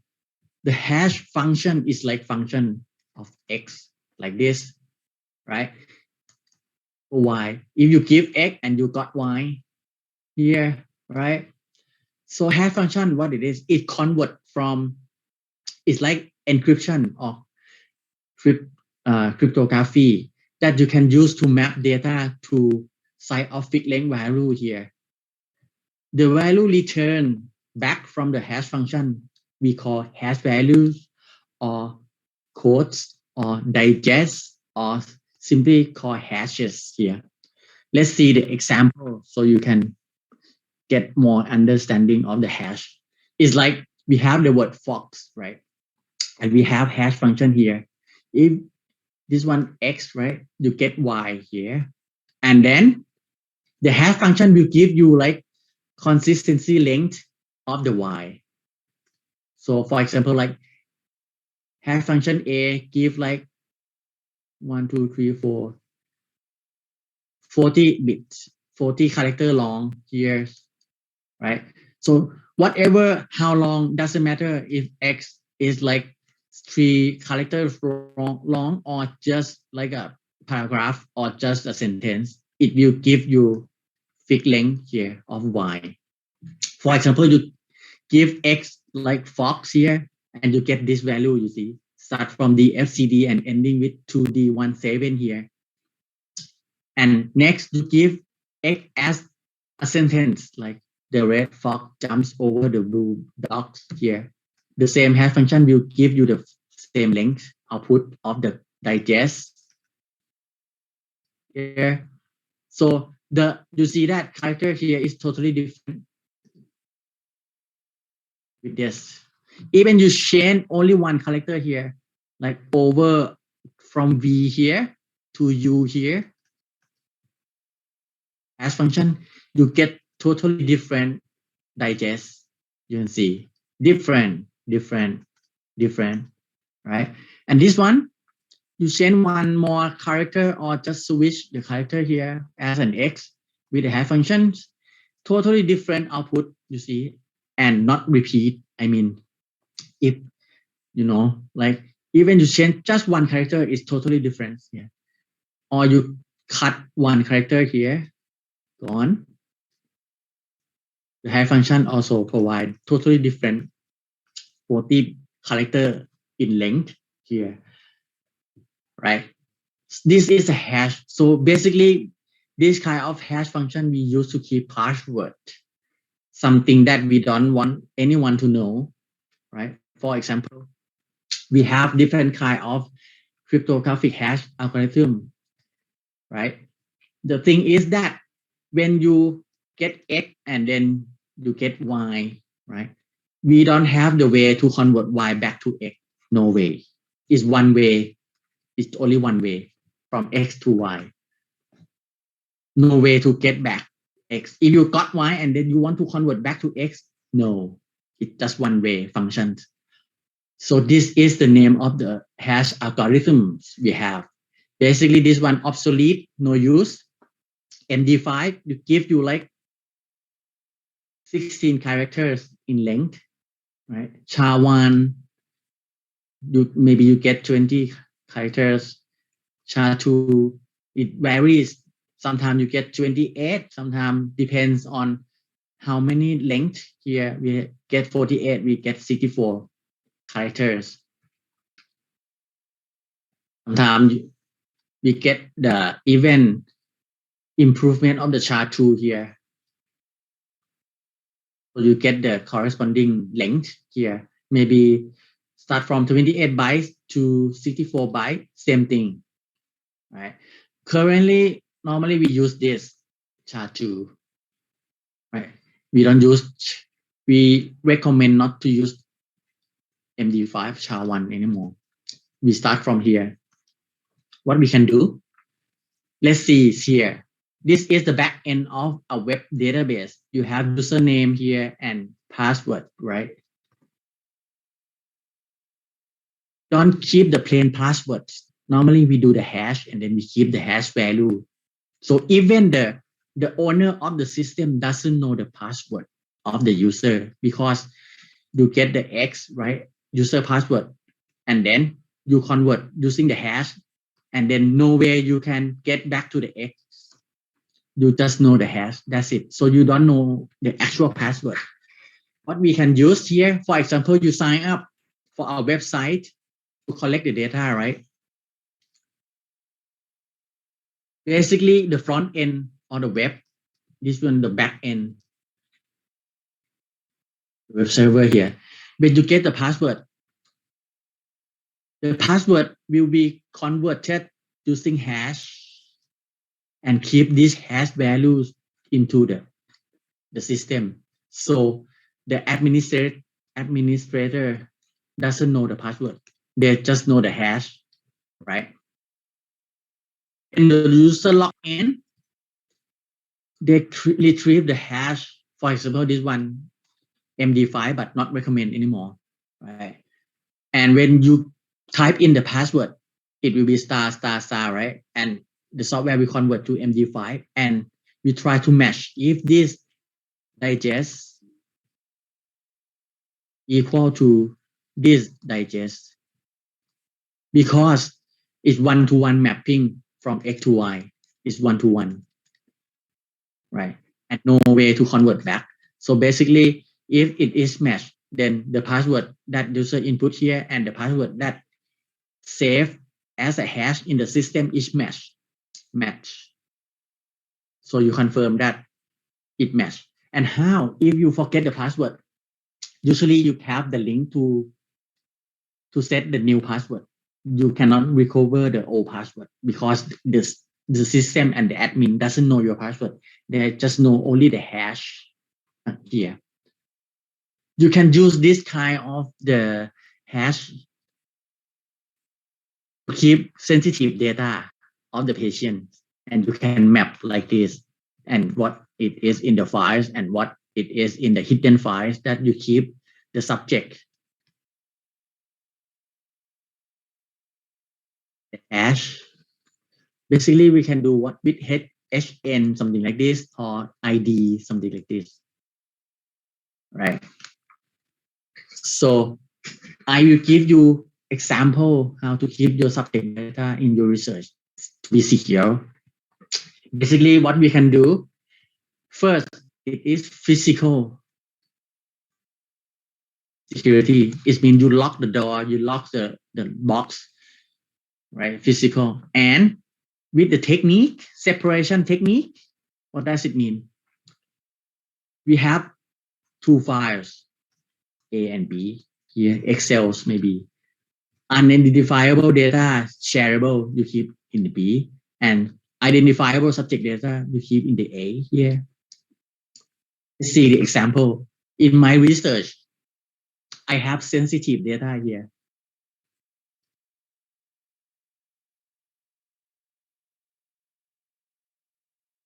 I locked, right? It has first name, last name, HN, right? And I define the code for each subject, like subject ID here.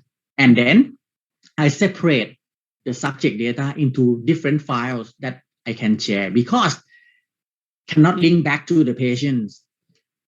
The one who share just know the subject ID, right? So this one can be shared, but this one I locked. Encrypt, file encryptions, and put in a USB and lock in a lockbox because this one sensitive data here. So I separate into two files. The one file that has to be locked is sensitive data. The one that can be shared with the team will be this one. All right.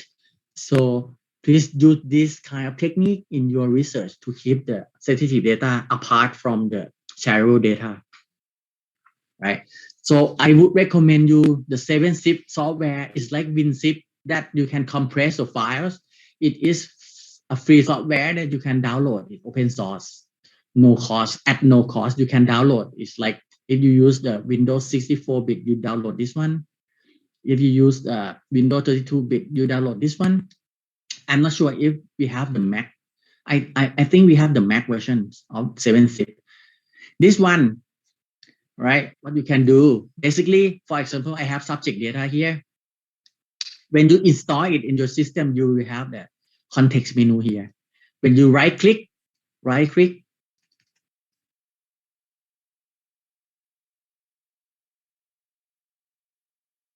it pop up menu here, and then you select 7-zip, and we choose add to archive, right? And then it will create the files. You can use 7-zip format or you can use zip format, doesn't matter. But the thing is that it has this section that you can encrypt the files. You put the password, maybe whatever password you want, right? And then this one important, you need to use the AES algorithm that is more secure for current day. So you select the algorithm here, AES 256, and then you click OK, and then it will create zip files that the content is locked. Even anyone get the files cannot open, or the one that obtain the file, maybe hackers get the files and then they cannot open it because it's locked. Inside, when the data is locked, you got the asterisk or star here, right? At the end, you get the star at the end of the file names here, right? And then when you want to extract it, you need to put in password. Otherwise, you cannot open the files, and then it will be kept secret, right? So if the password doesn't match, you cannot extract the files here. So this is secure data, data security here. So that is the way. What is the AES? AES is an algorithm that you have secret key and encrypt, right? And then you give the key to the receiver, and then they can open it. Decrypt, encrypt, and decrypt, same key, right? This one. So you can unlock the file, right? Plain text in the file here. When you put the AES encryption here, it's unreadable. And then you put in the correct password, it can come back. It's kind of different from the hash. Hash is one way, but AES is forward and backward, right? With the key here. Or the hardware, right? That you save the sensitive data. Recommendation is the hardware should have AES encryption automatically inside, right? For example, like this kind of hard drive, SD, they have AES encryption, right? So if even the laptop is stolen, the data is safe, right? For example, WhatsApp message, right? They encrypt the message inside. Right? Google Cloud also encrypt AES encryption, right? And the next, when you complete the research, how to securely delete the sensitive data, how? There's delete button in your keyboard, on your keyboard doesn't mean that the data is deleted safely, right? So basically in the file system, what happens? You have file allocation tables and actual file on the disk, right? Basically it tells that file A, right? Take the space from A and length 2, right? So this one, 2 length, and then file B, right? Start from T3 and length 4 here. Right? When we delete it, what does it mean? It just marked on the table, like a table of content, that, oh, this section is delete, but the actual content of the file is still on the hard drive. And if you have special software or you have special tools, it can be undeleted, right? It's not safe. Undeleting is possible, right? It's like take it off from the recycle bin. Yeah. So you have so many recover deleted file software here. Some are free, some are paid, right? So for the data erasers, right? We have 3 stages. It means clearing. So you remove sensitive data from storage device in such a way that it is assurance that the data may not be reconstruct or take it back, right? Purging is like physical rewrite. So you overwrite the data with something else, right? So data cannot be recovered and then destroy the hardware. So this is the standard, right? Like so many standards that you can do it, like what to do with the data, right? Data erasures, right? So you delete it, not only just mass here, delete, you write something else over the old data. You write 0 over the old data. So even it is undelete, you get 0, but not the data you saved before, right? So I recommend you use File Shredder. It's free software from Microsoft, right? Desktop application for shredding, destroying unwanted file beyond recovery. So even you undelete it, you cannot read it because it's just zeros, all zeros bytes. And you have some free and paid software for data eraser, right? But I just recommend File Shredder for Windows here. Bleach here, you can download it, clean your system and free this page. Direct boot and nuke here, you put CD-ROM and you boot it, and then it will destroy all data in your hard drive. So be careful to use this. This one is just maybe you want to sell your laptop or your organization want to dispose the hardware. So this kind of software is used on each of the machine before it destroy, right? And then this is a hard drive put in the shredder, and then it becomes small pieces of the metals. Or in DICOM, for DICOM, we have what we call DICOM anonymizing software. It will override to keep DICOM anonymized. It overrides the DICOM text or DICOM information in the DICOM header with specific value, maybe empty. Sometimes it write empty value, or sometimes it write random.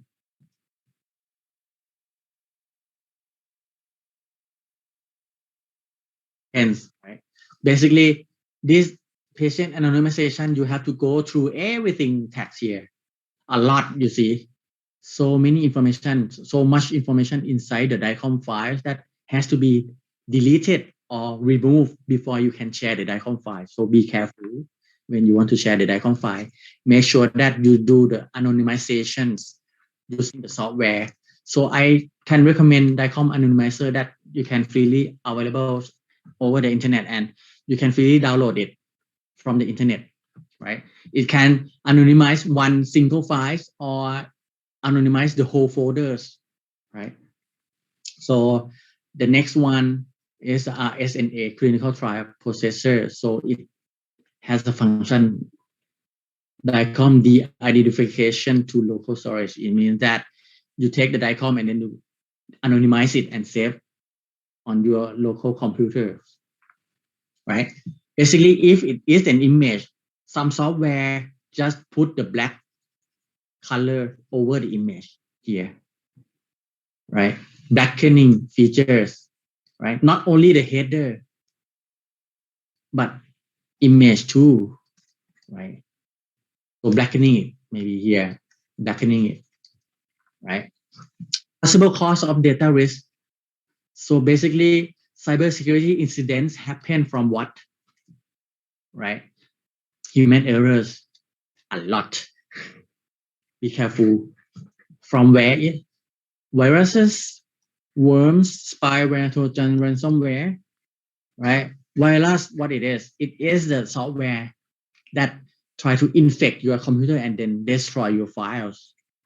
About worms, worm is kind of software that doesn't mean to destroy the file, but it try to spread out or make an outbreak of the worms as soon as possible. So it need to infect to your network, and then it take over your network, right?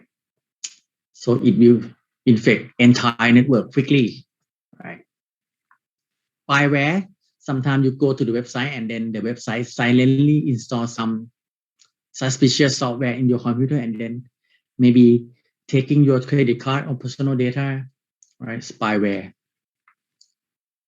We have so many different things: adware, keylogger, sound recording, browser hijack, something like this.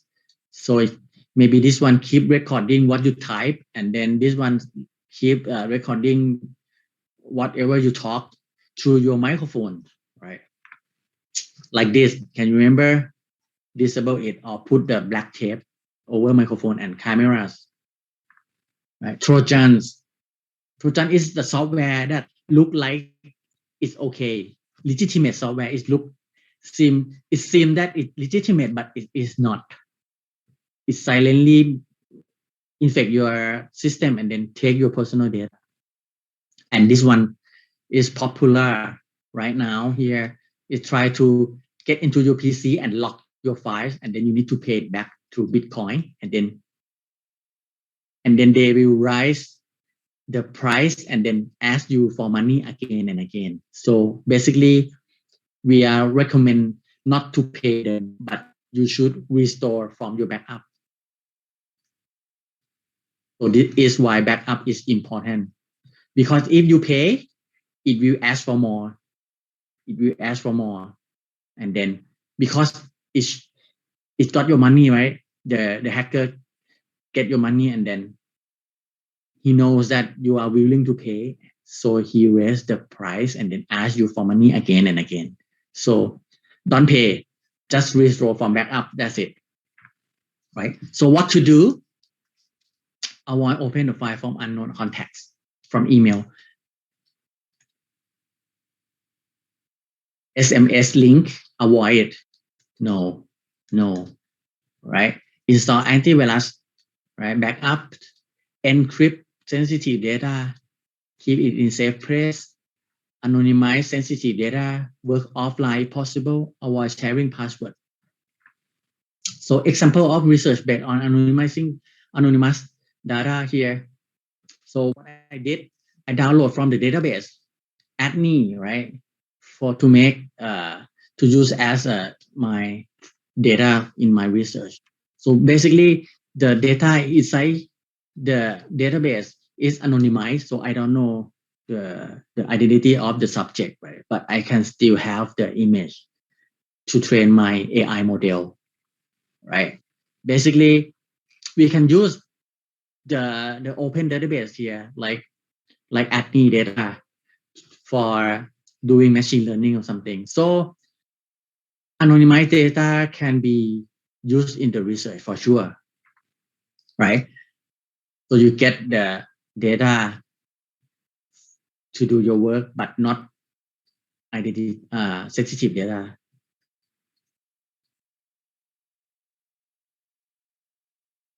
Removed, but you can still work with your data. Right? I would like to end my talk here, and thank you for your attention. Okay, give a big applause for the video presentation from Associate Professor Dr. Yuta Piscianin. That was a very detailed and interesting video presentation from Professor Dr. Yuta Piscianin. It gave us better understanding about using electronic data for research with more awareness and precaution on using sensitive data and put into consideration for cybersecurity. We also thought about how to keep our sensitive data, as well as how to delete or erase the data safely. And if you have any query or question regarding to the topic, you can write an email that has been shared in chat room. And we would like to show the certificate has been shown. Okay, and this will be sent directly to the email of the Professor Yuta Piscianin. Okay, praise be to Allah, the Almighty God, for finally we have reached the end of the last session for today. I would like to convey my big apologies to you all for every mistakes that I've made as the moderator. Wishing you enjoy that we've been through and have a nice day. Be healthy and be happy. Bye. I turn the floor back to the MC. Thank you so much. Assalamualaikum warahmatullahi wabarakatuh. Peace be unto you all. Thank you.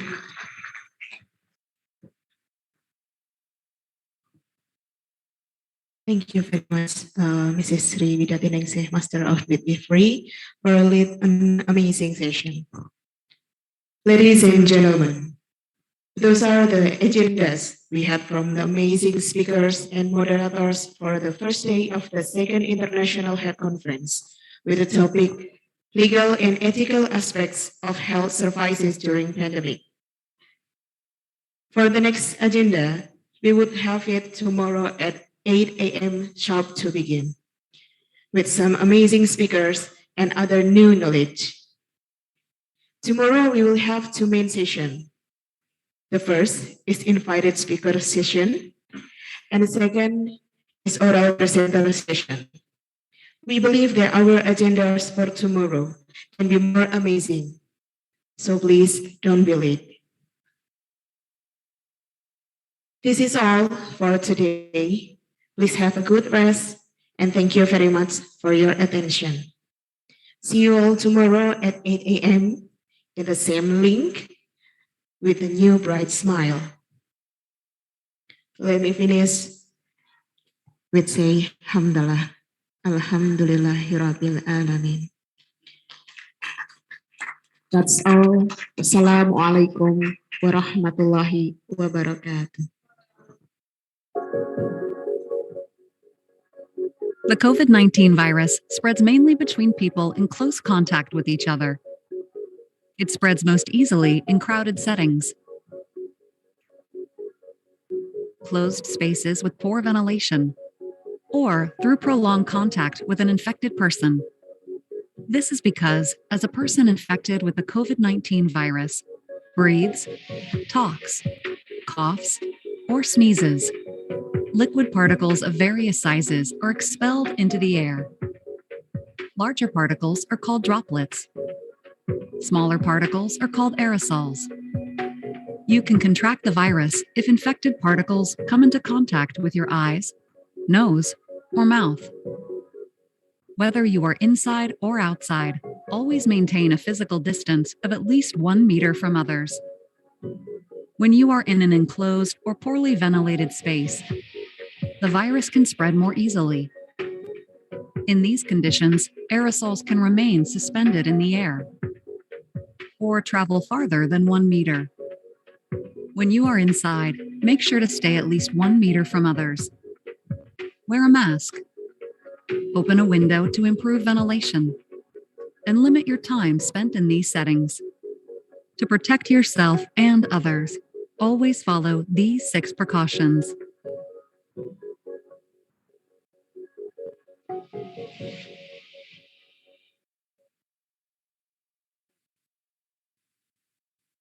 The novel coronavirus disease, COVID-19, is caused by severe acute respiratory syndrome coronavirus 2, SARS-CoV-2. Since the first report of the virus in December 2019, there has been a rapid rise in the number of confirmed cases that contribute to mortality and morbidity. The disease's rapid spread and novel nature have created significant health concerns, particularly for pregnant women. In all populations, COVID-19 can cause respiratory symptoms, such as a cough, shortness of breath, and difficulty breathing. However, affected pregnant women have additional concerns about pregnancy and their babies. There have also been concerns about mother-to-child transmission via the placenta, mother's body fluids, during delivery, and while breastfeeding. Research is needed to determine COVID-19's true impact on pregnant women and their babies. To help identify these impacts, including COVID-19's prevalence, symptoms, and complications in pregnant women, University of Birmingham professor Shakila Thangarantanam and her team at the WHO Collaborating Centre for Global Women's Health are conducting a living systematic review.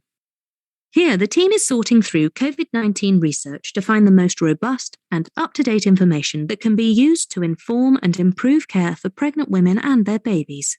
As of June 2020, the prevalence of COVID-19 in pregnant women admitted to hospital for any reason appears to be similar to the general population, with 1 in 10 pregnant women diagnosed with the disease. Of these, 39% reported a cough, 40% reported fever, 19% reported breathlessness, and 10% experienced muscle aches. However, the risk of having symptoms is lower in pregnant women than non-pregnant women. They are 57% less likely to have a fever and 52% less likely to have myalgia. While COVID-19 infected mothers-to-be were at a higher risk of intensive care unit than non-pregnant women, they had a slightly higher rate of preterm birth than non-infected mothers, and stillbirths and neonatal deaths were extremely rare. Risk factors associated with severe COVID-19 in pregnancy include increasing age, obesity, and pre-existing medical conditions. Fortunately, the risk of babies getting COVID-19 following childbirth and breastfeeding is low, so vaginal delivery and breastfeeding should be encouraged. However, founding studies have been relatively small, with high uncertainties. As a result, Professor Thangarantanam and her team plan to continue reviewing studies and compiling information to help support pregnant women and their babies' health, safety, and care.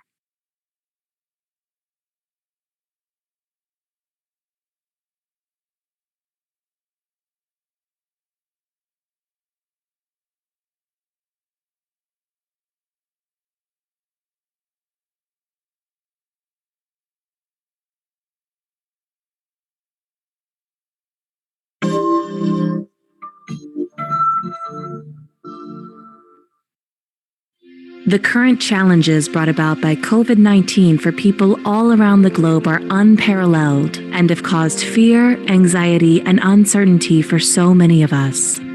We are all going through this together, and it's important to understand that you're not alone in how you're feeling right now, and that there are practical, healthy ways to cope with these emotions.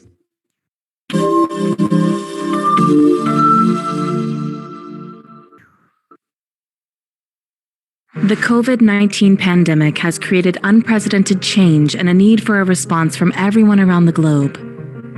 Many of us are worried about our loved ones and our livelihoods, and there is no one right way to cope with what we're experiencing.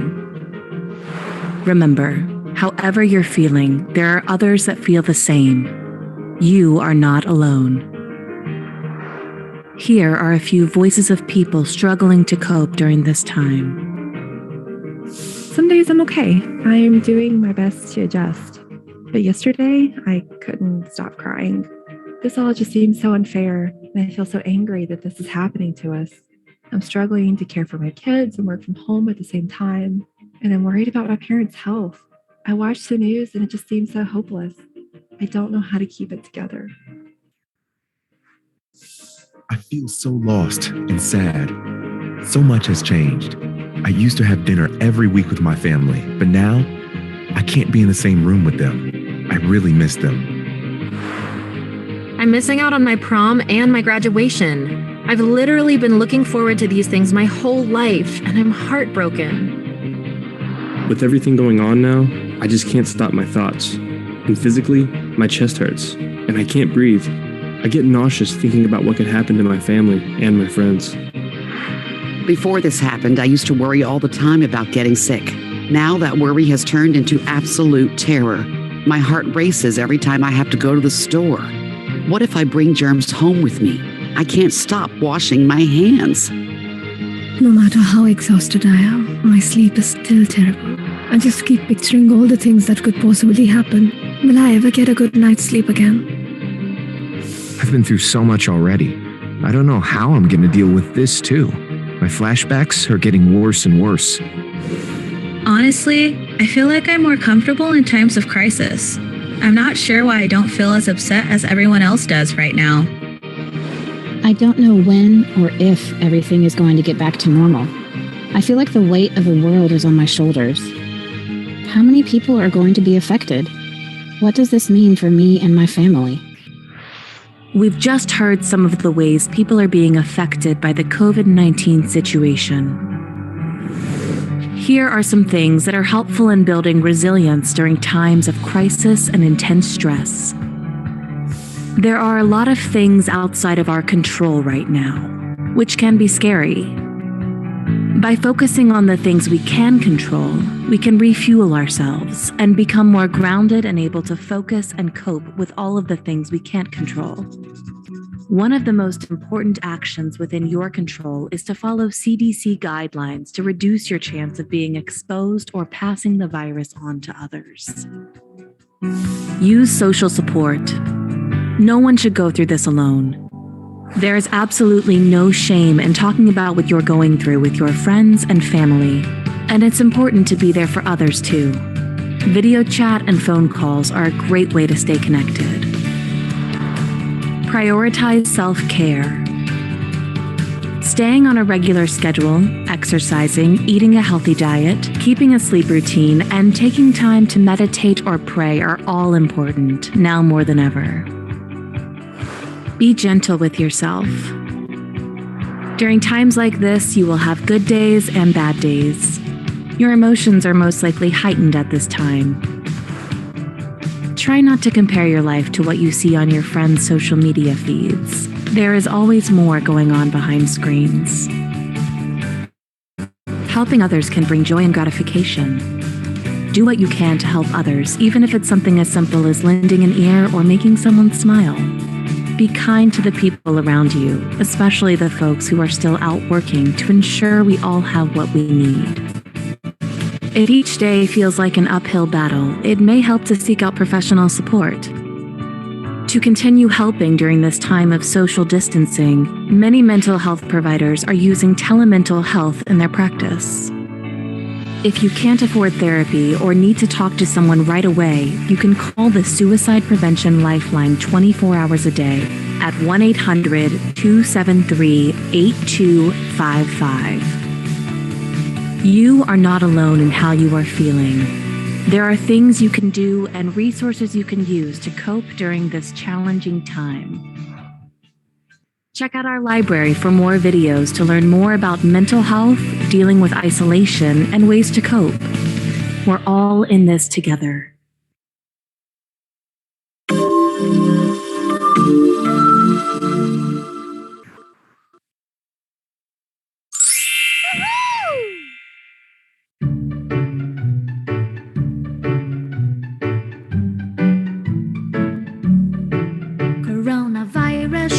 Coronavirus, shoot.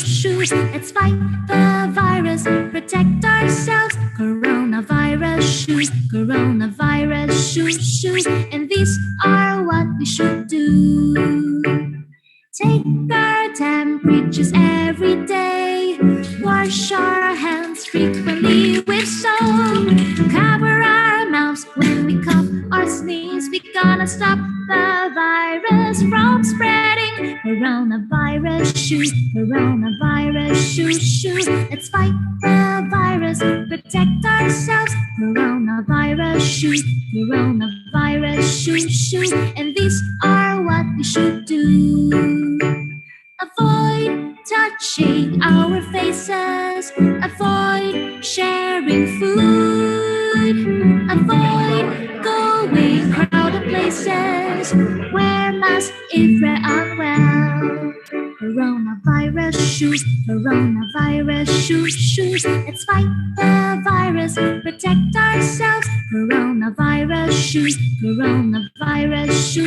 And these are what we should do. Drink lots of water every day. Have enough sleep and rest. Eat lots of fruits and vegetables, and let's exercise regularly. Coronavirus, shoot. We can fight the coronavirus.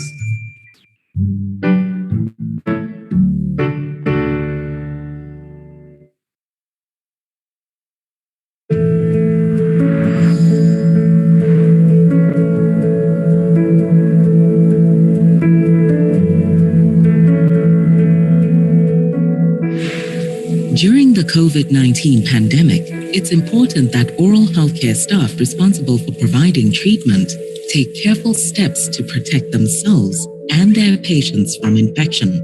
Treatment rooms should be very neat with limited storage areas. Hand washing is a key measure to prevent the transmission of infection. Staff should perform hand hygiene using an alcohol-based hand rub product or soap and water before putting on or taking off PPE and before and after treatment. Hand washing with water and soap should last for 40 to 60 seconds. Following these steps: wet hands with water. Apply enough soap to cover the entire surface of both hands. Rub the palms of the hands together. Rub the palm of each hand against the back of the other hand, interlacing fingers. Rub hands, palm to palm, interlacing fingers again. Rub the back of fingers on opposing palms with fingers interlocked. Rub the left thumb in the right palm and vice versa. Rub clasped fingers in a circular motion on each palm. Rinse hands with water. Dry hands thoroughly with a single-use towel and then use the towel to turn off the tap.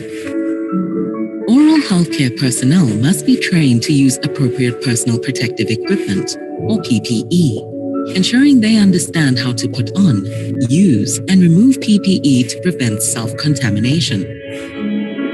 When putting on PPE, they should perform hand hygiene, put on the gown, then the mask, then eye protection, and finally gloves.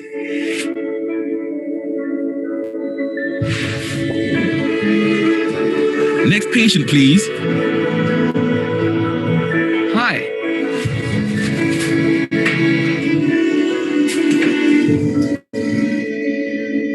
I see you have bad tooth decay. We will give you an anesthetic and proceed with the filling. Instrument packaging is important as it allows the instruments to remain sterile until they are used, reducing the risk of cross-contamination. During the pandemic, the World Health Organization recommends avoiding or minimizing aerosol-generating procedures, or AGPs. Instead, dentists should use less invasive restorative techniques using hand instruments. If an aerosol-generating procedure is required, a fit-tested respiratory protection is recommended. I have finished. Your tooth is filled and should no longer cause you pain. If you can just spit into this cup, please. Are you feeling okay? Yes. My assistant will take you back to the waiting room. At the end of the treatment, the assistant should send the instruments to the sterilization area. Respirators, surgical masks, gowns, and gloves should be discarded after every patient. Reusable eye protection and face shields must be cleaned and disinfected prior to reuse. There are temporary strategies for reprocessing masks or respirators. Reprocessing should be only considered when there is a critical shortage of PPE. Personnel should perform hand hygiene twice after glove or gown removal and after removing eye protection or masks. To further prevent the possibility of any aerosol transmission, there should be adequate ventilation in all patient care areas. It's best to choose natural ventilation and avoid the use of air conditioners or other types of recirculation devices. Air filtration systems can also be installed, with professionals carrying out any air conditioning maintenance. By following all these steps when treating patients, we can help to reduce the transmission of COVID-19.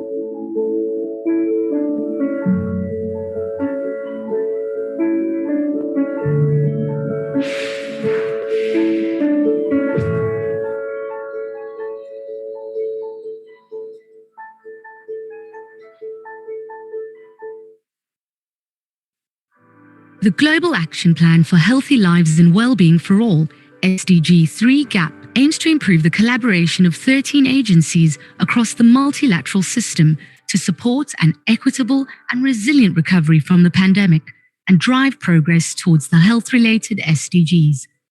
Our aim remains stronger collaboration for better health. The SDG 3 GAP was born at a time as we gained a deeper understanding of our need for it before COVID-19 hit. We were already lagging, with at least half the world's population still unable to access essential health services. We thought, surely we can do better. It's 2021, and we are not only further off track in achieving the SDGs, but for the first time since their adoption in 2015, progress on the goals has been reversed. We are supporting countries in a world where inequalities are growing and inequities persist. COVID-19 has exacerbated existing inequalities across all aspects of life for women and girls. Now, more than ever, as we fight COVID-19 and protect hard-fought gains made in global health, we need massive and cohesive global investments in health. The accomplishments of the SDG 3 GAP so far are encouraging, but implementation needs to be expanded further. Country-level implementation has increased to 37 countries, with many prioritizing primary healthcare reforms. Our work in Primary Healthcare Accelerator supports government and civil society partners to implement national and subnational work plans. This includes working alongside other partners to provide essential supplies, data, digital health solutions, and other innovations, even in fragile and complex environments. And in Pakistan, coordinated sustainable financing and efforts to boost the primary healthcare system is paving the way to universal health coverage. In Côte d'Ivoire, we worked with the Ministry of Health and civil society organizations to support a primary health budget increase of 15% every year. As part of the ACT Accelerator and with partners, UNITED is leading the work on therapeutics and also access to oxygen in low and middle income countries. This work is fully complementary to the work of the GAP to increase oxygen supply in countries. On innovation, WHO and partners helped to scale solar-powered oxygen in Somalia. In countries like Malawi and Nepal, we work with partners like the Health Data Collaborative. That is strengthening data sources so that countries can assess how they're performing against the SDG health targets. UN Women, together with the UN University's Gender and Health Hub and key gender working group members, have jointly developed a guidance note. The guidance provides very practical actions that decision makers can take to promote gender equality and ensure an equitable uptake of COVID-19 vaccines by leaving no one behind. It has spurred development of a new global dashboard for vaccine equity. To give you one example, the dashboard empowers governments, policymakers, and other partners with the very best of data and analytics to accelerate universal access to vaccines. To align across health partnerships, we're integrating work under the Every Woman, Every Child initiative. We continue to learn and adapt, to look for opportunities to innovate and to work smarter in supporting countries to achieve their health-related targets. With countries in the lead, our collective efforts under the GAP are already helping deliver concrete results across health systems while building more resilient health financing strategies focusing on equity. When we collaborate, stronger collaboration, that means better health. Our goals for the next years are to at least double the number of countries in which we're working, to roll out the monitoring framework to optimize our support to and measure our impact in countries, and to continue to jointly support countries to strengthen primary health care. Together, Together Together for an equitable and resilient recovery.